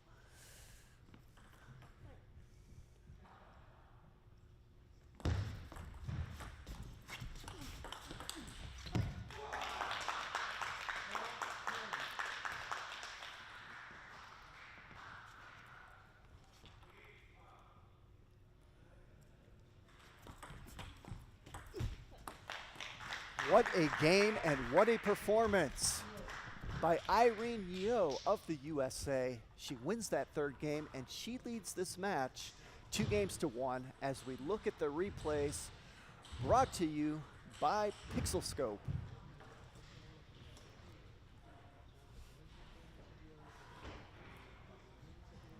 Look at that nice quick backhand there by Yeo. I love that technique. She drives the ball forward with her wrist, gets a really quick and powerful wrist snap, doesn't use too much wrist. You don't want that wrist to get away from you too much. You want to keep it compact. You got to have a very loose grip to create that kind of speed and wrist snap, and Yeo certainly has that at the young age of 13. And once again, this is my first look at Irene Yeo, and I am impressed with her game. What a great understanding of technique she has, and let's credit her coaches out there. I do not know her coaches. I'm not talking about her coach in her corner right now, who's the national team coach, Gao Jun. But her coach is from Table Tennis America, which is the name of the club on the back of her shirt. I tip my hat to you out there because you have taught her well.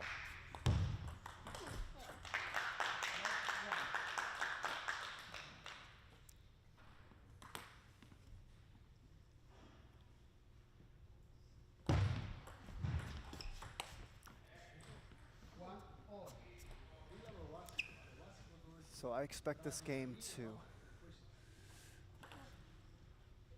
be bare minimum difficult for Yeo. The reason is she was on such an incredible run that last game. And one thing I learned in table tennis is when you go on a run yourself and you're playing an opponent that's your level or better, it's very difficult to continue that run. So I'm always prepared mentally when I go on a run like Yeo did that last game. I'm always prepared coming into the next game to trail, to get down, to lose some points. I hope it doesn't happen. I try to do everything I can to stop that from happening, but in most cases, that's what's gonna happen. And that hasn't happened for Yeo, so she took a 4-1 lead, and she is continuing that blistering run, but it's very difficult to sustain that because Burgos is clearly the stronger player.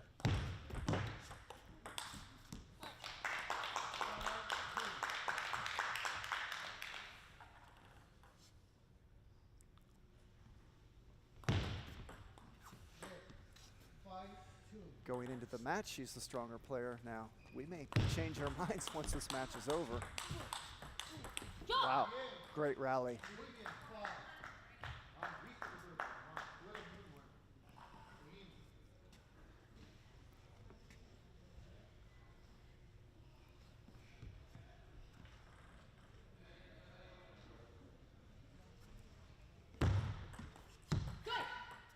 Nice serve.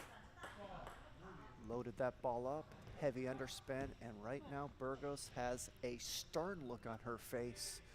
She is focused and she is not happy about that run of points, and just like I said, what I was talking about, Burgos just went on a nice little mini run herself. Let's see if it continues.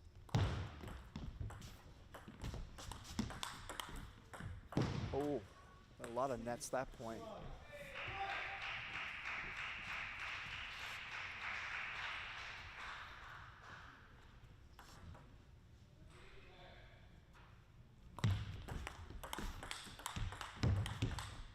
Oh, good rally. A lot of stuff happened that point. There was a saved net, and then you saw the edge there right at the end. So Yeo saved a net and made a beautiful backhand to keep that rally going, but Burgos able to clip the edge there to win that point.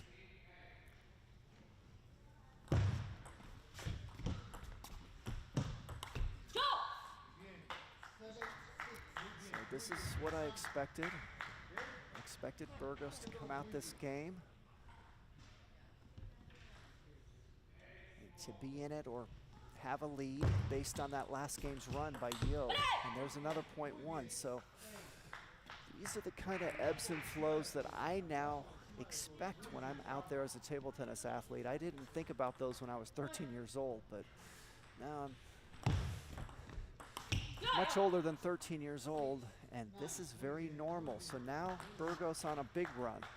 She was down 4-1 this game. She has won 8 out of the last 11 points, make that 8 out of the last 12 points.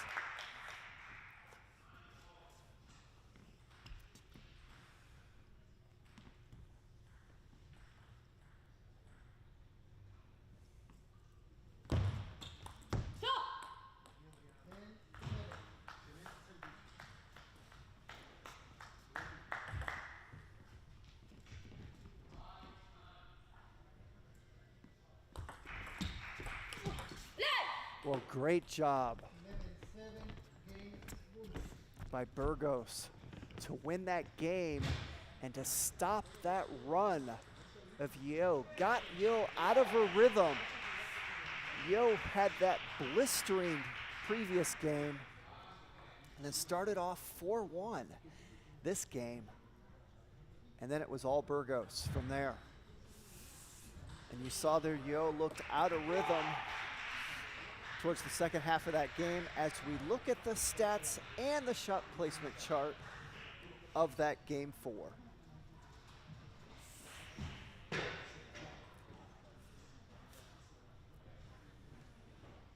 Longest point streak, 4.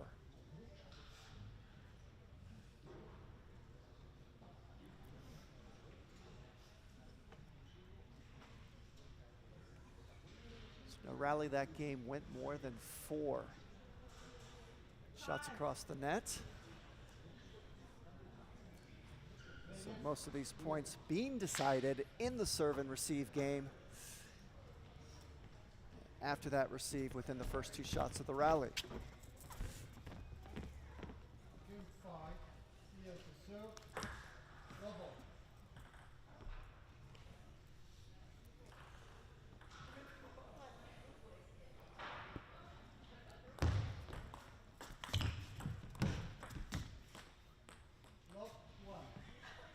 Burgos thrilled to save that net and to win one of those points, one of those net points.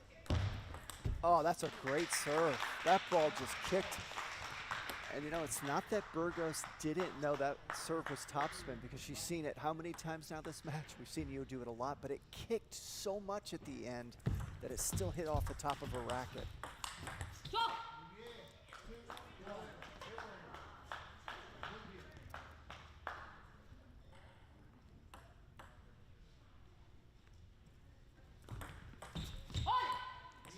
Oh, there's a nice serve by Burgos. She really got Yeo to blow that ball far off the end of the table. Anytime you can get your opponent to really miss your serve by a mile, you're really feeling good about your serve.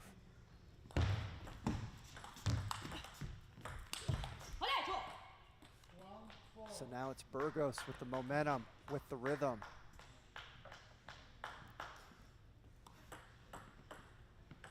see if Yo can find her magic touch again. Oh, that was a great receive and a relatively easy finish. It was the receive that was brilliant there. She jammed that ball off the bounce, did not let that ball bounce at all, kept it low to the net. Great placement to the short forehand of Yo. Yo said, hey, I can also come up with a good receive, as she did right there.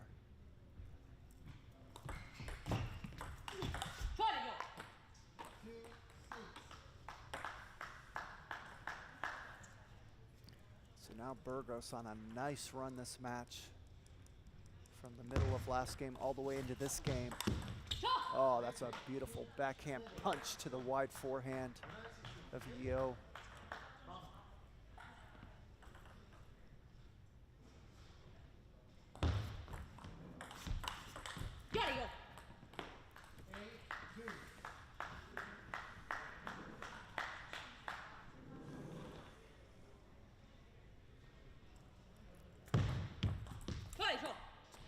So right now, a lot of unforced errors from Yo. So Burgos has got her out of rhythm.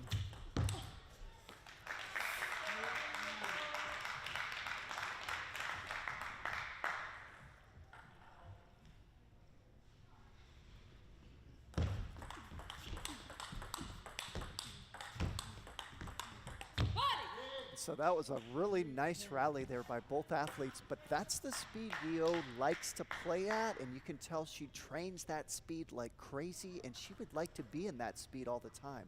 Where Yo starts struggling is when Burgos starts changing things up and mixing up the pace and spin like there. See, that was a slow spinning loop, and Yo blew the ball off the end of the table. So credit Burgos for recognizing that and trying to stay out of that speed that Yo is most comfortable in.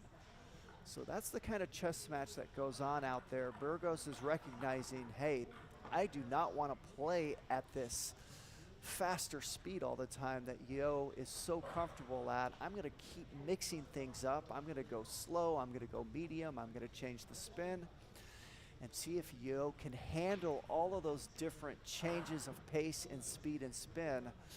And as you saw that last game and the previous game, Yo struggling to be able to do that, and that's part of the experience factor. You know, Yo's 13 years old, and this is probably the biggest match of her life right now, out here on this featured court at the Pan American Cup.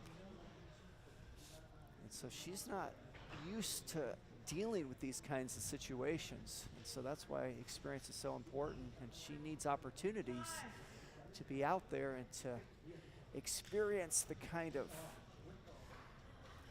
decisions her opponents do to her in that speed and spin game.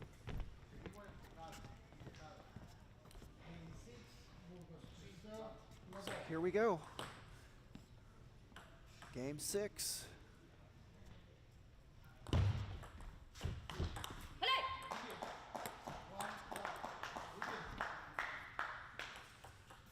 No matter what happens this match, this has been a great performance for Irene Yo. What talent she is displaying out there.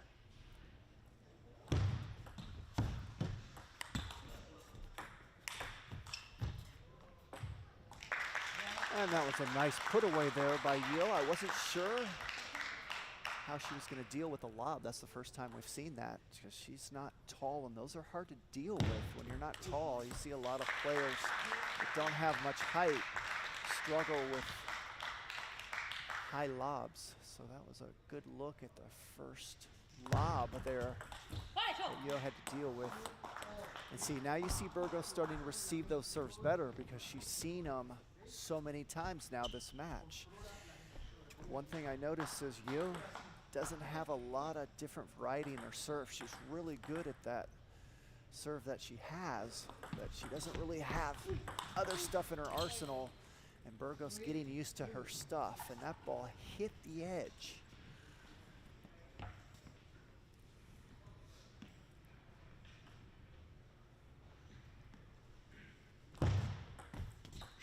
There's a net dribbler.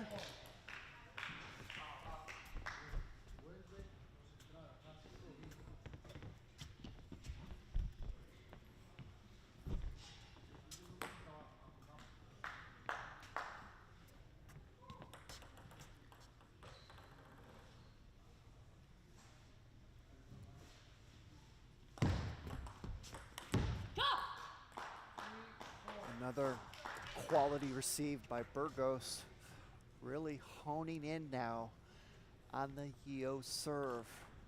And that's what I talked about earlier. It's going to be harder for Yo to win games as this match goes on because Burgos is going to get better and better at the receive once she sees the serve of Yo more and more, because those first 3-4 games, Yo was winning serves like crazy outright. When you can serve your opponent off the table and get 2 to 3 or more outright winners off your serve, that makes winning games so easy compared to when your opponent starts making quality receives.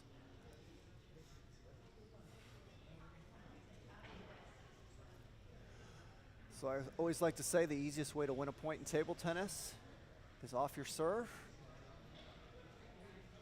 I believe a good serve is one of the easiest aspects of table tennis to learn and excel at. The reason is, I'm not saying it's easy to understand how to have the right technique to do all the different kinds of serves in today's modern age of table tennis in 2025.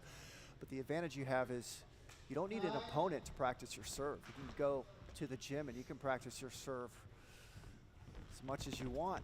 No opponent required. How much energy does it take to practice a serve? Not much. You just stand there and learn how to do it correctly with your wrist. So it doesn't take a lot of energy.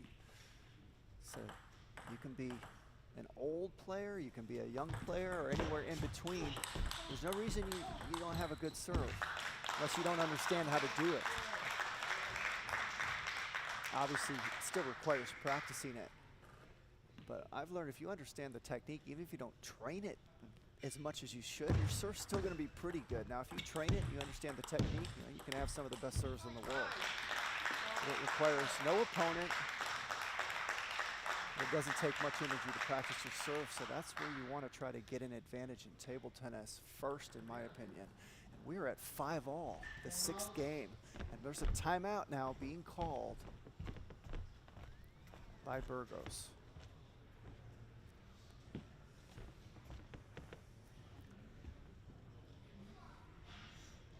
So one of the reasons this match is so tight, based on the level difference, Burgos is clearly the stronger player, is Yo has a high level serve. Now, she hasn't learned many variations, but that one variation she does have is very high level, and she has gotten Burgos to just spray balls all over the room off her serve. And that alone has given her an opportunity in this match. And she learned it at 13 years old. I mean, how much time has she had to learn a good serve? She's only 13. Well, she's done it. So that's where you want to try to get an advantage. I'm sure as her career matures, she'll learn some of the other variety serves, the reverse pendulum. Maybe a good backhand serve.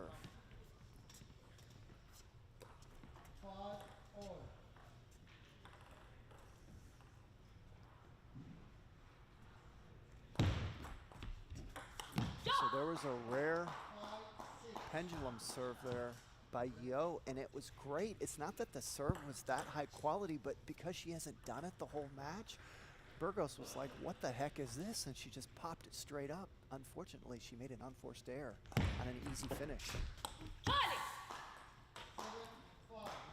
that's why you also want variety in your serves. You don't want to only excel in one variation of serves. There's a lot of different ways to serve. Backhand, forehand, pendulum, reverse pendulum, hook.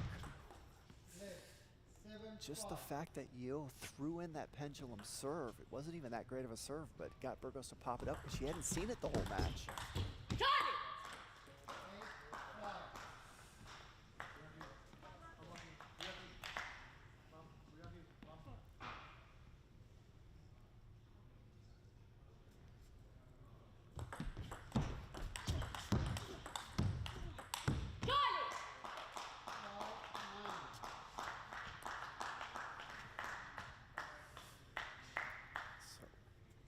this match. Really so tight. Yo, right there, just a little bit more experience, and she'll be making these points and these shots.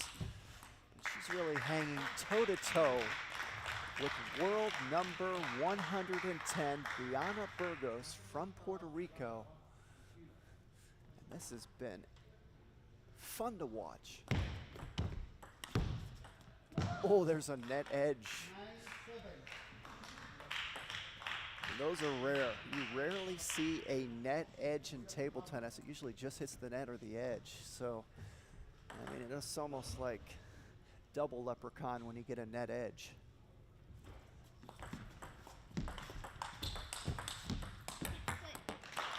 Great job by Yo, not only winning that point, but hanging in this game. She is not done yet.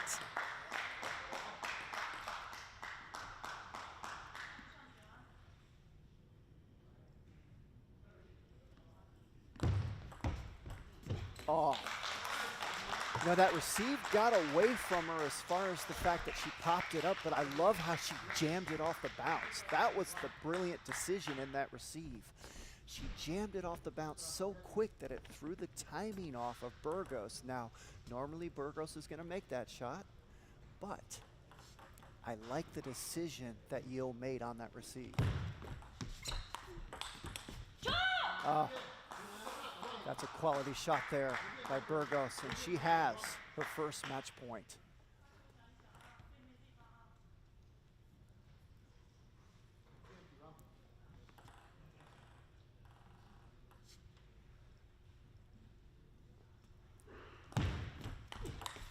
And that ball hits the top of the net, and some emotion from Brianna Burgos of Puerto Rico as she wins this round of 32 match, 4-2, and she will advance to the round of 16 at this ITTF Pan American Cup 2025.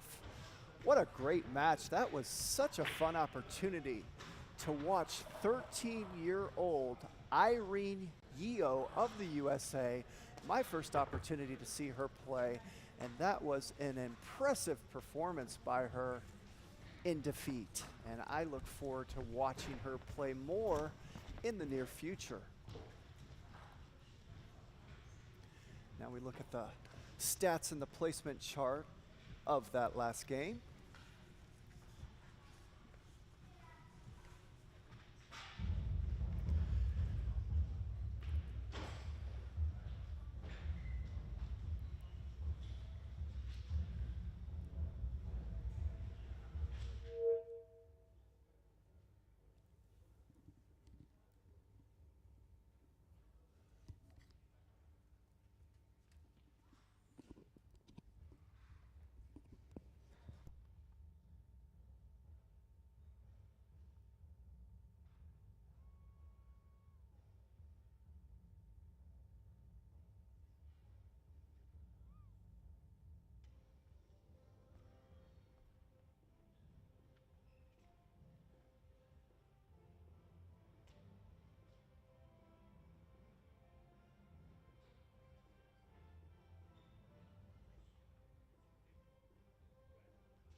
Hi, everybody, and welcome. We're at the 2025 ITTF Pan American Cup presented by JP Morgan at the 888 Table Tennis Center. We're in Burlingame, California. I am Mark Thompson, sitting in for Jimmy Butler. We got a big day today. We've got action going at least until about 10 p.m. Pacific tonight, so I'm trying to give Jimmy a break when I can. And we've got a real fine match set up next here on table one at the 888 Table Tennis Center. Nandan Naresh, the 18-year-old from Lisle, Illinois, here taking on Shamar Britton from Guyana in Britain is a left-handed player. His world rank is at 482 right now. He's been as high, however, as 243 in the world back in 2022.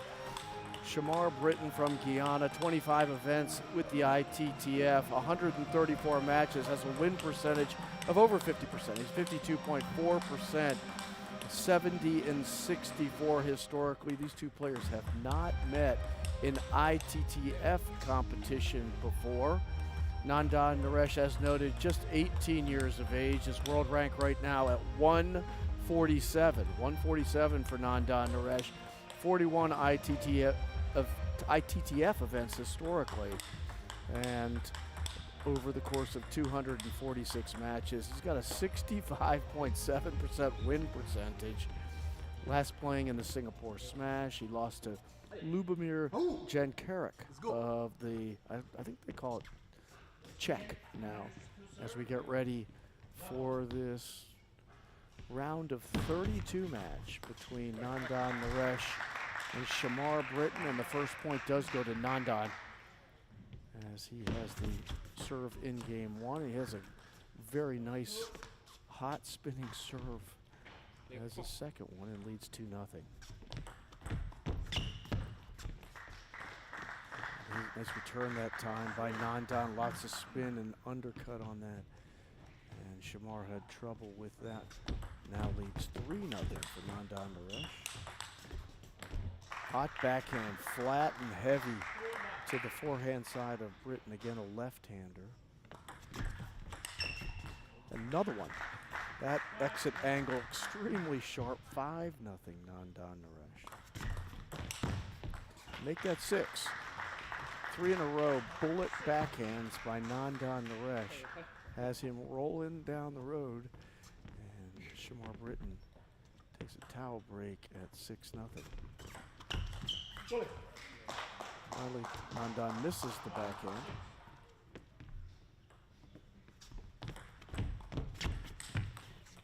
Britton set up on the forehand. For him, stepping down the right side of the table, missed long.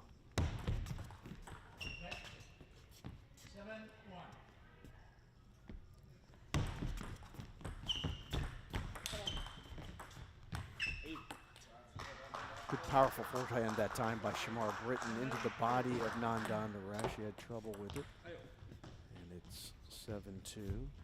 One of our young ball people here out to get that ball, throwing back.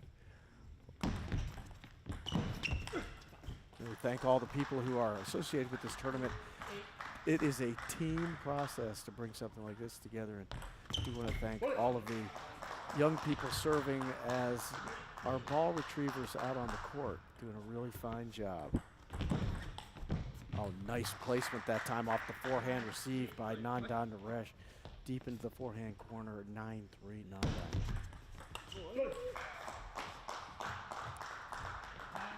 Nandan got jammed up that time on the shot by Britton, and Britton now at 4. Come on. Another good backhand here by Naresh as he continues to hit them hard to the forehand side. Powerful forehand that time into the body of Naresh. Another game point for Nandan Naresh. And he capitalizes on the second of those game points and wins game one 11-5 for the American Nandan Naresh, just 18 years of age, as noted, ranked 147 in the world. And he is the brother of Sid Naresh. We did the game, I commentated on the game earlier. I thought Sid played very well earlier today here on table one against Brian Afanador of Puerto Rico. But unfortunately, he was knocked out. Sid Naresh was brother Nandan, trying to keep the family name going here. Also getting knocked out earlier today for the players from the United States of America playing in Zhangjiang, Sean Zhang. He lost earlier today. Still live, of course, you have the number 1 seed, Kanat Jha, who will play later tonight.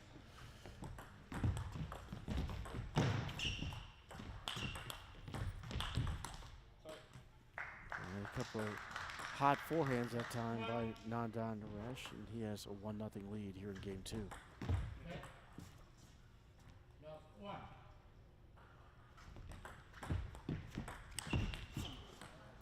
As Britton misses on the forehand loop that time long, not happy with himself, down 2-0 early. Beautiful backhand again. Ball popped up a little high, but picking it off the table, it was Naresh. 3-0. Oh, as Nandan Naresh fought one off the top of the net and then hit the edge on Britton's side of the table. That was a funky play. Naresh storming out of the gates as he did in game 1 in this match, now leading 5-0.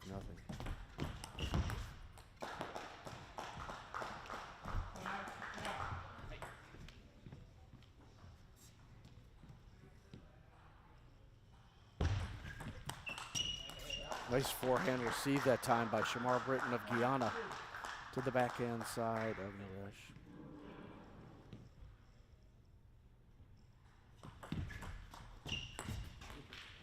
Time the forehand off the receive goes long. Now 6-2 for Nandan. Britton's forehand loop caught the top of the net. Tough play for Nandan. Hits it long. Oh, he doesn't hit that one long. Beautiful shot right on the tape down the forehand side of the left-handed Shamar Britton.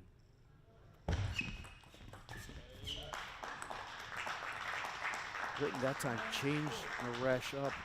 I think Naresh was thinking he was going forehand, went to the backhand side with success. 7-4.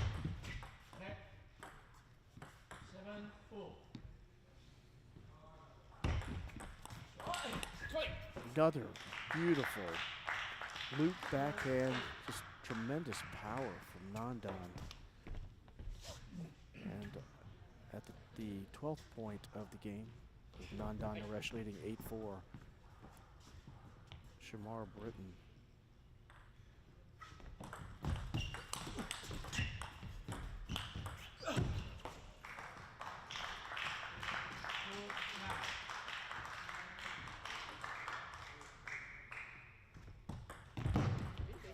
Good serve that time by Britton.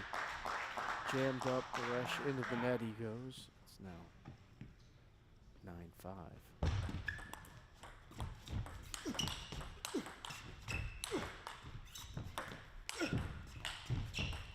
Sequence of powerful forehand loops by Shamar Britton of Guyana, and finally paid off.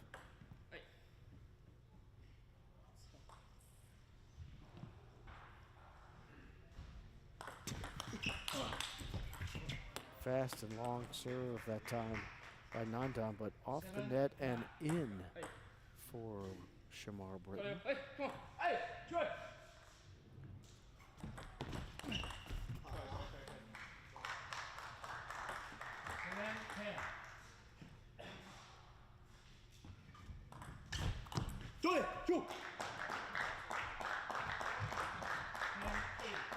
Another game point here for Nandan Naresh, leading 1-0 with the serve. Oh, and off the net and landing into Nandan Naresh's side of the court. The receive by Britton, and now it's 10-9.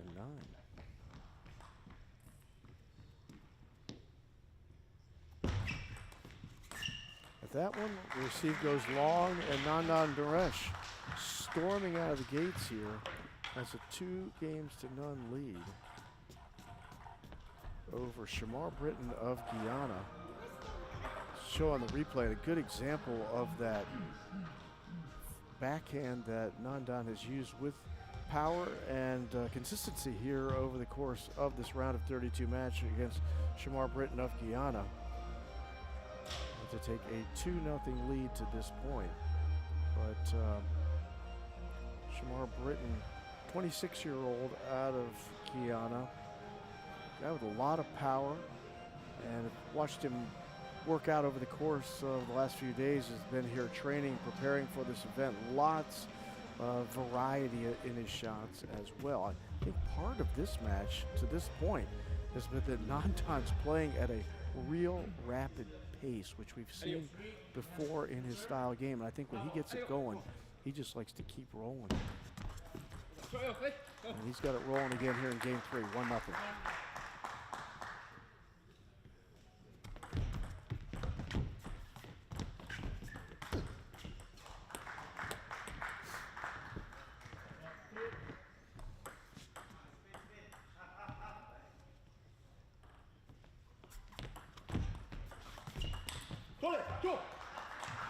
And on the board here in game 3, Shamar Britton, Naresh's backhand off the tape of the net and out.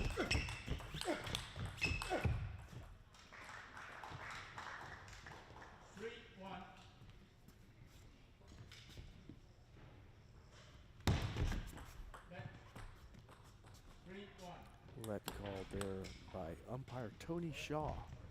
He's from Canada. He's assisted in this match by our good friend Clayton Pavlicek from the United States of America.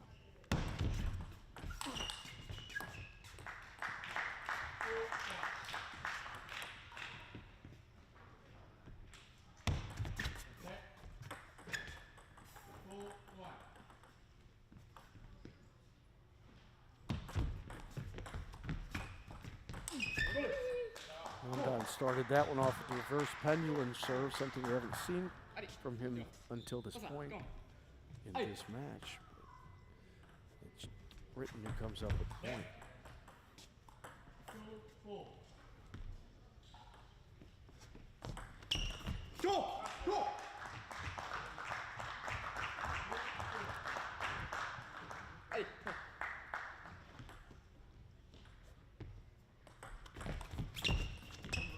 Easy.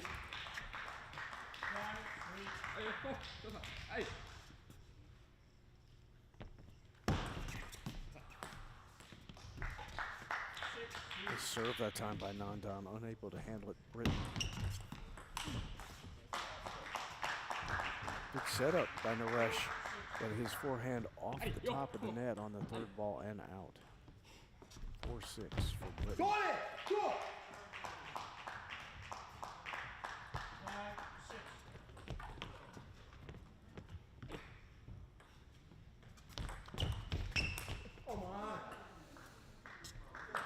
On the third ball that time, Britton missed off the top of the paddle, and it's 7-5. Serve going over to Nandan Naresh, 18-year-old from Lisle, Illinois.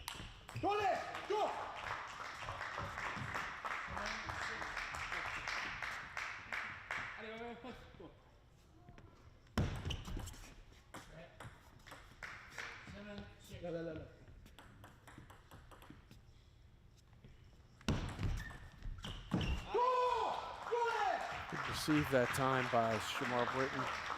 Popped up high, but had tons of spin, settling out to block it back was Nandan Naresh, but he hit it way wide.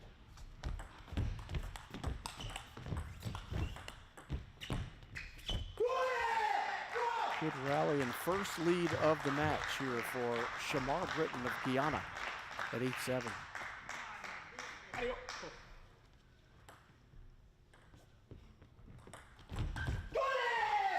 Reverse pendulum serve that time by Britton pays off, and he now has a 2-point lead on Nandan Naresh.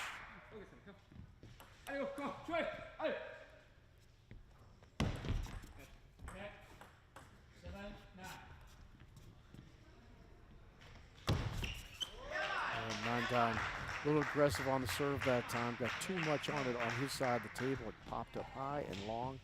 Game point for Britton. This is the first one. It's got 2 more, and the serve.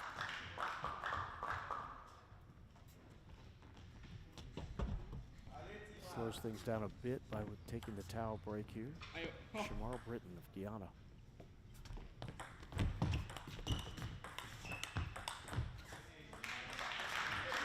Naresh staves off a second game point here. Britton with his third opportunity to get on the scoreboard game-wise. And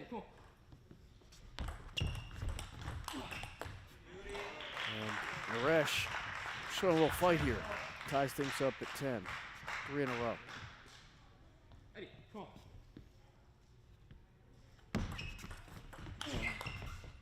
And another good, powerful forehand by Nandan Naresh, who now stretches the streak to 4 and has game point himself. And a beautiful placed block that time by Nandan Naresh. Difficult forehand for Britain, moving from him right to left to the forehand side, but hit it long. And Nandan Naresh has stormed out to a 3-0 lead here with a 12-10 victory in game 3. As noted, Kanak Jha, the #1 seed in this 2025 ITTF Pan American Cup. That's being held at the 888 Table Tennis Center in Burlingame, California. Kanak will play later tonight. He's got a very tough opponent in his first round in what would be the round of 16. At 7 p.m. Pacific tonight, Kanak Jha takes on Leonardo Azuca from Brazil. Azuca is a player on the rise, to be sure. He's a younger player with just tremendous game. And we've watched him develop through some of the junior tournaments that we've hosted here in the United States of America. And he's one of those players that is very dangerous. That'll be an interesting matchup. That is at 7 p.m. tonight. Kanak still, he is the #1 seed in the tournament. He's alive. He's not played yet. Jishan Liang, another player from the United States of America, won his round of 32 match earlier. He'll play as well. He'll play the Olympian Alberto Mino from Ecuador. That will be tomorrow, actually, though.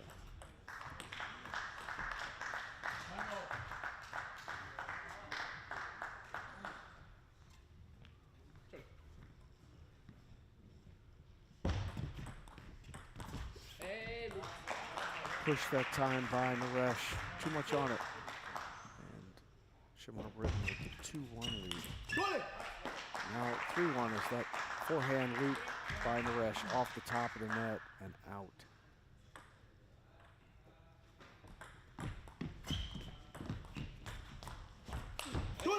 Good job by Britain that time to dig it off the end of the table.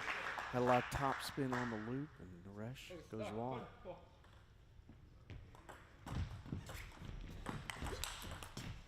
Good start with the reverse pendulum serve that time by Britain into the body of Naresh. Allowed Britain to be the aggressor on that point.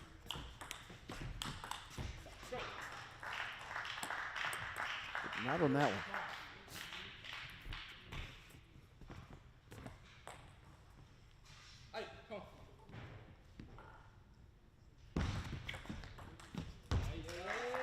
Nandan started with the hook serve. Nice return by Britain.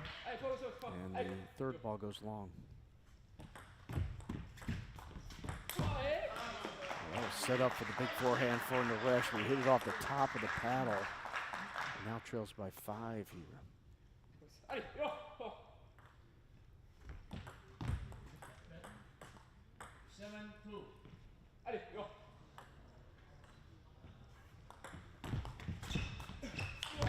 Oh, brilliant shot that time by Naresh. Down the forehand line, on the tape, and stops the bleeding a little bit. Britain had run off 4 consecutive, but not on that one. They're going to wipe down the tape. So Clayton Pavlicek will come out with the towel, dry things up a little bit. 3-7.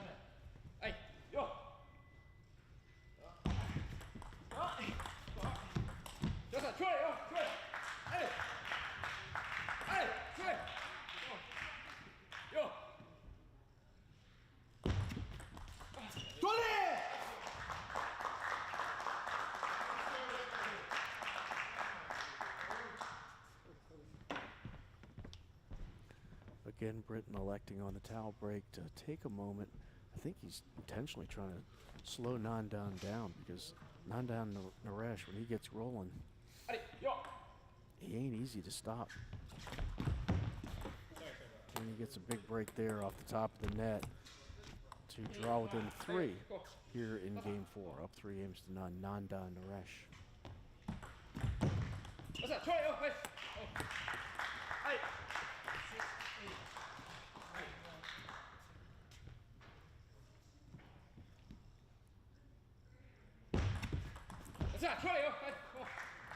Receive into the net that time, and wisely Shamar Britton going to take a timeout break here and come over and talk with the coach and reset as Naresh rings off 3 consecutive after Shamar Britton had run off 4 of his own in a row and now finds himself within 1. Nandan Naresh does.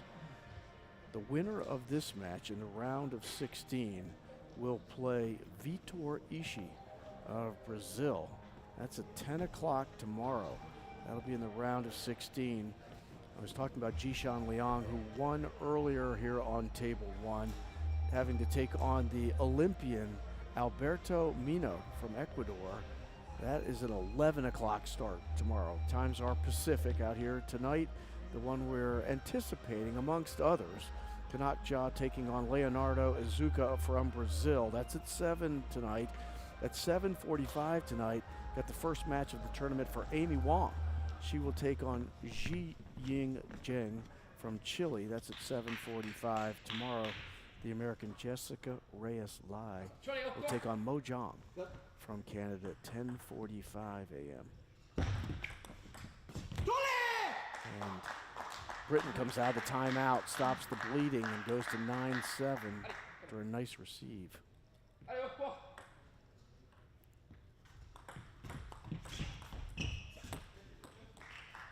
Equally good receive that time by Nandan Naresh. And off the paddle of Britton, the top of the net now. And now Nandan has tied this 4th game up at 9. With back-to-back points here. Oh, Nandan into the net on the hook serve at 9-9. Now game point to Shamar Britton. And Britton makes the most of it after a nice push down the forehand line by Nandan Naresh. But Britton was able to get over to it, get it back on the table. And Nandan's response to that shot was to hit it long. Really very nice play on game point by Shamar Britton of Guyana, as he was able to capitalize there and pick up a game here at 11-9 in game 4. As they show the shot disbursement here, the guys from Pixel Scope. Britton's ball's really dead in the center of the court. They show the just one win on a serve by Shamar Britton in that 4th game. Nandan Naresh will go over and speak with his coach. I believe, I can't see him from here, but I believe it's Mark Kaczynski. No, it's actually the gentleman from 888, coaching Nandan, who's wearing the 888 jersey. First point of game 5 to Shamar Britton.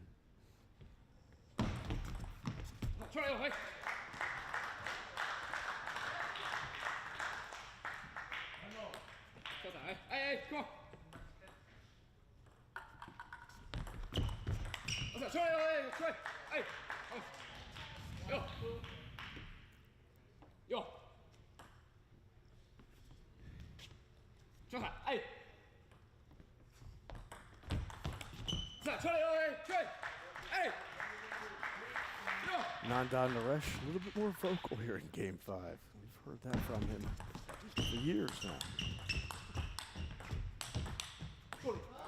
Good sequence that time from Shamar Britton off the forehand. And you can tell he really prefers the forehand side. Return of service into the net that time, and Nandan Naresh leading 3-1. Takes a 2-point lead here in game 5 at 4-2.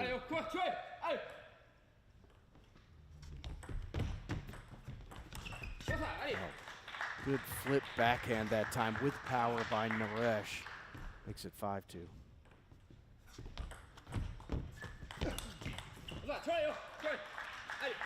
Excellent, powerful return that time by Britton with the forehand into the body of Naresh, but he was able to get it back on the table and win that point.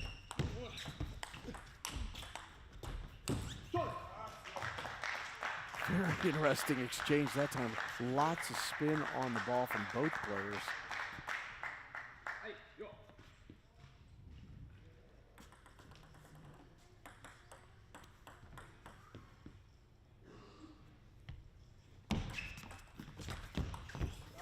Another one that's spinny off the backhand from Shamar Britton. Difficult to handle for Nandan Naresh. Into the net he goes.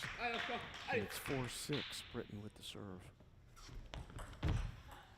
But he hits it into the net. And I'd hate to give up one like that here. Down 3-1 in game 5.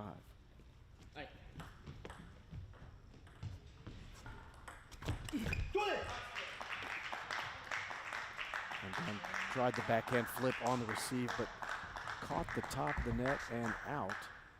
Back within 2, Shamar Britton of Guyana. He's a pretty vocal player too.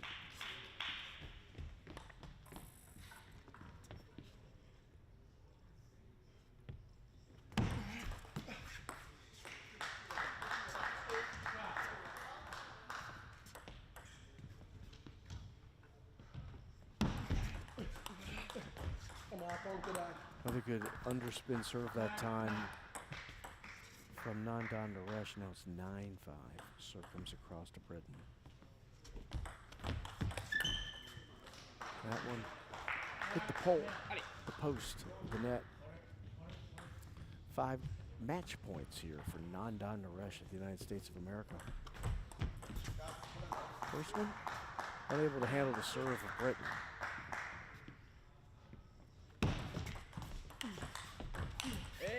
Big swing from Nandan Naresh, but into the net it goes.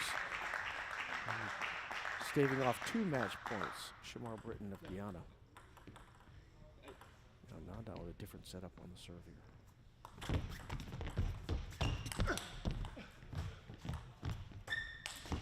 Oh, and the shot off the top of the net and out. Match point is won by Nandan Naresh, who will advance to the round of 16 with a 4-1 win over Shamar Britton of Guyana. Well-fought match, very interesting last point. And the forehand by Britton caught the top of the net and went long, but it was the only tomahawk serve of the match that we saw from Nandan Naresh, obviously saving that.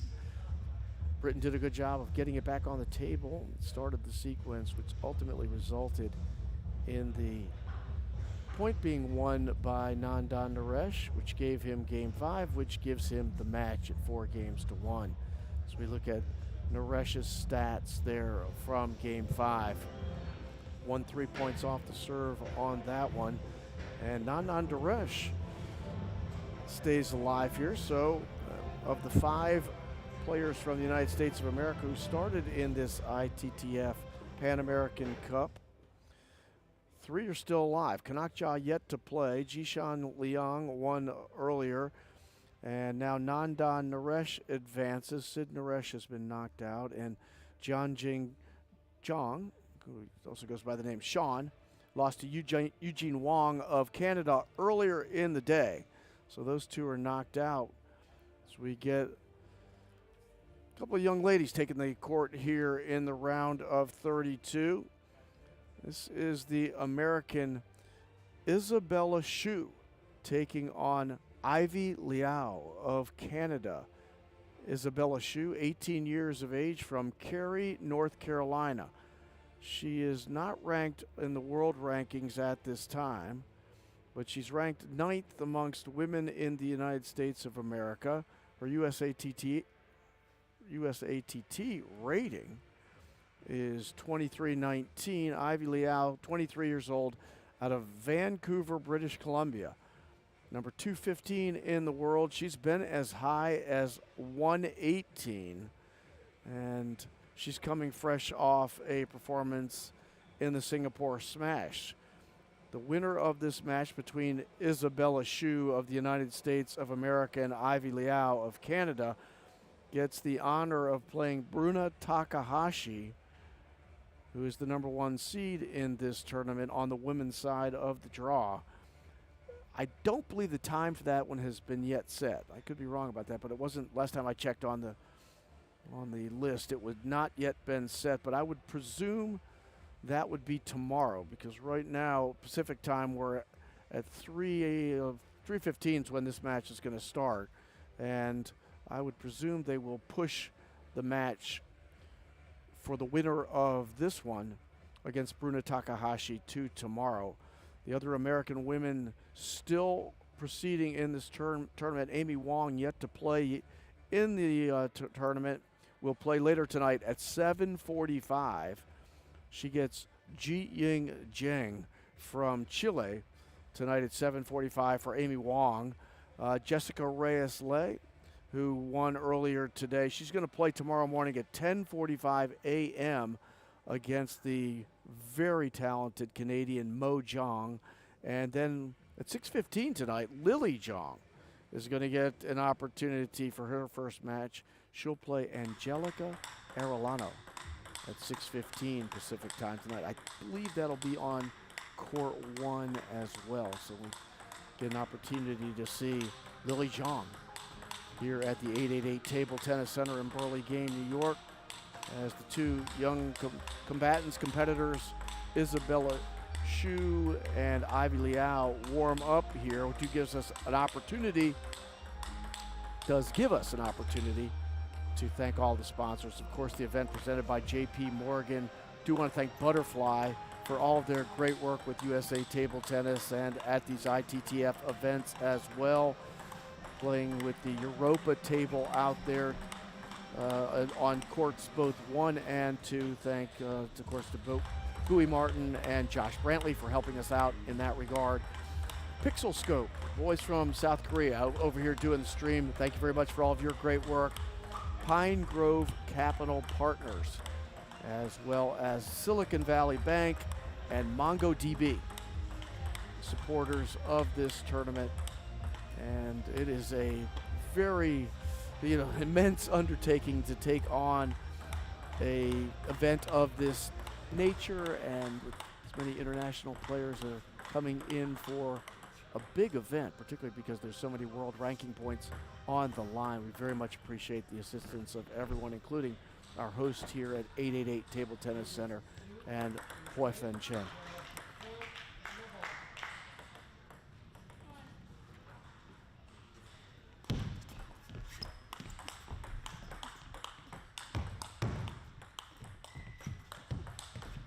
Well, the first point's a good one, and it's Isabella Hsu who takes it to take a 1-0 lead in this best-of-7 matchup against Ivy Liao of Canada.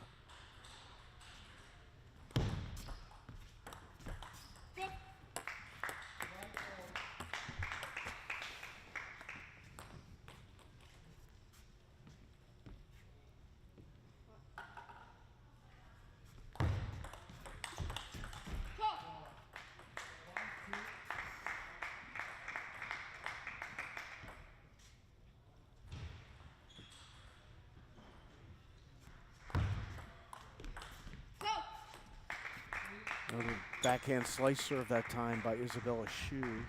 Good receive and return that time by Ivy Liao.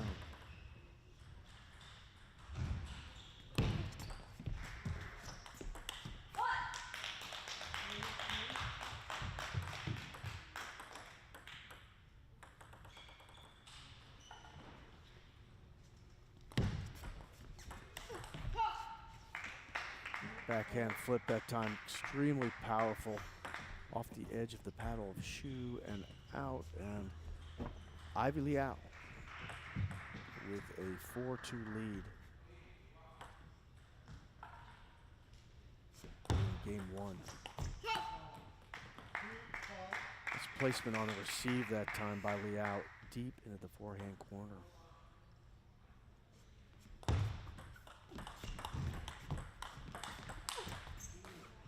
Powerful forehand by Liao, blows by Hsu After a couple of backhands, set her up for that powerful forehand loop.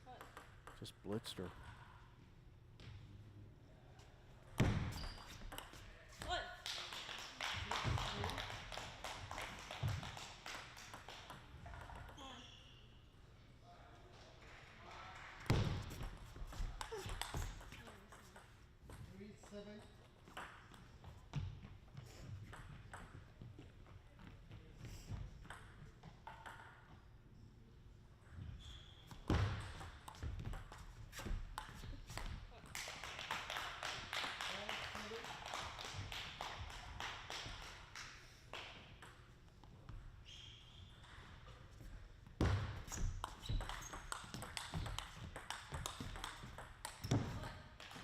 Nice rally between the two young ladies, and it's Shu who comes out with the point.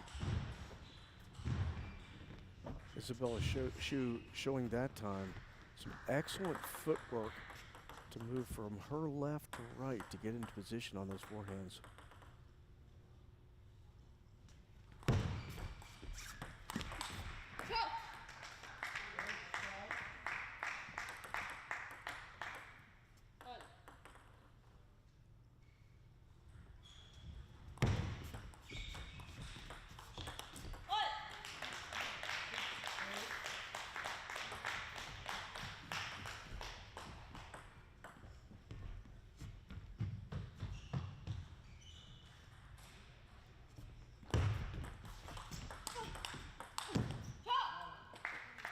Isabella Shu using that hook serve, but Liao doesn't appear to be phased at all by that. She's got a great receive and return on each of them.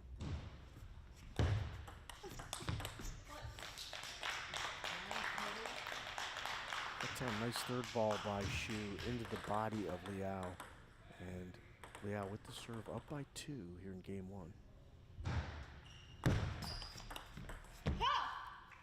Backhand spinning hot deep on the table that time, and now with 3 game points is Ivy Liao of Canada.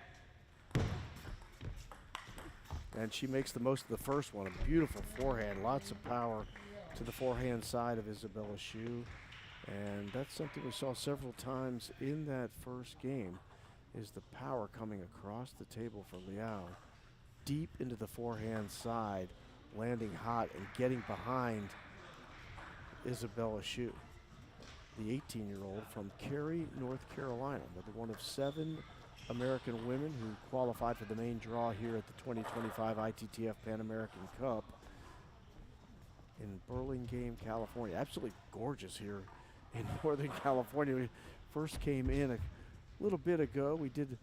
I want to thank our good friend Sergeant Colterion, who of course does so much good work for USATT, but he came in and led a group of us to kind of work on the flooring a little bit here inside the building, get it set up, get her cleaned up, and get her ready to go. And when we first came into town, I guess it's been, I don't even know, 10, 12 days ago now, but when we first came into town, it was awful chilly here in Northern California, which was nice, the California air cold, but it is warm and beautiful. I think even for the people who are living in this region, they say that this is unusually warm for Northern California at this time of year. So beautiful day here. Of course, we're inside at the 888 Table Tennis Center, but outside it's very nice. Inside it's pretty good too. First point of game 2 goes to Isabella Shu.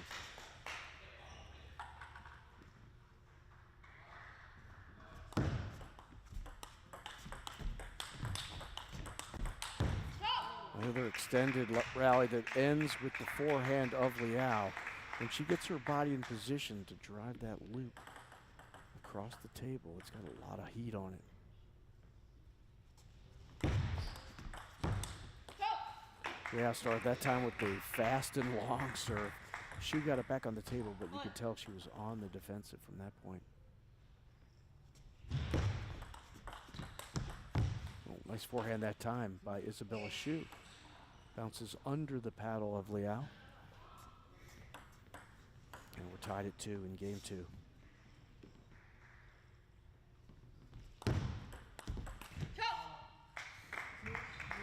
Another example of Liao getting to the forehand and going across the table with a ton of pace.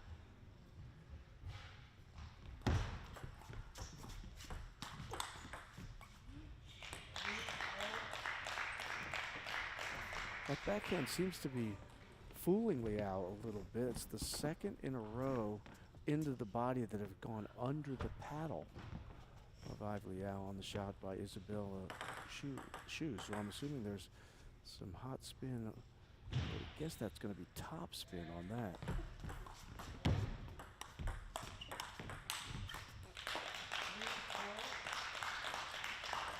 And the first lead of the match for Isabella Shoe here at 4-3 in game 2.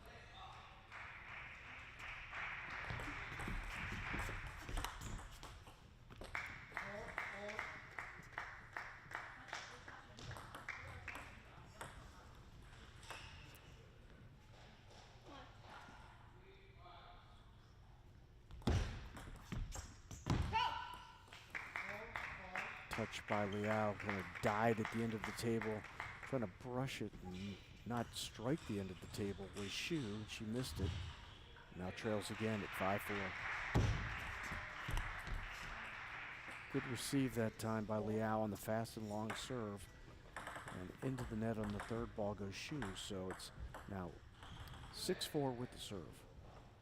Ivy Liao.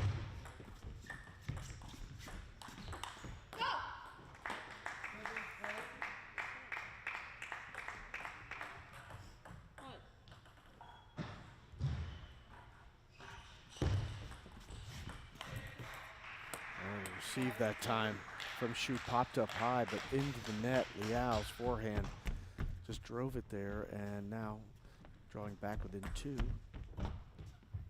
is Isabella Shu, and she gets the serve here.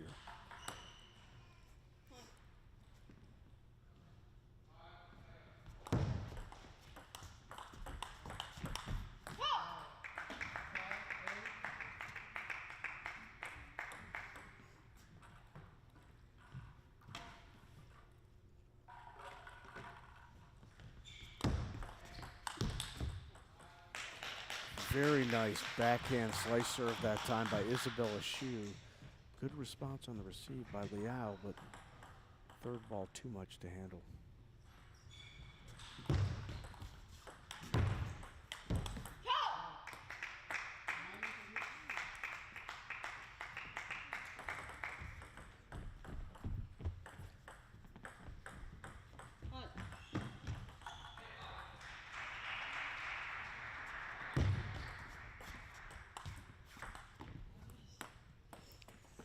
Bit of a break that time by Shu off the top of the net, landed on the end of the table. Liao tried to react quickly but couldn't.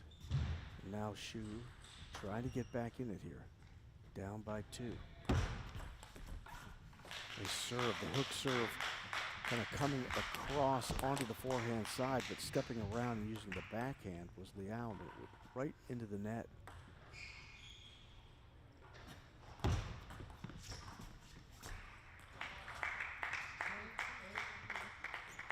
Third ball push goes long off the paddle of Isabella Shu, and now double game point for Ivy Liao of Canada with the serve.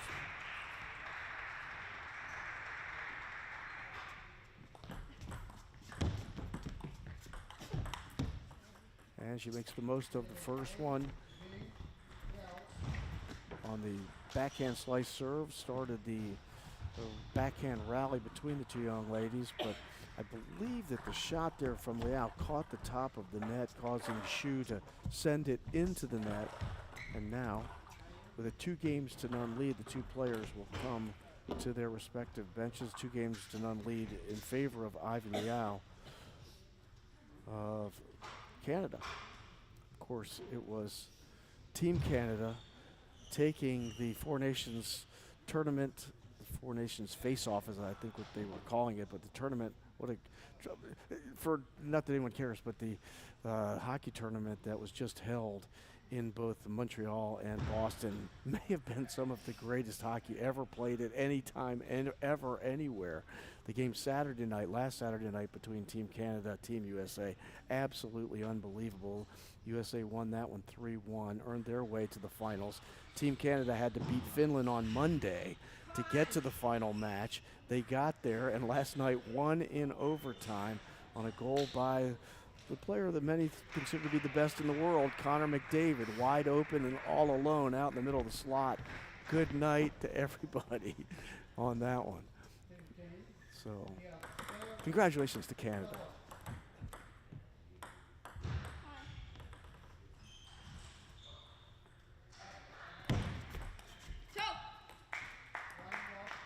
And the Canadian Ivy Liao starts off game 3 with a nice serve and a win right off the serve. And you get the feeling Liao is now attacking into the body of Isabella Hsu, and she's having some trouble handling the power that Liao can show. There's some more of it right there.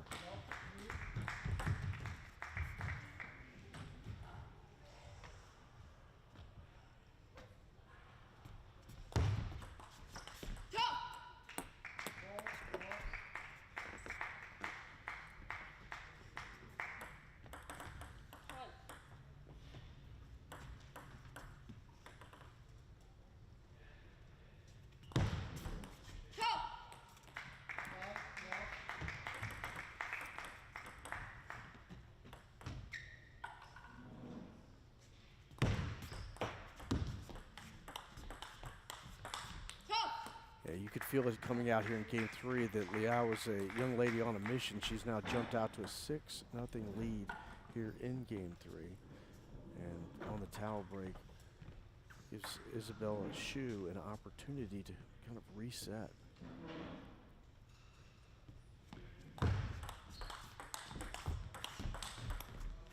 And on the board is Hsu after resetting. Nice forehand and backhand after opening up there.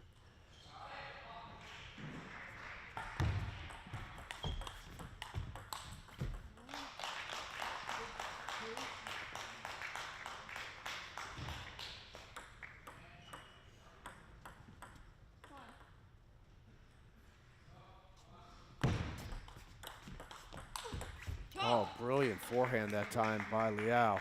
Again, going across the table from deep on her right to the forehand side of Hsu. Just tremendous power on those forehands. There was another one, but Hsu had the answer to that. But back on the table, and Liao blasted it into orbit. A 3-7.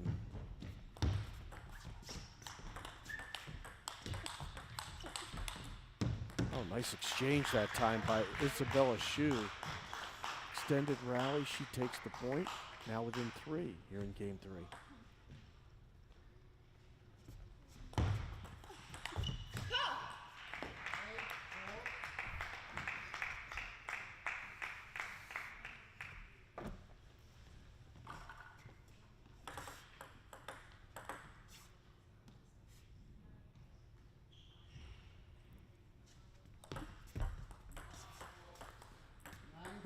Excuse me, the slice serve on the backhand, difficult to handle. Into the net it goes, 9-4. Liao. Good return that time by Hsu to the forehand side of Liao. She had difficulty handling it. It looked like her body was out of position there. And now drawing back within 4, Isabella Hsu with the serve.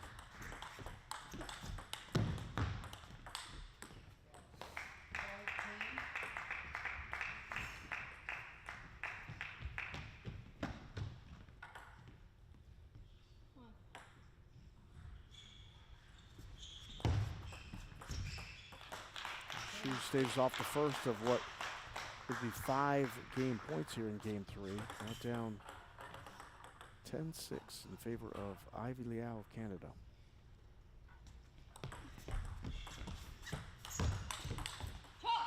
And that will do it for game 3, an 11-6 victory for Ivy Liao, who now builds a 3-0 advantage on Isabella Hsu of Cary, North Carolina. We get a look at the replay here. The kind of forehand with underspin serve that Liao has used quite effectively during this match. There's an example of her hook serve there, and difficult to handle on the backhand for Isabella Hsu. And I think Liao has done an excellent job of a couple of things in this match. One, changing it up on Isabella Hsu, but also taking advantage of her power on the forehand side. And she's an aggressive player. She plays close to the table, of course, as all these players do, but they don't back off at all. And she's able to get her body into a position to create tremendous power on the forehand. And if she strikes it from what would be her right to the forehand side of Hsu, essentially corner to corner on the table, it's got tremendous pace on it for a young lady. As noted, the winner of this match will take on the #1 seed in the women's draw, and that is Bruna Takahashi of Brazil. And we'll wait and see what the time of that match is. We've got a couple of top players from America playing later tonight, both Lily Zhang and Amy Wong playing later tonight. Liao starts off exactly with kind of describing that forehand loop across the table, tons of power.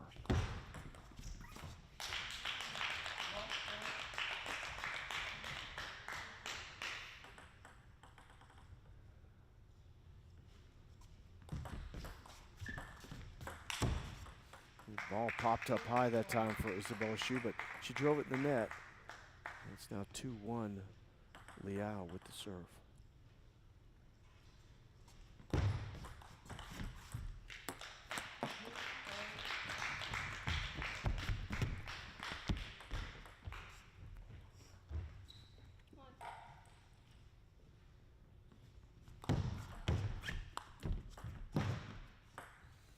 Bit of a break on the third ball that time for Isabella Hsu off the top of the net. Difficult to handle for Liao, and Isabella Hsu with one of 2 leads that she's had in this match at 3-2. And now that is the largest lead of the match for Isabella Hsu.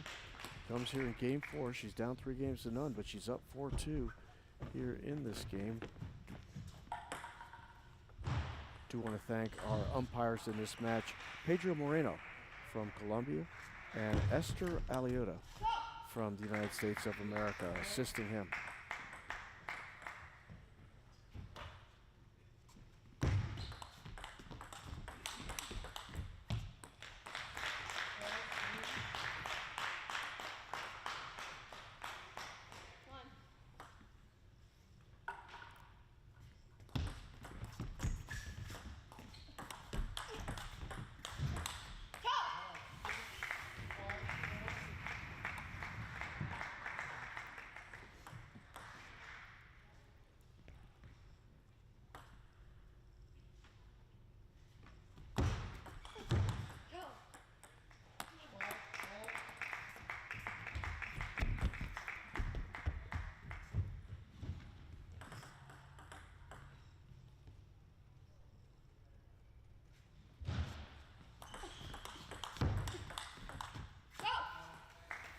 Liao started that time with the tomahawk serve, and pretty nice exchange off the forehand for Isabella Hsu, but her last one goes long, and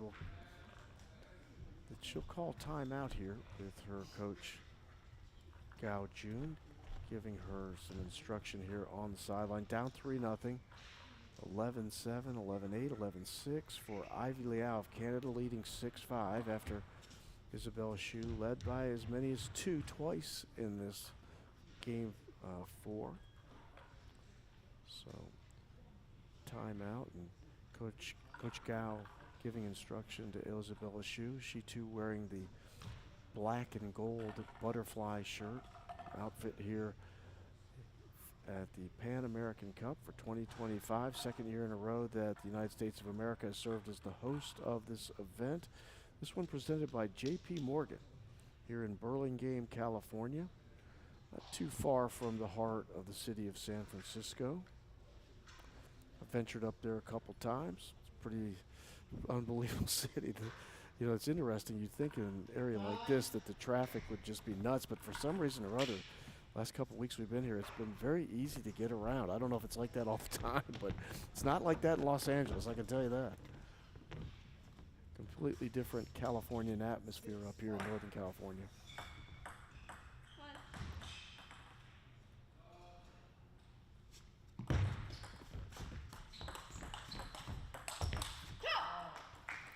Coming out of the timeout, Liao doesn't break at all. She now extends her lead to 7-5 here in game 4.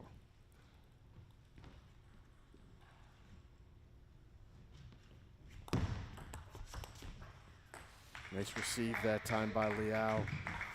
Deep on the table off the edge of the paddle of Xu, and now it's 8-5 favor of the Canadian.